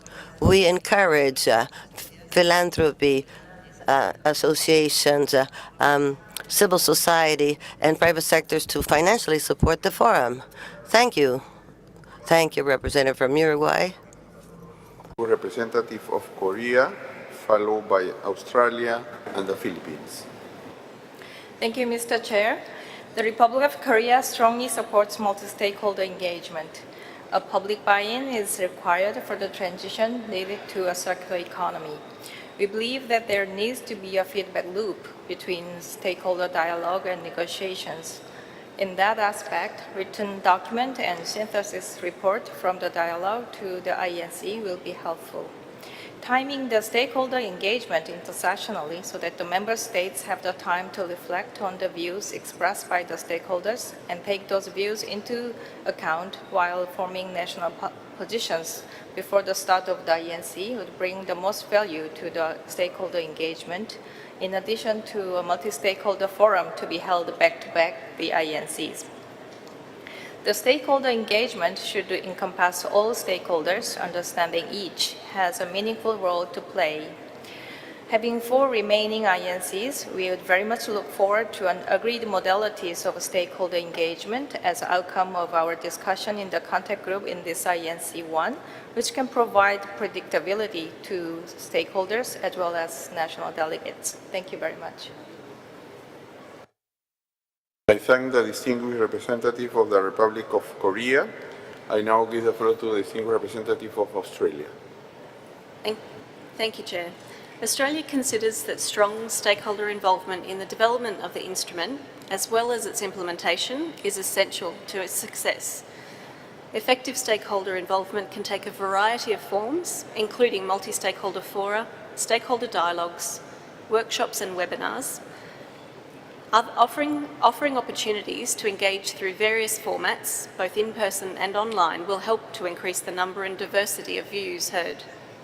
Importantly, input from stakeholders must be targeted and timely so that it can meaningfully inform the INC process.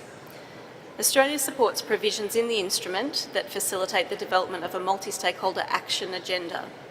Action to address plastic pollution requires the mobilisation of a broad range of actors, and these actors must be engaged early in this process. Australia particularly wants to ensure the meaningful engagement and participation of First Nations and Pacific Island communities in a stakeholder action agenda. Thank you. I thank the distinguished representative of Australia. I give now the floor to the distinguished representative of the Philippines, followed by Thailand and Bangladesh. Thank you, Mr. Chair. The Philippine government supports an open, transparent, and inclusive process that ensures meaningful and equitable participation by non-party stakeholders, including the civil society, private sector, and local communities, to render the new instrument viable and effective. To promote a whole-of-nation approach, whereby all sectors contribute to the elimination of plastic pollution. we submit the following positions. First, all stakeholders should be informed and educated through formal and informal channels by optimizing the use of information and communications technology.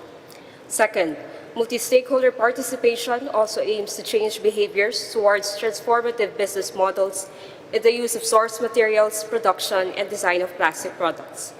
Third, integration of all sectors of society is crucial.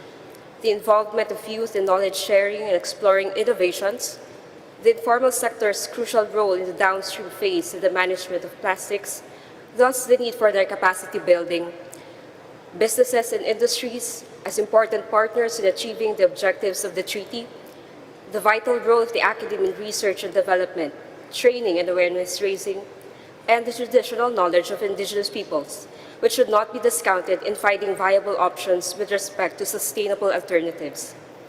Lastly, the Philippines recognizes the importance of having a feedback mechanism on the implementation of the treaty in the global setting. Thank you. I thank the distinguished representative of the Philippines. I give the floor now to the distinguished representative of Thailand. Thank you very much, Mr. Chair. Thailand would like to align ourselves with the statements made by distinguished delegations of Switzerland, Peru, Indonesia, Eswatini, and Pakistan. Thailand recognizes the worthwhile of the engagement and action of stakeholders to concur a part of negotiation and implementation processes in a meaningful manner. However, many multi-stakeholders and multi-sector include along the plastic value chain. They also have their own perspective, divergent in nature and perhaps having conflict in their interests. The question is how to maximize those valuable and beneficial varieties anticipate with proper conflict resolution. However, insisting the constructive participation and action of those respective stakeholders in the instrument, the crystal clear modality should be strategized by taking into account principles of inclusiveness, transparency, responsiveness, accountability, and respect of right, as well as providing their opportunity and capacity to participate and share their inputs and expertise, as well as take action effectively, equitably, responsively, and accountability through the process. Thank you very much. I thank the representative of Thailand.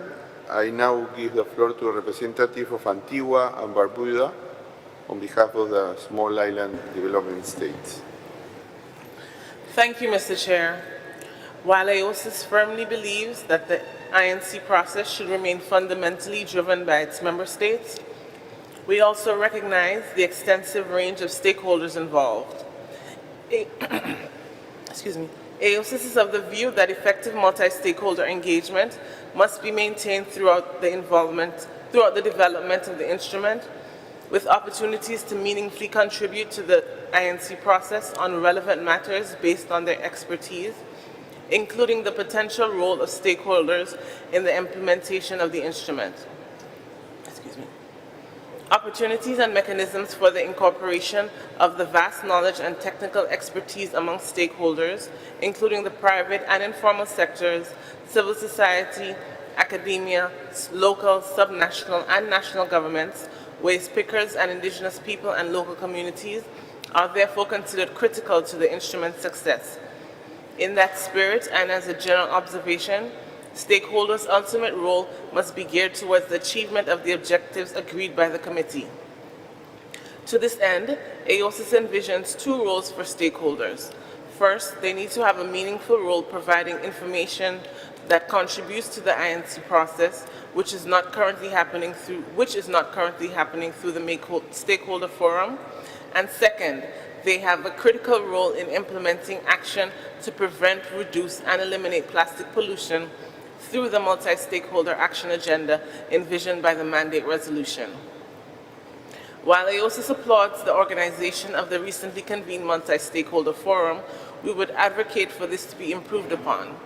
AOSIS acknowledges the vast wealth of knowledge and expertise among the various stakeholders, and therefore advocates for more effective modalities to facilitate their contribution to the development of the instrument, particularly in providing expert input on complex scientific, social, economic, cultural, and technical issues, the implications of potential measures, actions, and obligations under the instrument, and the challenges, opportunities, and experiences with current governance frameworks on plastics.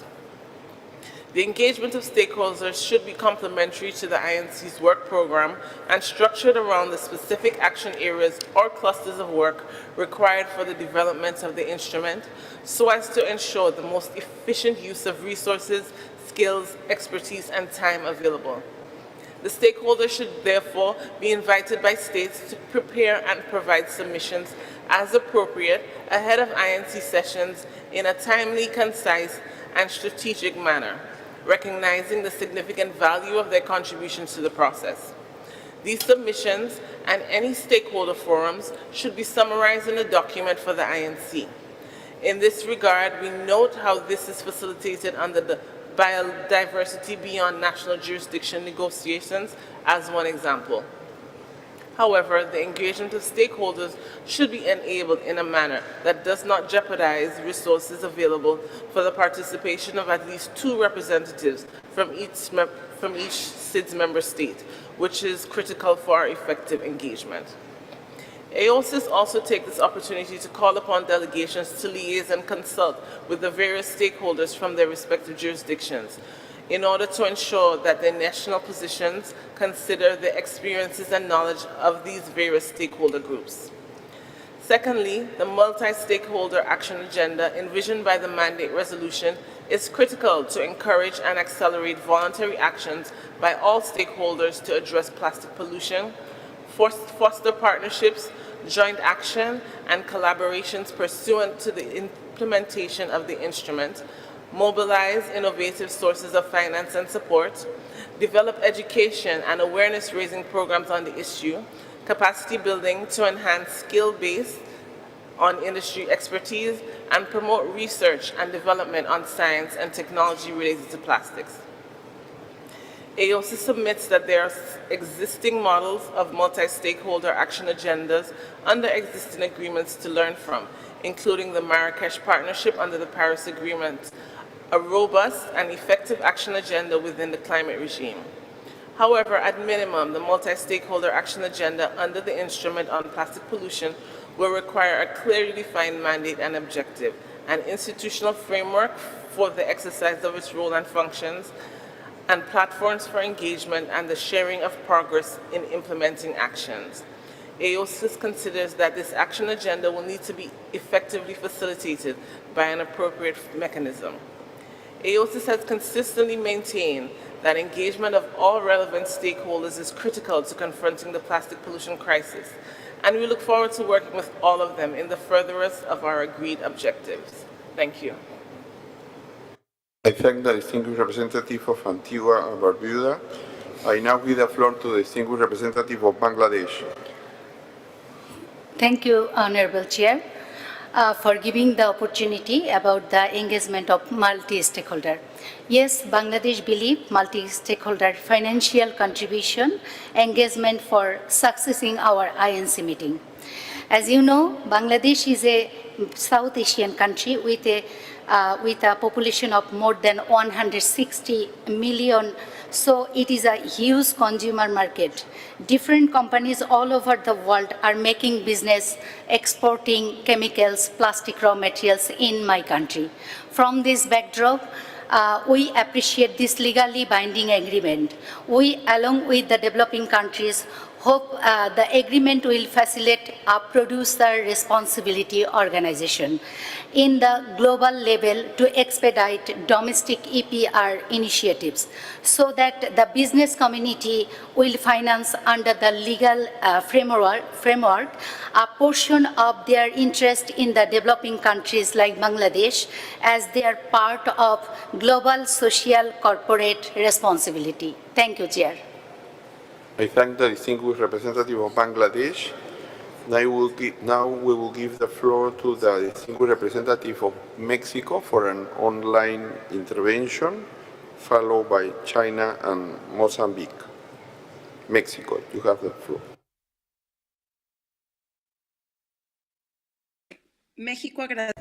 Mexico wishes to thank the Secretariat for the preparation of the participation scenery.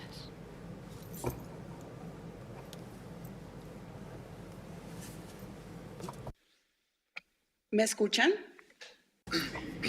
Yes, we can hear you, madam. Thank you. For this agreement to truly have the desired impact in getting rid of plastic pollution, Mexico firmly believes that we must include in the discussion the different voices and perspectives of stakeholders.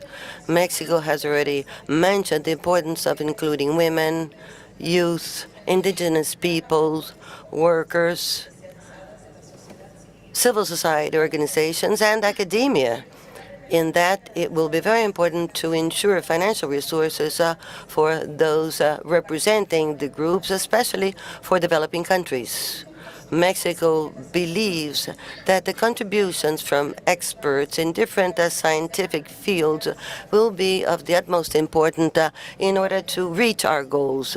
To that, we add secretariats from other agreements and international and regional international organizations. Amongst so many frameworks and participation modalities, for us it is important to take a look at the Principle 10 from Rio in access to information and public participation rights. A tremendous model to follow are the mechanisms that are part of ESCASU, an innovative benchmark for a fluid dialogue amongst all parties and the public.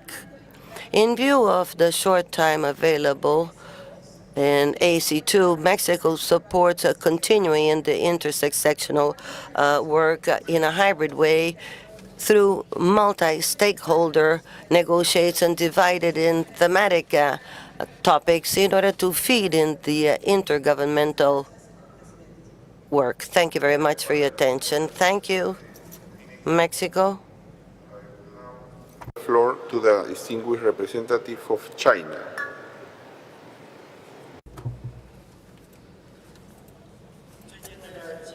Distinguished Mr. Chair, delegates, the Chinese delegation appreciates the role played by multi-stakeholders in global environmental governance. However, the new plastics convention requires a lot of consultation work, and the time is very tight. During the INC meeting, we have received a large amount of inputs by stakeholders. They need to be digested and fully understood, which has put pressure on the negotiation process. And this kind of arrangement has put great pressure on the delegations. It is also not conducive to the smooth progress of the negotiation process. We hope that during the intersessional period, the stakeholders can make written submissions on their positions and supporting scientific information. The stakeholders can also hold offline and online meetings to fully communicate with each other and submit the outcome documents of the meeting in advance. In this way, all parties would have sufficient time for reference and for digesting the information. We would very much appreciate the written submission during the intersessional period by stakeholders. But during the INC session, we believe that we should focus on full discussions on the core obligations and control measures in the future instrument in order to accelerate the process. Thank you. I thank the distinguished representative of China. I will give the floor now to the distinguished representative of Mozambique, followed by Turkey and the United Kingdom.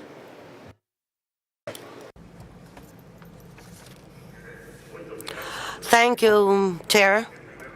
First of all, I would like to express our warm congratulations for your appointment in chairing this forum.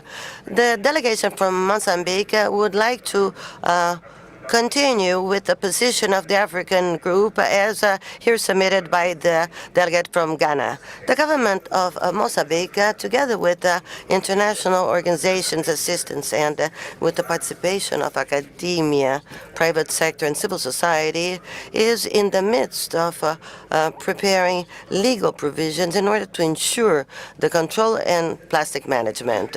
It was with the assistance and the participation of the research institutions and the private sector that the government of Mozambique has ensured the preparation of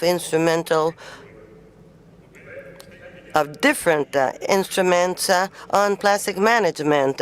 And the government is also preparing the legal provisions to ban the use of plastic and the strategy for raising awareness on plastic management.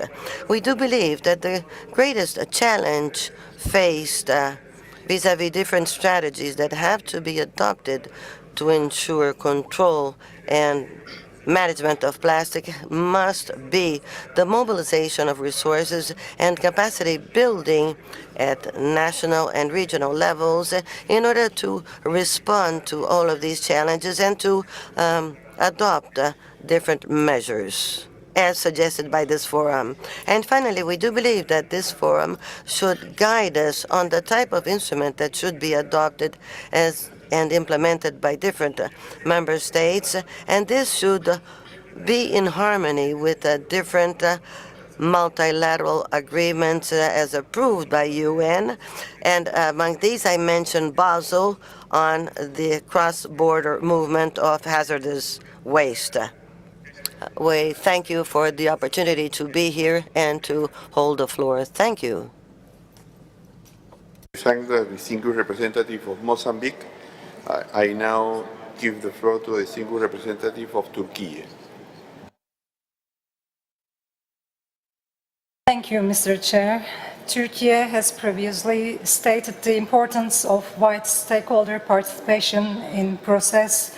With this opportunity, my delegation would like to underscore once again this point. Having said that, I would like to bring your kind attention to the following. We are aware that in this session, discussing stakeholder engagement outside the member countries. However, as the Turkish delegation, we find it useful to first raise an issue regarding the participation of member states in the process. I would like to begin my speech by recalling the critical importance of the responsibility given by the decision on end plastic pollution adopted at UNEA 5. We are all aware of the importance of fulfilling this task. In that regard, we believe that the negotiation process has to be carried out with a transparent, fair, and equitable manner. However, some regional groups meetings didn't hold regularly or efficiently. Therefore, some countries, including Turkey, cannot find any opportunity to express the views and perspectives within these regional groups in which they have the right to vote. We have the difficulty to understand what are the roles and the responsibilities of the regional groups, some of which are not convened in the negotiation process. We are pleased if Secretariat clarify at this point. Thank you.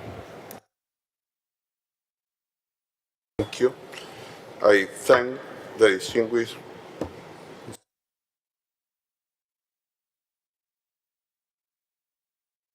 We will come back on this issue.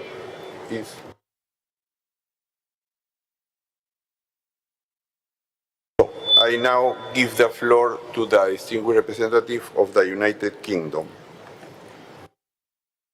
Thank you, Chair.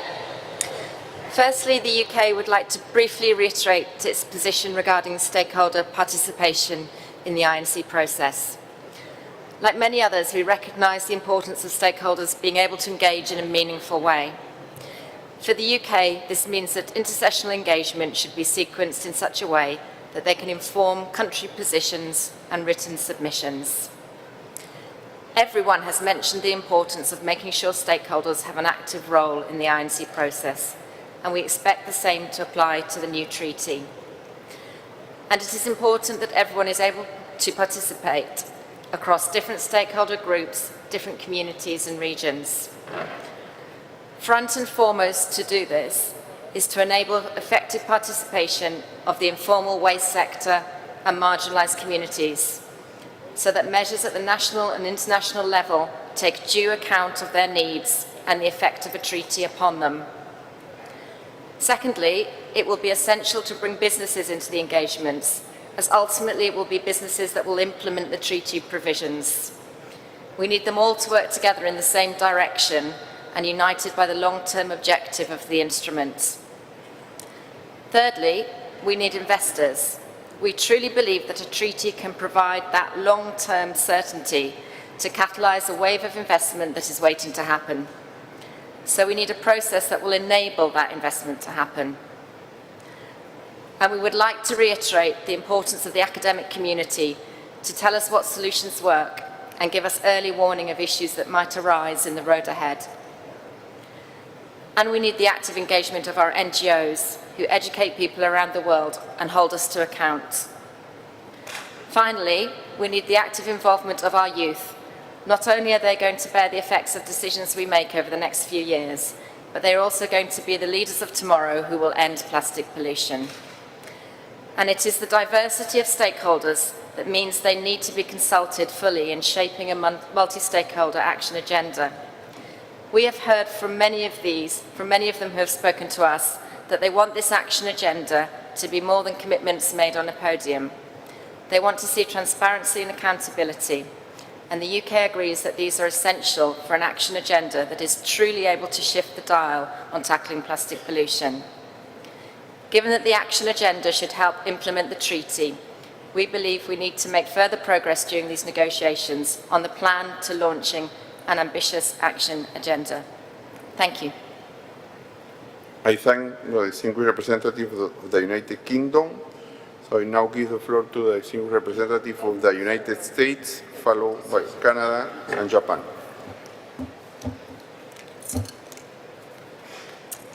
Thank you, Mr. Chair.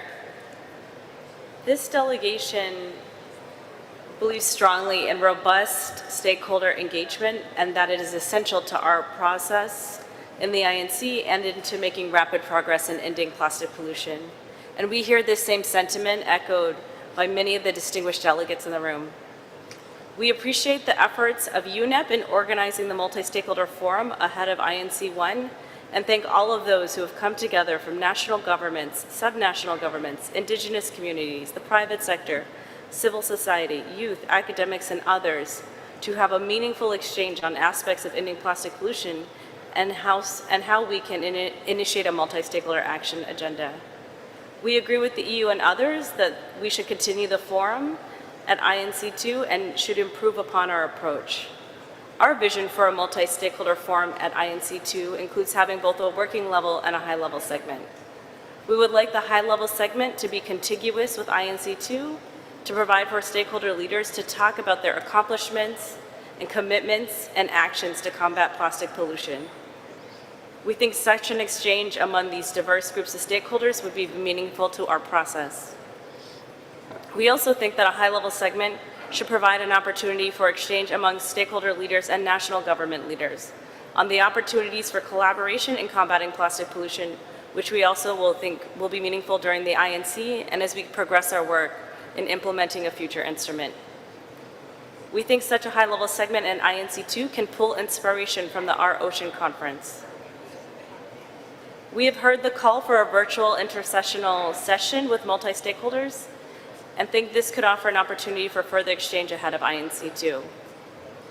We also think that a direct way to guide and focus stakeholder engagement during the intersessional period would be to receive stakeholder input on targeted questions and issues and to compile such input ahead of INC2.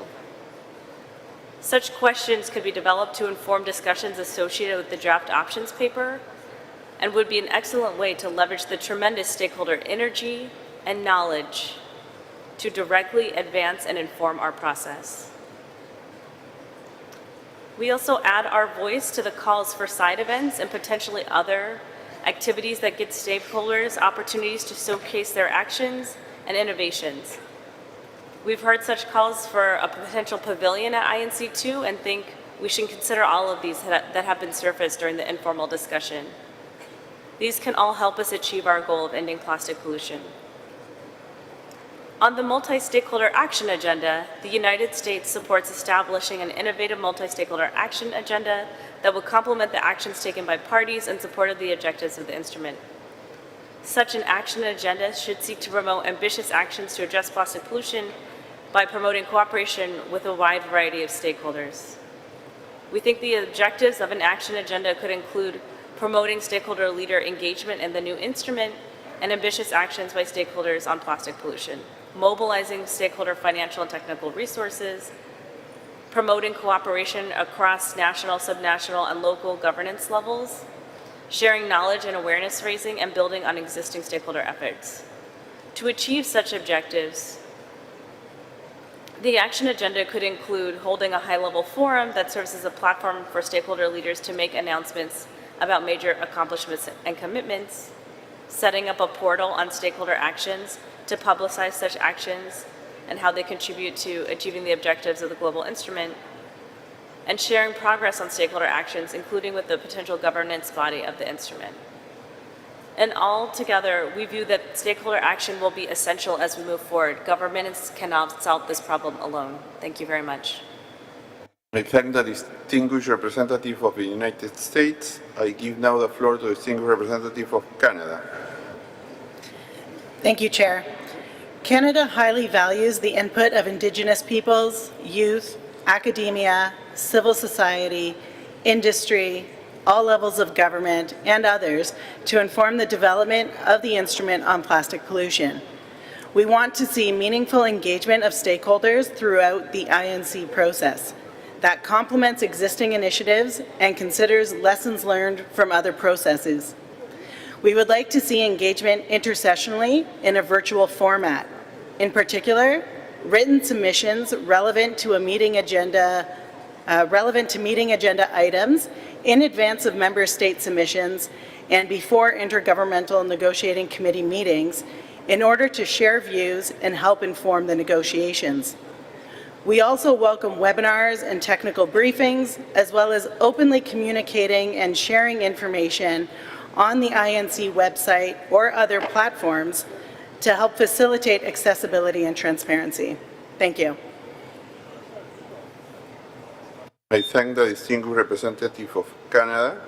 I will now give the floor to the distinguished representative of Japan. Thank you, Chair. Japan supports robust participation of stakeholders in the development and implementation of the instrument.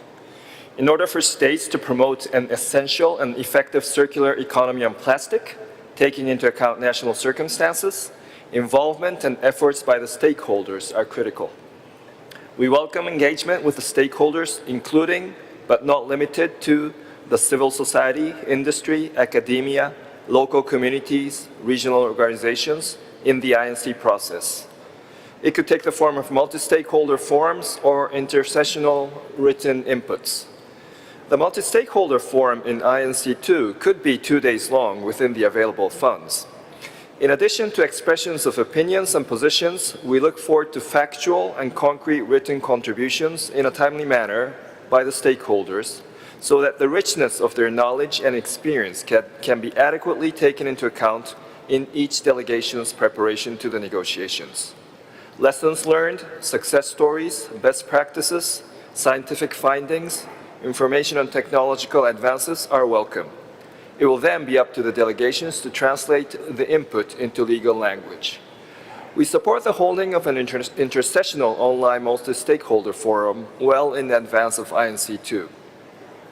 In-person discussions, written contributions, and online exchanges all will create synergy. That's what post-COVID-19 multi-stakeholder diplomacy is about. Japan is ready to discuss provisions on the involvement of stakeholders in the implementation of the instrument at the appropriate timing. There are useful precedents, including Minamata. Japan is also ready to engage directly with stakeholders. We are doing so domestically and internationally. Such contexts add reality to our negotiations.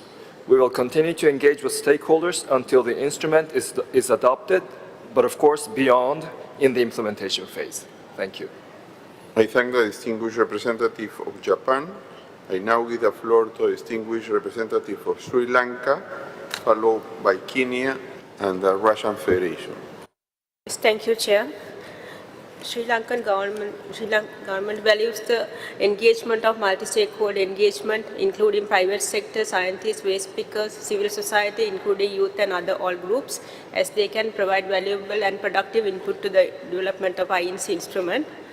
It's observed that their services will be very important in implementation of the INC legally binding instrument, as they have the ability to reach many communities through different modes, which will lead to effective and successful implementation of the INC instrument. Therefore, their services will be very important. Therefore, different methodologies can be considered to get their voices through forums, reports, online or physical participation, considering the availability of time frames. Thank you, Chair. I thank the distinguished representative of Sri Lanka, and I now give the floor to the distinguished representative of Kenya. Thank you, Chair. Kenya aligns herself to the position by the African Group. Plastics support livelihoods of diverse downstream value chain stakeholders, such as waste pickers and small-scale business enterprises. These groups of people comprise the poor, humble, marginalized, working class, religious and ethnic minorities, and indigenous communities. This treaty is likely to cause some level of disruption in the operations of these communities. And so their voices, interests, and expectations on just transition should be considered in the text of the convention. Kenya proposes that the INC process need to ensure active participation of all stakeholders through diverse platforms such as the multi-stakeholder forums, side events, and other online platforms. Kenya encourages member states to make efforts to include diverse stakeholders in their delegations, such as academia, youth, civil society, waste speakers, and private sector, among others. Donor institutions should consider supporting participation of these stakeholders. Kenya also proposes that efforts should be made to create awareness and communicate simplified information on the ongoing INC process to all the stakeholders and get their feedback on the same.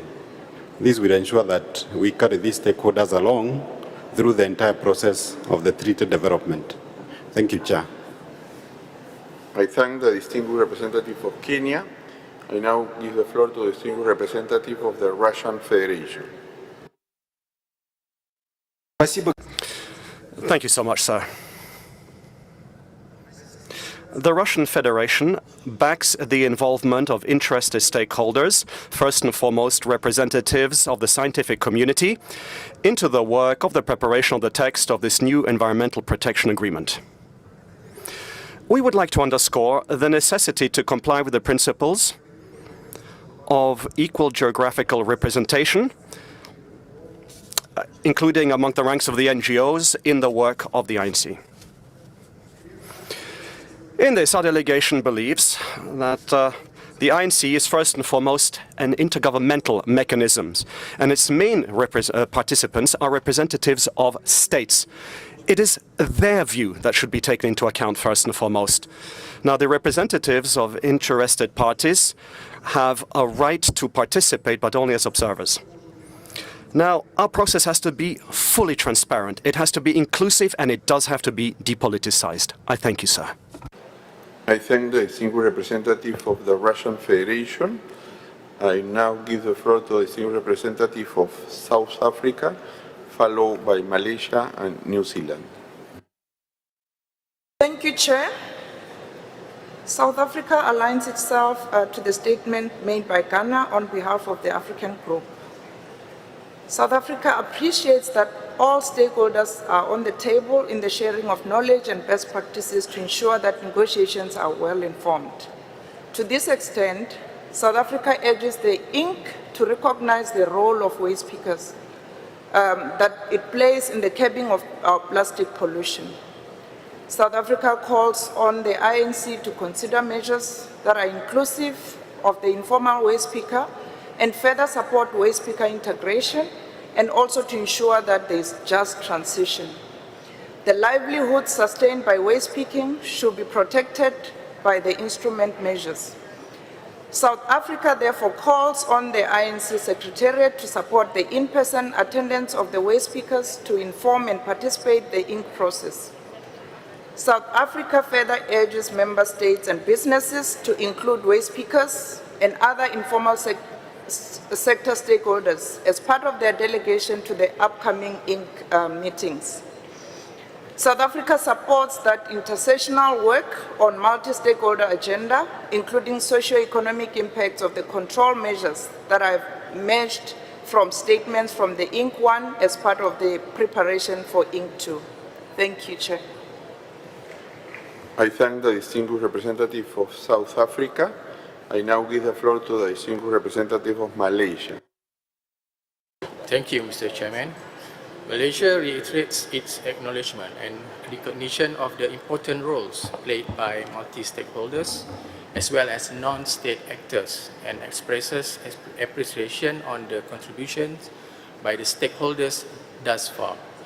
Malaysia proposes that the engagement with stakeholders must be in the form of two-way communication to ensure understanding, clarity, and productive discussions. Malaysia supports the proposals of holding stakeholder engagement and intersessional sessions either via online, in person, or hybrid.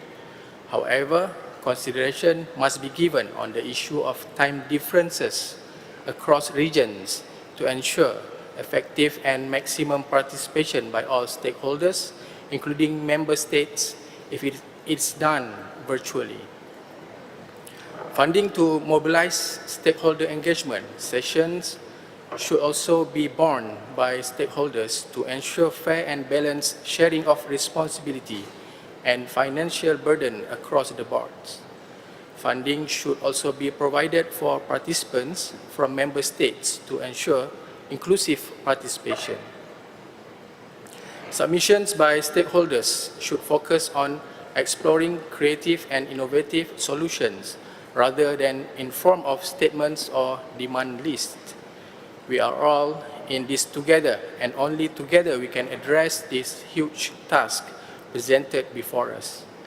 Malaysia also requests for the Secretariat to provide clarity on how we could incorporate stakeholder input into the negotiations. Currently, we see it just as information sharing. What we need at this time is a solution in implementing the instrument and addressing the issue. Lastly, Chair, Malaysia proposes to explore a more targeted and thematic-based engagement through regional-based stakeholder engagement sessions. This would provide deeper understanding in local contexts.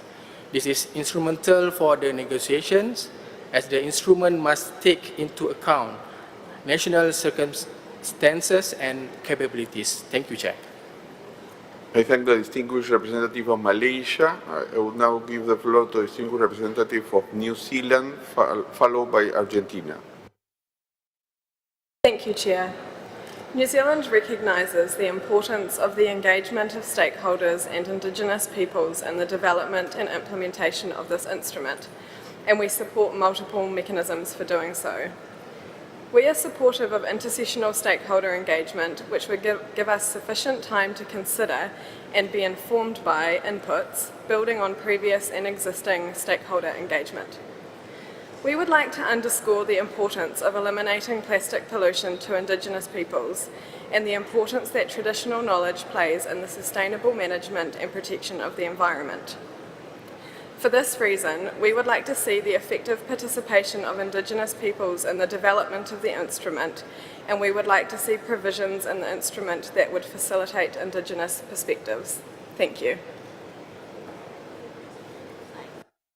I thank the distinguished representative of New Zealand. Ahora le doy la palabra. Now I give the floor to the distinguished representative of Argentina. Many thanks, Mr. Chairman.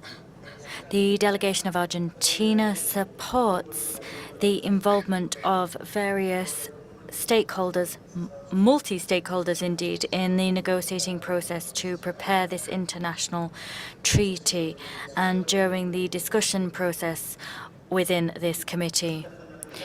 To us, it is of paramount importance to ensure public participation in environmental issues, referring to the rights of members of the public to participate in the decision-making process on matters of the environment. NGOs and all of civil societies must contribute impartial information and science-based information, academia-based information. There must be data use which is agreed upon in the scientific sphere. The right related to access to information must facilitate the significant participation in the taking of environment decisions, and this decision-making process should be based on faithful information produced by every region. We believe that observers can produce written documentation to provide relevant information, be this in the intersessional period or during the meetings of the committee themselves. As such, delegations will be able to take into due note the perspectives and positions of all stakeholders, and in so doing, they will be able to help us foster an environment where we can search for consensus so that ultimately we can achieve the best possible outcome of our discussions. Thank you. I thank the distinguished representative of Argentina, and now we're going to open the floor to observers. To the representative of Action on Smoking and Health, microphone 17. Thank you, Chair.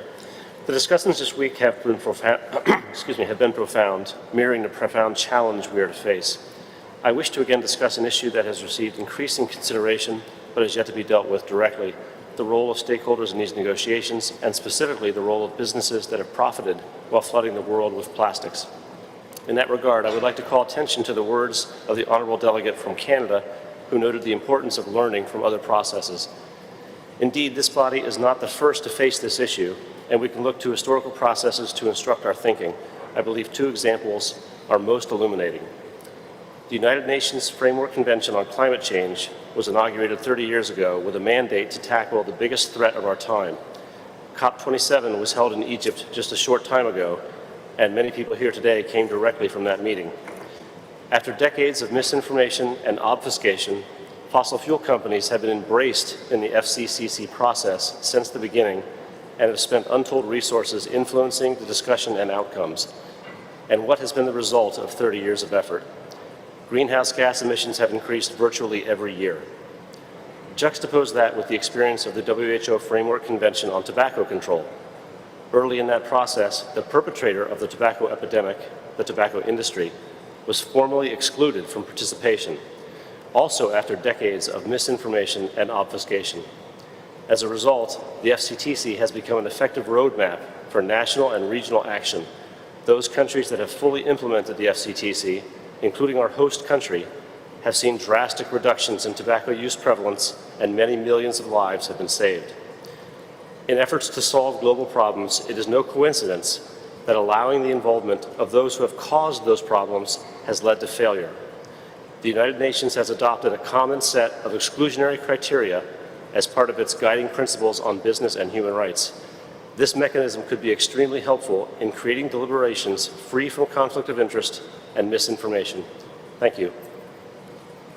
I thank the representative of Action on Smoking and Health. I give now the floor to representative of Friends World Committee for Consultation.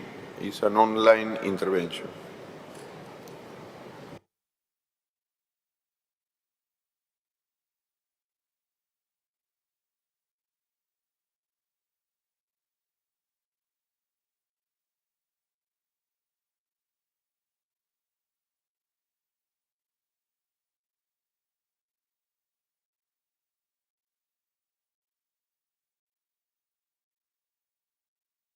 While we wait for this, I will give the floor now to the representative of Africa Climate and Environment Foundation, microphone 63. Thank you, Chair. Speaking on behalf of the INC Youth Focus Group of the Major Group for Children and Youth, we recognize the interventions from the member states who advocated for youth participation in the intervention. We urge them to maintain their position and call upon all member states to advocate for intergenerational equity as a key part of the instrument. We highlight to you two principles of the Rio Declaration. First, obviously, the Principle 10 about participation of all citizens. Second is Principle 21, the creativity, ideals, and courage of the youth of the world should be mobilized to forge a global partnership in order to achieve sustainable development and ensure a better future for all. First, we need all stakeholders involved and informed. The plastic issue is intergenerational and is interconnected.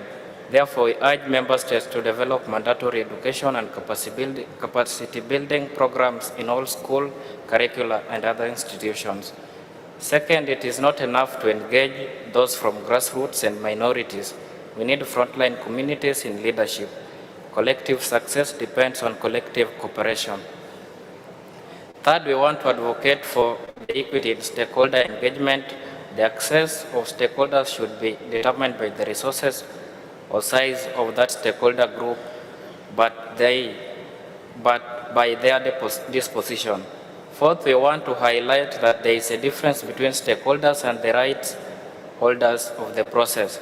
Children and youth, women, and indigenous peoples are not just stakeholders, but right holders in a decision-making process. We want colleagues in the room to please remember this terminology of right holders in their decisions. Fifth, we strongly advocate that 9 major group model used by ECOSOC, UNE, and several other processes should be the starting point in the engagement in the INC. We believe that anything below that would be a regression. This model is already implemented across various conventions and processes. 6, we urge member states to convene local and national consultations and dialogue to incorporate demands and expectations of right holders and stakeholders in their policy positions for future INC meetings. We further stress the importance of including young people as part of official national delegations. 7th, in terms of practical aspects of stakeholder participation, we ask for the next INC to include side events and exhibits from organizations, extended period of registration of stakeholders, and funding of stakeholders from the countries of Global South. Finally, we want to outline that children and youth in any decision-making process are most vulnerable and most underrepresented. We ask for dedicated funding support from member states directly towards the youth constituency for their participation at the future INS. Thank you. I thank the representative of Africa Climate and Environment Foundation. We'll try again with Friends World Committee for consultation for online intervention.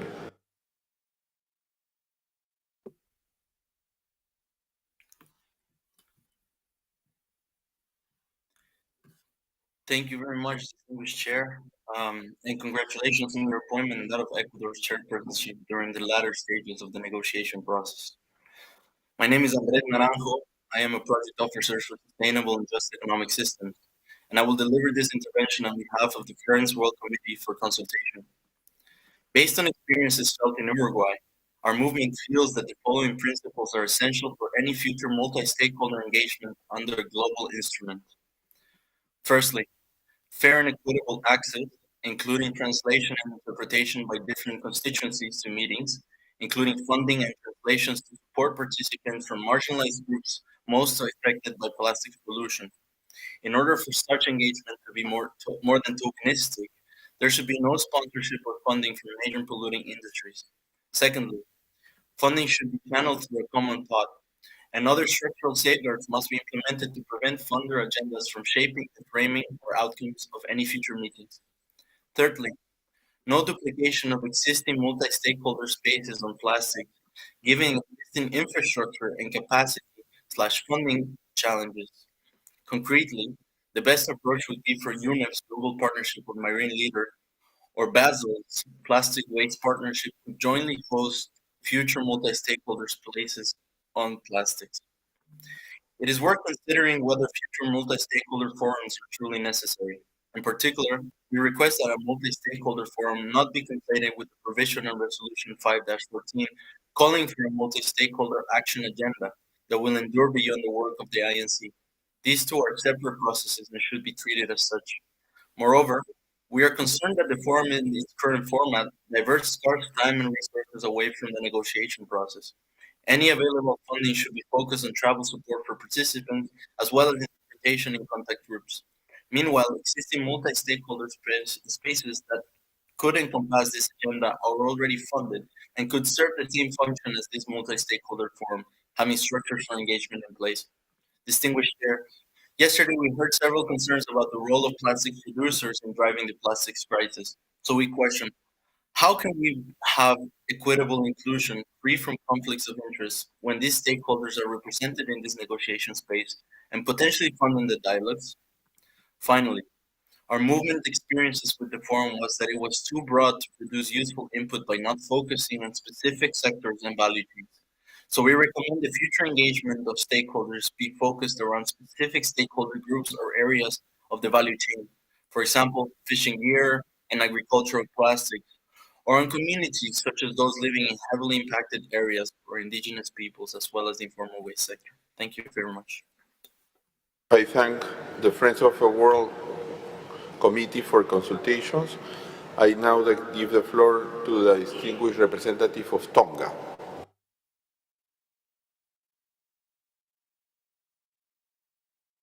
Thank you, Chair, for this opportunity to intervene. For Tonga, we think that multi-stakeholder engagement should be grounded in the following principle: fair and equitable access, especially for traditional and local communities, right holders and indigenous people, and including translation and or multiple languages. 2, ensuring funding is not diverted from supporting delegation in their attendance of the INC. My experience to travel here was very difficult, and I came along from Tonga. I would benefit from having another colleague to support me and ensure we can participate in multiple parallel conversations. Thus, this should be the priority for limited resources from the Secretariat. 3, ensuring stakeholder coordination doesn't duplicate existing spaces that already have structure and funding in place. 4, meaningful participation for all stakeholders. We have to be careful that any future forums do not consume time away from the INC and the negotiations themselves. We are clear that we want stakeholder input from many different sectors, but it needs to be timely and structured so that it can facilitate our participation and knowledge gathering ahead of time. We suggest that stakeholder engagement could include coordinating with specific sectors, such as fishing gear, or around specific communities, such as those disproportionately impacted by plastic pollution, those living in large ocean states, or indigenous people. This could be a role for a multi-stakeholder action agenda provided for in the UNEA resolution. Thank you, Chair. I thank the distinguished representative of Tonga.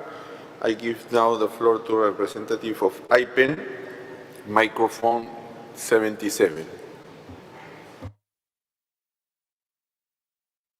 Thank you very much, Chair, for the floor.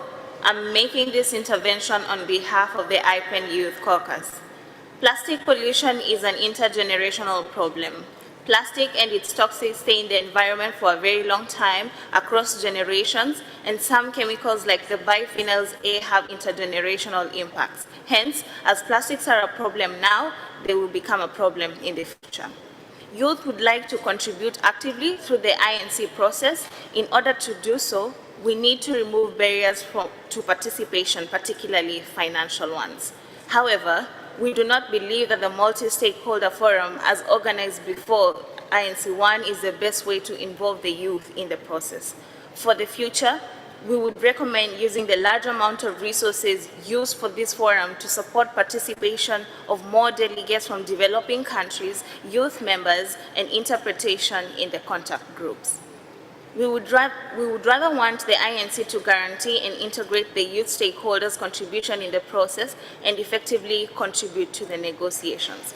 Additionally, providing opportunity for submissions, consultations, and involvement in the intersessional process would be a valuable way to involve future generations in the process, including the possibility to organize side events in the future INCs. However, if a multi-stakeholder forum is to be organized before INC2, we would want it to, 1, be separate and not run in parallel with INC1 to allow for our inputs to be integrated in advance of the meeting. 2, to be organized in a manner that includes us from early consultations based on a fair and equitable access. And 3, to avoid the conflict of interest in this process. Today, the UN Office of Human Rights denounced that there is a fundamental and irreconcilable conflict between the interests of the plastic industry and businesses deeply implicated throughout its supply chain and the human rights and policy interests of people affected by the plastic crisis. The plastic industry has disproportionate power and influence over policy relative to the general public. Human rights are needed to counterbalance these powerful interests. Priority should also be given to the voices of those who are most impacted by the problems that these interests have caused, including children and youth, women, waste speakers, scientists, and indigenous people. Thank you, Chair. I thank the representative of IPEN. I give now the floor to the representative of the Global Alliance for Incinerator Alternatives, microphone 40. Thank you, Chair. Firstly, we would like to reiterate that the term stakeholders conveys a false equivalence between rights holders and perpetrators from industries that produce plastics. As in the Tobacco Framework Convention, companies that produce the problem should be excluded from negotiations. The priority for civil society rights holders is direct access to negotiations as observers to make suggestions. Do not hold the microphone, please. Okay. I'm sorry? When you touch the microphone, there is a sound. If you can continue, please. Hello? Is this better? Okay. The priority for civil society rights holders is direct access to negotiations as observers to make suggestions that governments can consider. Effective access to negotiations involves lowering administrative barriers to accreditation and visas, travel support and interpretation, and access for key constituencies, including informal sector, waste workers, and indigenous peoples. Gaia also requests that funding is prioritized for at least 3 delegates per country, as well as interpretation in contact groups to ensure effective negotiations with several parallel contact groups, and allow for the completion of negotiations within the short time frame afforded to us by our UNEA mandate. Expensive, drawn-out, and in-person multi-stakeholder forums take funding away from these priorities. Multi-stakeholder engagement should follow the principles of non-duplication and coordination with existing bodies, as required under the UNEA resolution. On this basis, we believe that the Basel Convention Plastic Waste Partnership and the UNEP GPML are best placed to co-organize the INC multi-stakeholder engagement in consultation with rights holders, notably waste pickers, as well as independent scientists. While an intersessional virtual format will lower cost as well as some barriers to participation, we urge the organizers to ensure that the voices of most impacted communities are those most clearly heard, included where needed through in-person side events at the start of future INCs. Multi-stakeholder events should feed into but not encroach upon precious time allocated for negotiations. Thank you for your attention. I thank the representative of Global Alliance for Incinerator Alternatives. We have 2 online interventions. I give first the floor to Foundation Barranquillar Plus 20, Fundación Barranquillar Plus 20.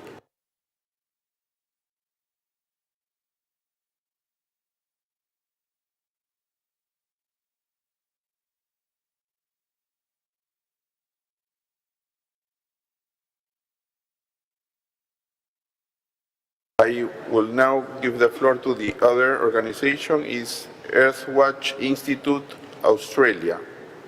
You have the floor.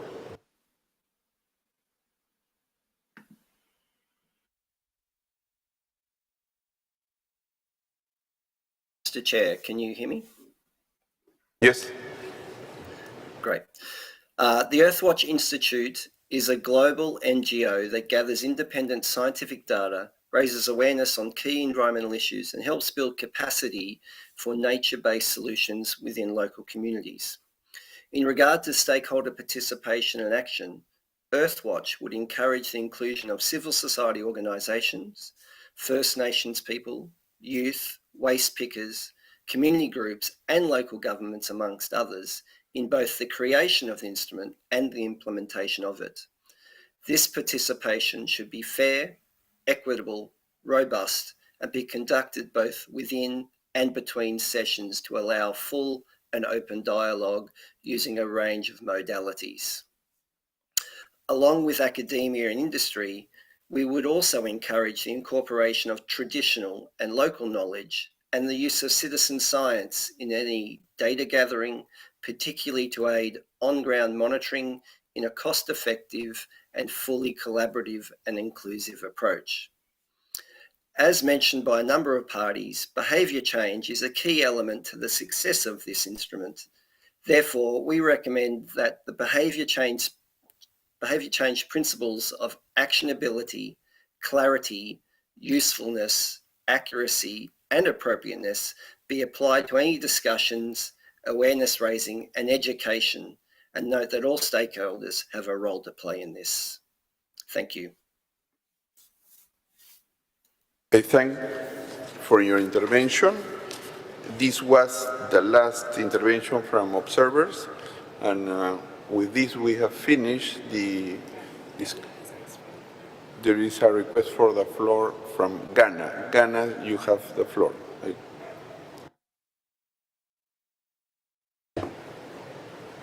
Thank you, Mr. Chair, for the opportunity. The Government of the Republic of Ghana presents its compliment to all delegates of the first INC and has the honor to invite them to watch the solidarity match between Black Stars of Ghana and Uruguay in the ongoing FIFA World Cup in Qatar. The Secretariat has graciously provided space and facilities in Auditorium 2 for interested delegates to watch the match. Ghana would continue to be a friend of Uruguay beyond football. On this note, Mr. Chair, I wish both teams the very best of luck.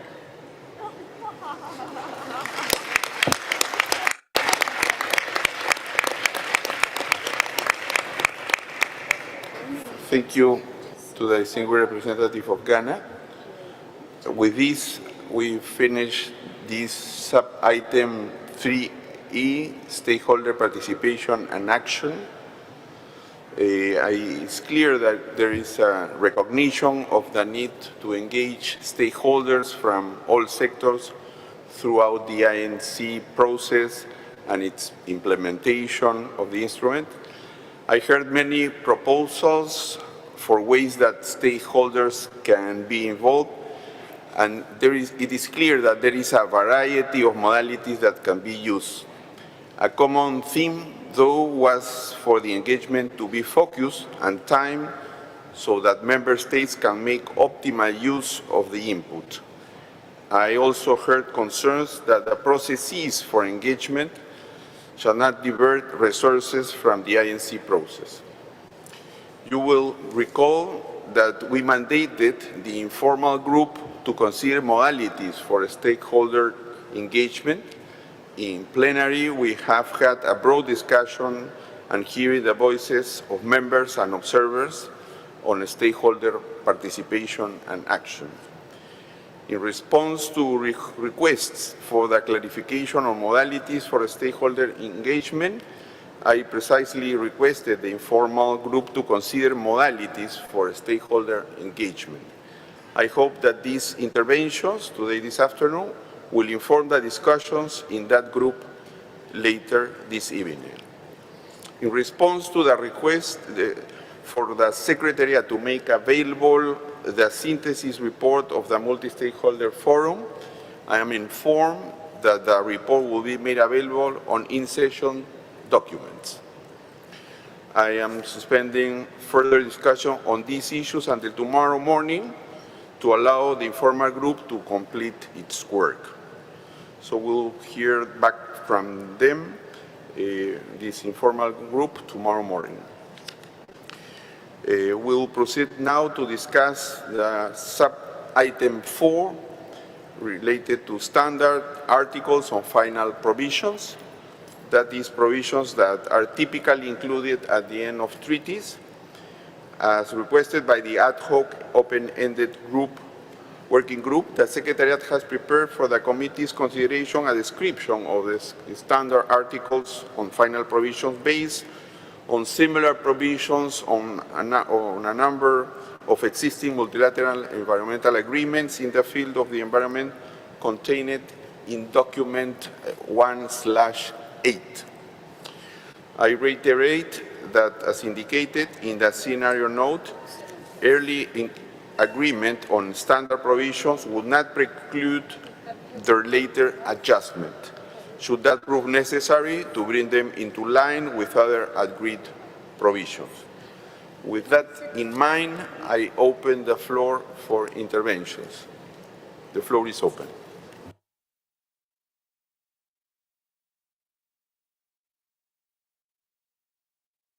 I give the floor to the distinguished representative of the Solomon Islands. Chair, thank you for giving me the floor. I have the honor to deliver this statement on behalf of the 14 Pacific States. As the Pacific States, we call for an ambitious international legally binding instrument that addresses the core issues of plastic pollution, including in the marine environment, taking into account the special circumstances of small island developing states. At this early point in the process, we provide some overarching thoughts on the final provisions that could be included in this instrument. On settlement of disputes, we support the general premise that all disputes must be settled by peaceful means through a robust, efficient, and effective procedure that provides stability and clarity for the overall effective implementation of the instrument. The instrument could include specialized procedures for settling technical disputes and provide for the application of interim measures while disputes are being determined. On the adoption and amendment of annexes, while we still need to see how the larger pieces of this instrument fall, if the instrument is to contain annexes, then we call for procedures on the adoption and amendment of annexes that are consistent with the overall goal of this instrument. The procedure for amending annexes needs to balance flexibility to accommodate growing data on the impact of plastic pollution on human health and the environment, with the need for stability and predictability in this instrument. In this way, amendments to technical annexes, if they are included in the instrument, need to be based on the best available scientific information, as well as in a rights-based manner, traditional knowledge of indigenous peoples, and local knowledge systems. Procedures for adopting or applying annexes need to give adequate time for states, and especially Pacific States, to make necessary changes on the national level before those amended annexes become effective. On entry into force, as we have learned in other fora, this issue is pivotal. While universal acceptance should always be the goal, we feel that in this context we need to balance universal acceptance with responsibility, partnership, and commitment. Pacific States feel that effective global action to address plastic pollution would only be realized through securing the commitment, partnership from those countries most heavily involved in plastics production. For the Pacific, the best way to build universal acceptance is through genuine and thorough engagement of states throughout the INC process.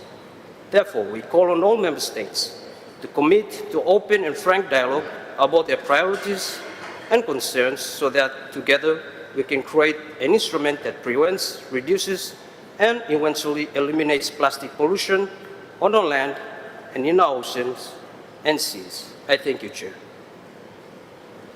I thank the distinguished representative of the Solomon Islands. I now give the floor to the representative of the European Union. Mr. Chair, the EU and its member states would like to thank the Secretariat for preparing this useful and thorough review of final provisions. As the document states, we note that there is an exhaustive practice of final provisions being very similar in multilateral environmental agreements, which the many helpful references clearly indicates, and this will make our job easier down the line. The EU and its member states find the proposed final provisions useful and relevant in the upcoming negotiations of an international legally binding instrument to end plastic pollution. We are early in the process, and the exact form of the future instrument is yet to be decided. Therefore, adjustments might be necessary once we know more about the structure of the instrument. I thank you. I thank the distinguished representative of the European Union. I give now the floor to the distinguished representative of Saudi Arabia.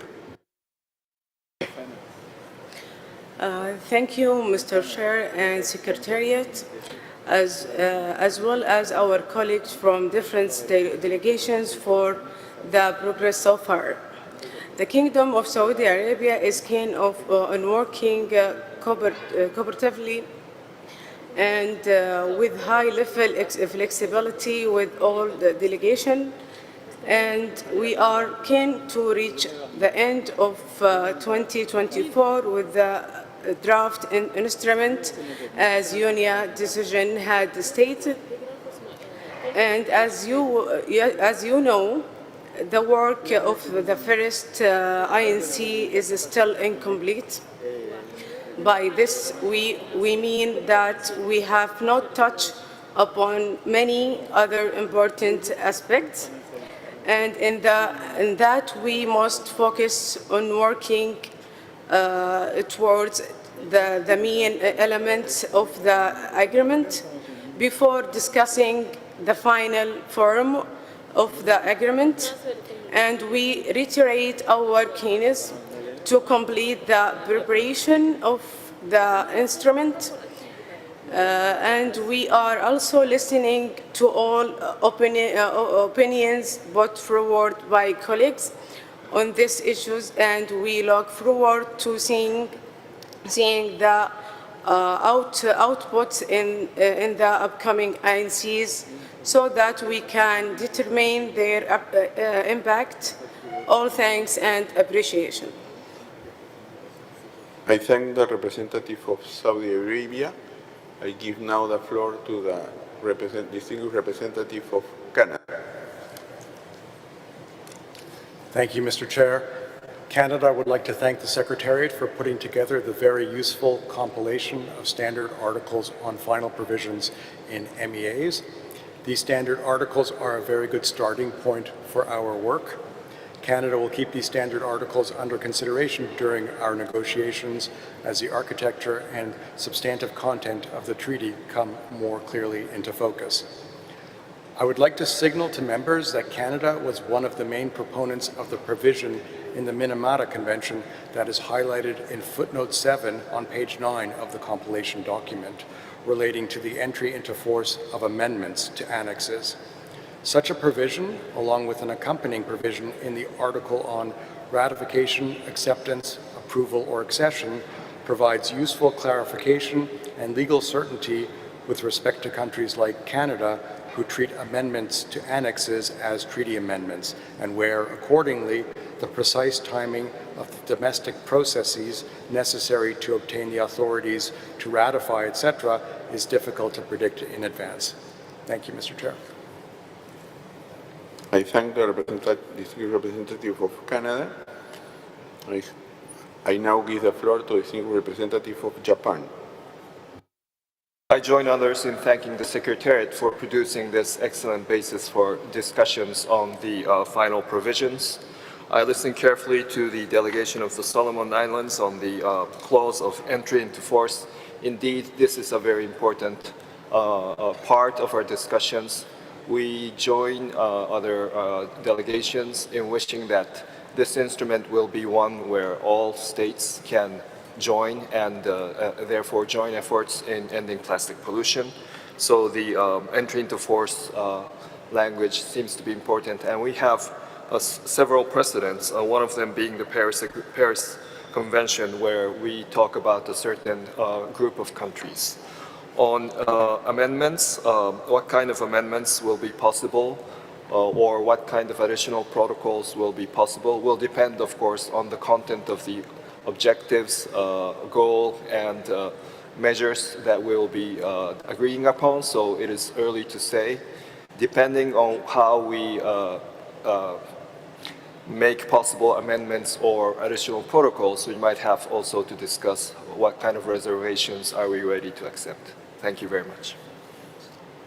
I thank the distinguished representative of Japan. I give now the floor to the distinguished representative of Pakistan, followed by the United States. Thank you, Mr. Chair. Pakistan, ECO, EU, and Canada. Pakistan would like to consider standard articles on final provision like reservations, settlement of disputes, amendment to the instruments, adoption and amendment to annexes, entry into force, withdrawal, as already agreed in other multilateral environmental agreements like Minamata, Rotterdam, Stockholm, Basel, and Vienna Convention and United Nations Framework Convention on Climate Change. However, we shall look into it to consider under what new articles will be discussed in this plastic treaty. I thank you. I thank the distinguished representative of Pakistan. I give now the floor to the distinguished representative of the United States, followed by Cuba. Thank you, Mr. Chair. Like previous delegates who have spoken, the U.S. delegation appreciates the preparatory work done by the Secretariat to survey existing practice from other MEAs in order to help the INC move forward in developing text on final provisions for this agreement. We believe past practice can be a useful guide here, while at the same time we share the view of the distinguished delegate from the EU that adjustments may be warranted to the text here based upon specific context.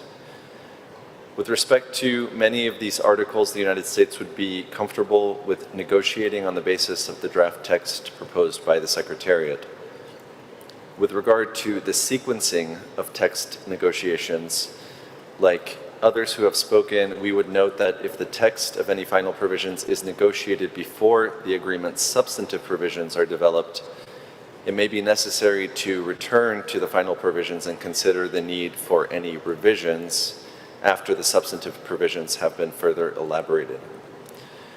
With regard to certain draft final provisions, it may be premature to turn to text negotiation at this early stage, or even agree in principle on the inclusion of such provisions before more is known about the instrument's structure and substantive provisions.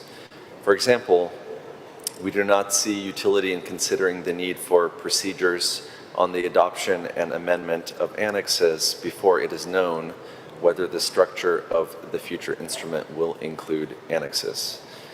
Again, the United States would like to thank the Secretariat for its work on this agenda item prior to this session. We also appreciate the constructive discussion on this agenda item in the room at present. We look forward to proceeding to text negotiations at the appropriate time. Thank you.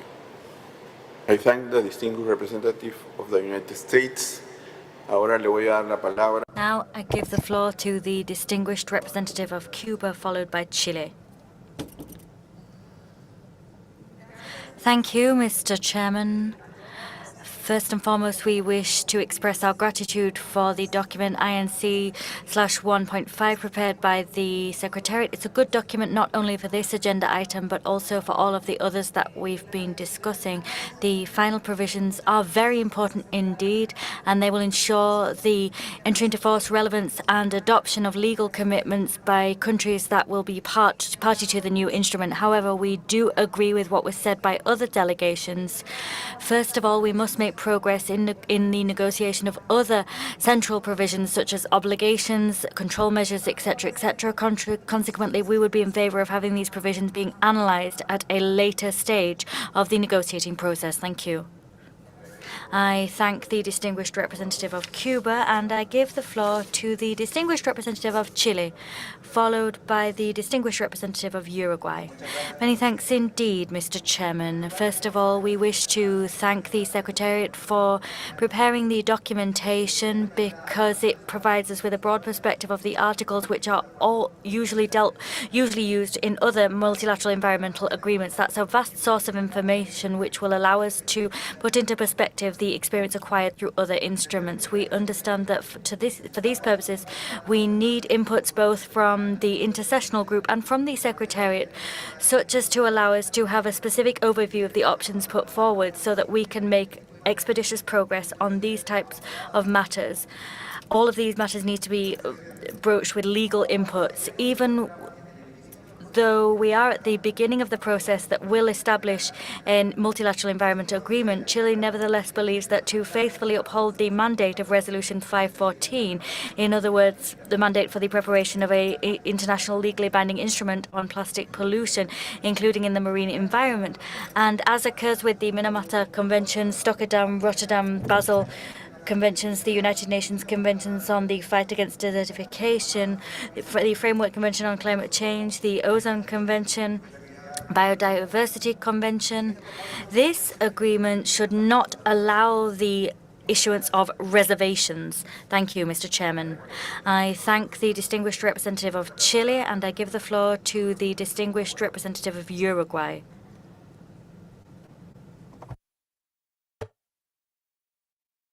Thank you, Mr. Chairman.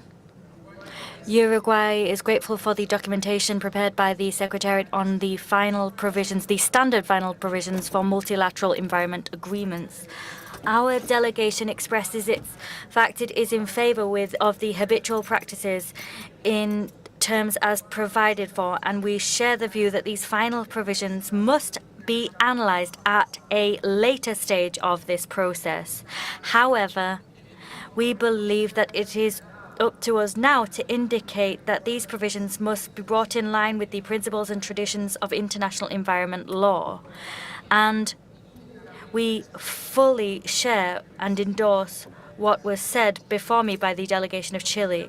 As such, we believe it to be of the utmost importance to gather together elements which will provide guarantees to all parties, such as the non-issuance of reservations in an agreement of this type, whose goal is to ultimately protect the environment and human health. Moreover, the agreement should have a dispute settlement mechanisms which is common in these final provisions. Moreover, and finally, Mr. Chair, we reiterate our interest in ensuring that the convention to which this committee, this INC, ultimately achieves, enter into force in a timely fashion. That mustn't be confused with the notion of graduality that could be established in some of the obligations in line with adaptation needs and in line with the concept of a just transition. Many thanks, Mr. Chairman. I thank the distinguished representative of Uruguay.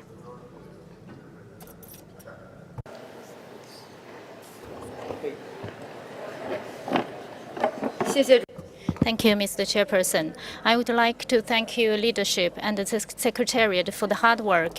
The final clause is very important, and we should consider not only the broad participation for the convention, but also consider the effectiveness of the instrument. So we are ready to study the final clause. We would like to be inspired by the experiences of previous environmental treaties and would like to negotiate further on it. Thank you very much. I thank the distinguished representative of China. I give now the floor to the distinguished representative of Turkey.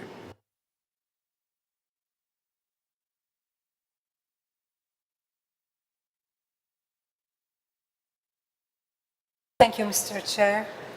First of all, we would like to express our sincere thanks to the Secretariat for all documents it has prepared. We are grateful both the Secretariat, member countries, and distinguished stakeholders as per the decision taken at UNEA 5. We firmly believe that when we come to the end of the INC process, we will have a successful instrument. Like everyone else, we are excited to see this instrument in its entirety. As all parties, we will continue to work tirelessly for an extremely inclusive, detailed and scientific instrument. It's seen that the articles prepared as final provisions are prepared similarly to other multilateral environmental agreements. We are of the opinion of that draft articles will be developed with joint effort in the upcoming meetings and intersessional discussions. Having said that, we underline once again that the Secretariat should play a facilitating role regarding the work of the regional groups we held in the previous session, and we would like to reiterate that we are waiting for your kind reply. Thank you. I thank the distinguished representative of Turkey. We will pass now to interventions from observers. I will give now the floor to the representative of Plastic Change.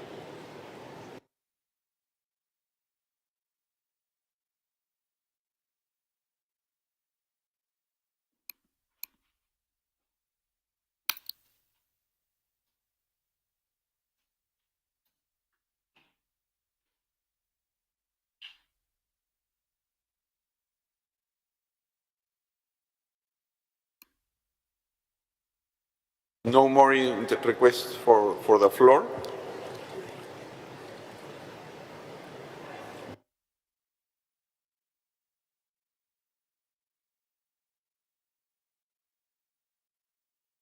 We will give the floor to the Secretariat to answer the question of the distinguished representative of Turkey. You have the floor. Thank you very much, Mr. Chair. In response to the distinguished delegate from Turkey, we would just like to note that we will be coming back to you on this issue, and we will be coming back to you on it by tomorrow morning. Thank you.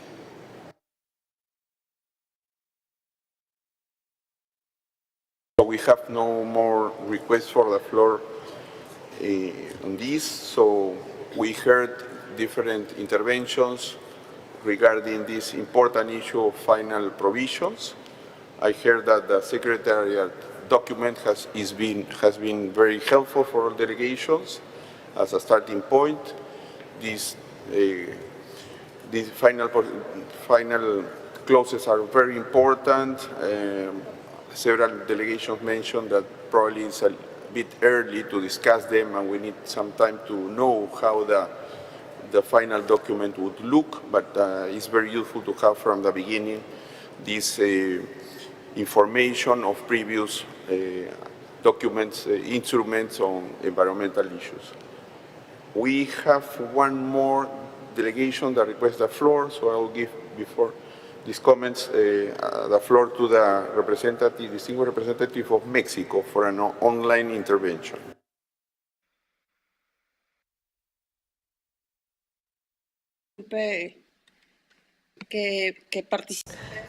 Thank you for allowing me to participate. We would like to thank the Secretariat for the preparation of these documents. Even though these discussions may be premature, still we believe that Dinamarca, Basel, Rotterdam, and Stockholm are models for the construction of a new instrument, including standards on final provisions. Mexico would encourage, considering that the instrument contains general principles that would avoid contradiction with previous instruments. We also encourage considering Basel and Montreal Protocol in order to have clauses on the relation between the parties and not parties in order to promote the ratification of legally binding instrument, as well as to include parties and non-parties in the implementation. We finally believe that we should be flexible in order to update provisions that have to be amended or modified or supplemented as a result of the complexity of the topic. Thank you, Chair, for giving me the floor. Thank you, Representative from Mexico. We said that the document as prepared by the Secretariat was useful for the delegations. And many of the interventions said that it is still early, but that it is very useful. And we have to see which are the most important clauses that could be considered. Amongst these, we heard those that have to do with entry into force of the instrument, or the possibility that was mentioned by many states that there were no reservations. That is a very important topic, and we will continue discussing it, talking and looking at it, and we will eventually be clear on how the instrument will end up. One more item of this point 4. This is sub-item 5 regarding sequencing and recommended further work. But I have to remind you that we will hear back from the co-facilitators on the informal group on the outcome of discussions in that group tomorrow morning. So this is related to this point. Our secretary has already referred to the wealth of information available, and so in considering any further work, the committee may wish to bear in mind the limited time available between sessions for substantial work, particularly where significant new information gathering and analysis may be requested. So we need to take into account this. Some issues were taken up in the informal group, so I will open up the floor for consideration that were not for the informal group, and I look forward to hearing back from the group tomorrow morning. So, as for precision, we ask this informal group to give us feedback on what we'll ask the Secretariat, but we may have some comments here today regarding sequencing. So I now will open the floor for any comments on this. The floor is open. I will give tiene la palabra el distinguido. The representative from Colombia has the floor. Thank you, Chair. RAC believes that in order to ensure an effective preparation for the members of the INC, we require the chance to develop common positions on what is priority for the regional groups. Therefore, and as occurs with other international treaties, we believe that we should organize regional preparatory meetings in order to discuss the different points of view beforehand, both in this negotiation and with other topics, considering that each document prepared for INC requires debate and discussion to face the challenges, regional challenges, and to prepare regional postures. GRULAC believes that this means of working that has been used for other multilateral agreements could harmonize positions, create common ground, and a space so that the regional perspectives may be decided on before the final meetings. Thank you, Colombia. Representative of Samoa. Chair, I have the honor to deliver this statement on behalf of the 14 Pacific SIDS. In our view, the new international legally binding instrument on plastic pollution, including in the marine environment, must reflect more than high-level ideals of sustainable production, product and material design, transparency, and traceability. As we have made clear in our interventions this week, it must take a full life cycle approach, and to that end, tracks must be established in the INC for discussions on each stage of life cycle. Proposed tracks should include upstream, midstream, downstream, means of implementation, institutional arrangements, including a governing body, and subsidiary bodies such as a scientific, economic, and technical body, national action plans, compliance, objectives, and definitions. There might be some degree of overlap between these tracks, as each stage of life cycle of plastics could be addressed by and through multiple elements of the instrument. In any case, to the extent possible, the scheduling of negotiations in these tracks must avoid overburdening small delegations like those in the Pacific SIDS with more than 2 tracks if possible. We also know that online access has been beneficial, and we would encourage that this continue to further enable inclusive access. That said, it would be highly welcome if hybrid meetings could also take into account the time zones in regions such as the Pacific, as most of the preparatory meetings of the INC were held in the middle of the night for us. If multiple in-person tracks are envisaged, adequate consideration and support for SIDS must be provided to enable our participation. National action plans will be core to the agreement. Therefore, a dedicated negotiation track for national action plans must be established at an appropriate time.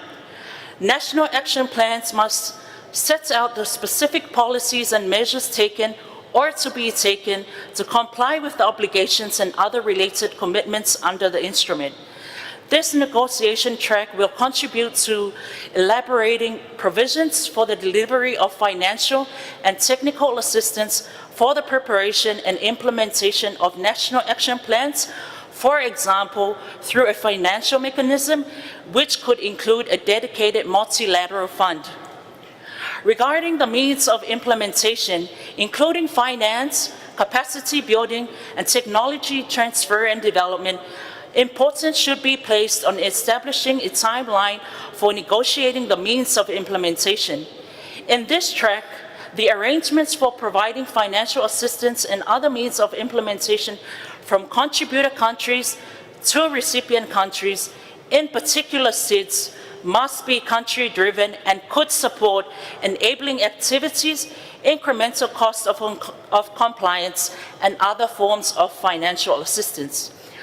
To ensure a global level playing field, we also suggest the establishment of intersessional mechanisms to discuss the important issues mentioned earlier.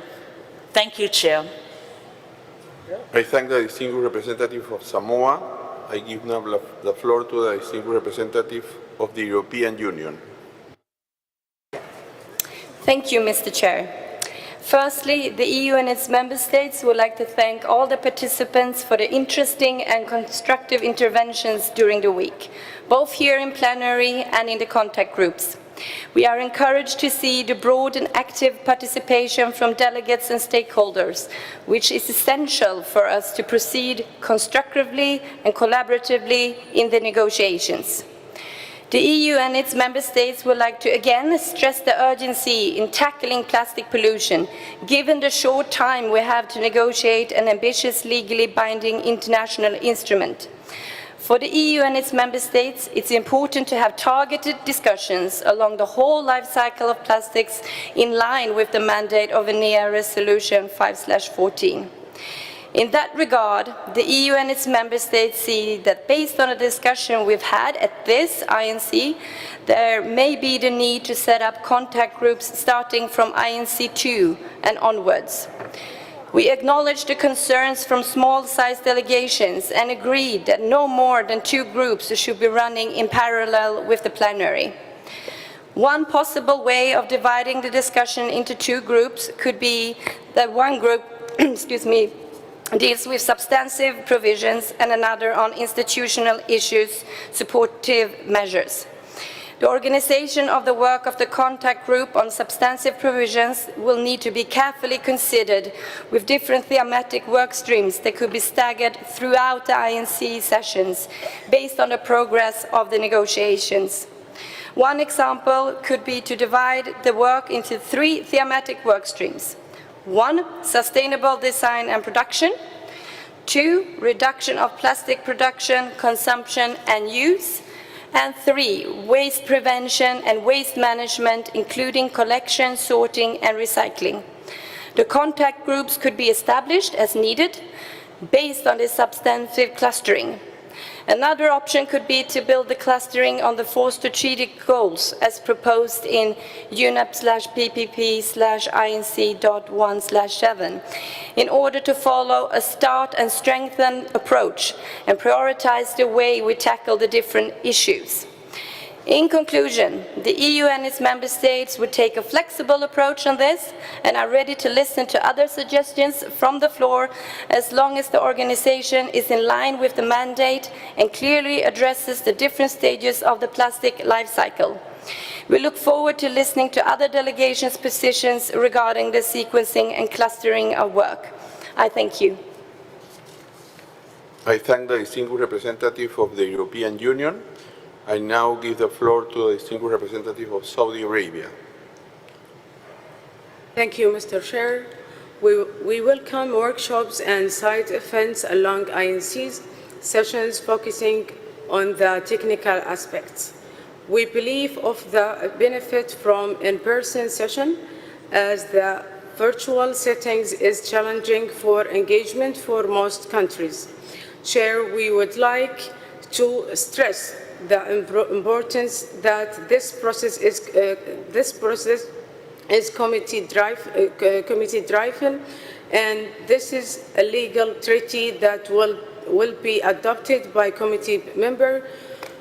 We want to emphasize that it has to be driven by parties and they lead the negotiation process, and that stakeholder participations cannot interfere with our work. Thanks, Mr. Chair. I thank the distinguished representative of Saudi Arabia. I give now the floor to the distinguished representative of China.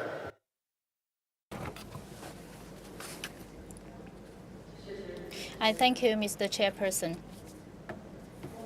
The Chinese delegation would like to thank all member states and major groups for their constructive comments provided prior to this INC meeting on the organization of our meetings.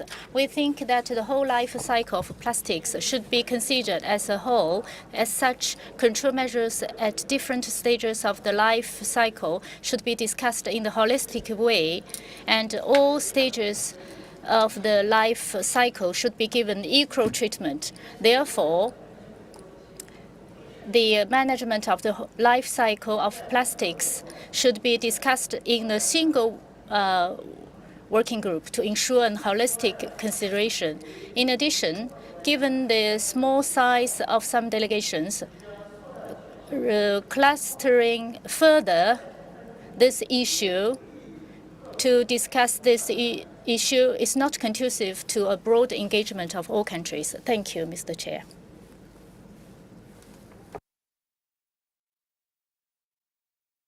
I thank the distinguished representative of China. I give now the floor to the distinguished representative of Egypt. Thank you very much, Mr. Chair. Just a couple of quick points on this item. We appreciate, as you said, that many of the elements will be considered further in the informal group. We look forward to that, and we thank the two co-facilitators for their work thus far. Mr. Chair, regarding the first point I wanted to make on this matter, Egypt once again wishes to emphasize the importance of ensuring that no issues are left behind as we structure our work moving forward, and that we do not look at the essential element of means of implementation in isolation from the other elements that we will be tackling substantively in our ongoing discussions. In this regard, we think that we need to pay due consideration to balance across the board as we deliberate, and when we are at the stage where we can begin to convene in contact groups. The second and final point is that we need to also ensure that the consideration of of smaller delegations is taken into the circumstances of smaller delegations is taken into consideration when we schedule contact groups. As previous speakers have mentioned, we should strive to avoid having more than 2 parallel groups being held at the same time. Thank you very much. Agradezco al distinguido representante de Egipto. Tenemos muy poco tiempo. Unfortunately, we don't have much time in order to conclude this meeting. We have 5 in the list. Of Norway. Thank you, Mr. Chair. Norway is of the opinion that it's important to move quickly into treaty making at INC 2 in order to enable the necessary progress towards our 2024 goal. In our view, this necessitates the organizational work into 2 separate contact groups, alternatively 2 separate work streams, with 1 or several contract groups organized within each work stream. Norway reiterates that the first group or work stream should be organized around the issues of objectives, general obligations, control measures, voluntary approaches, and implementation measures, including national action plans, in line with section B, C, and D in the potential elements paper UNEP/PP/INC.1/5. The second group or work stream should concentrate on means of implementation, including capacity building, institutional arrangements, and other elements, including stakeholder involvement, in line with section E, F, and G in the potential elements paper recently cited. We recognize that certain delegations will require travel support for more than 1 delegate to be able to take part in 2 parallel working streams. Norway stands ready to prioritize this funding in order to allow for parallel working streams at INC 2. Co-chairs or facilitators for contact groups should also be identified well in advance of INC 2 to enable their preparation for this work. Thank you. I thank the distinguished representative of Norway. I give the floor to the distinguished representative of Japan. Thank you, Chair. I welcome several proposals that are being put into on the table to accelerate negotiations. However, taking into account that we have not yet seen the outcome of the intersessional input that we'll be making and then the document that will be provided by the Secretariat based on those inputs, I believe it is premature to have a decision on how to cluster substance. That having been said, the Japanese delegation would be acceptable to having a cluster on substance. Beyond that, the sequencing of discussions within that, the contact group on substance, the sequencing of substance as clusters within that contact group on substance, we believe it is too premature to decide. And basically, we tend to agree with the Norwegian delegation that if they were to be sequenced within that contact group, they should respect the decision, the resolution in UNEA on the sub-items to be taken up. I thank you. I thank the distinguished representative of Japan. We have still some requests for the floor, so maybe we should continue this discussion, which is important, tomorrow.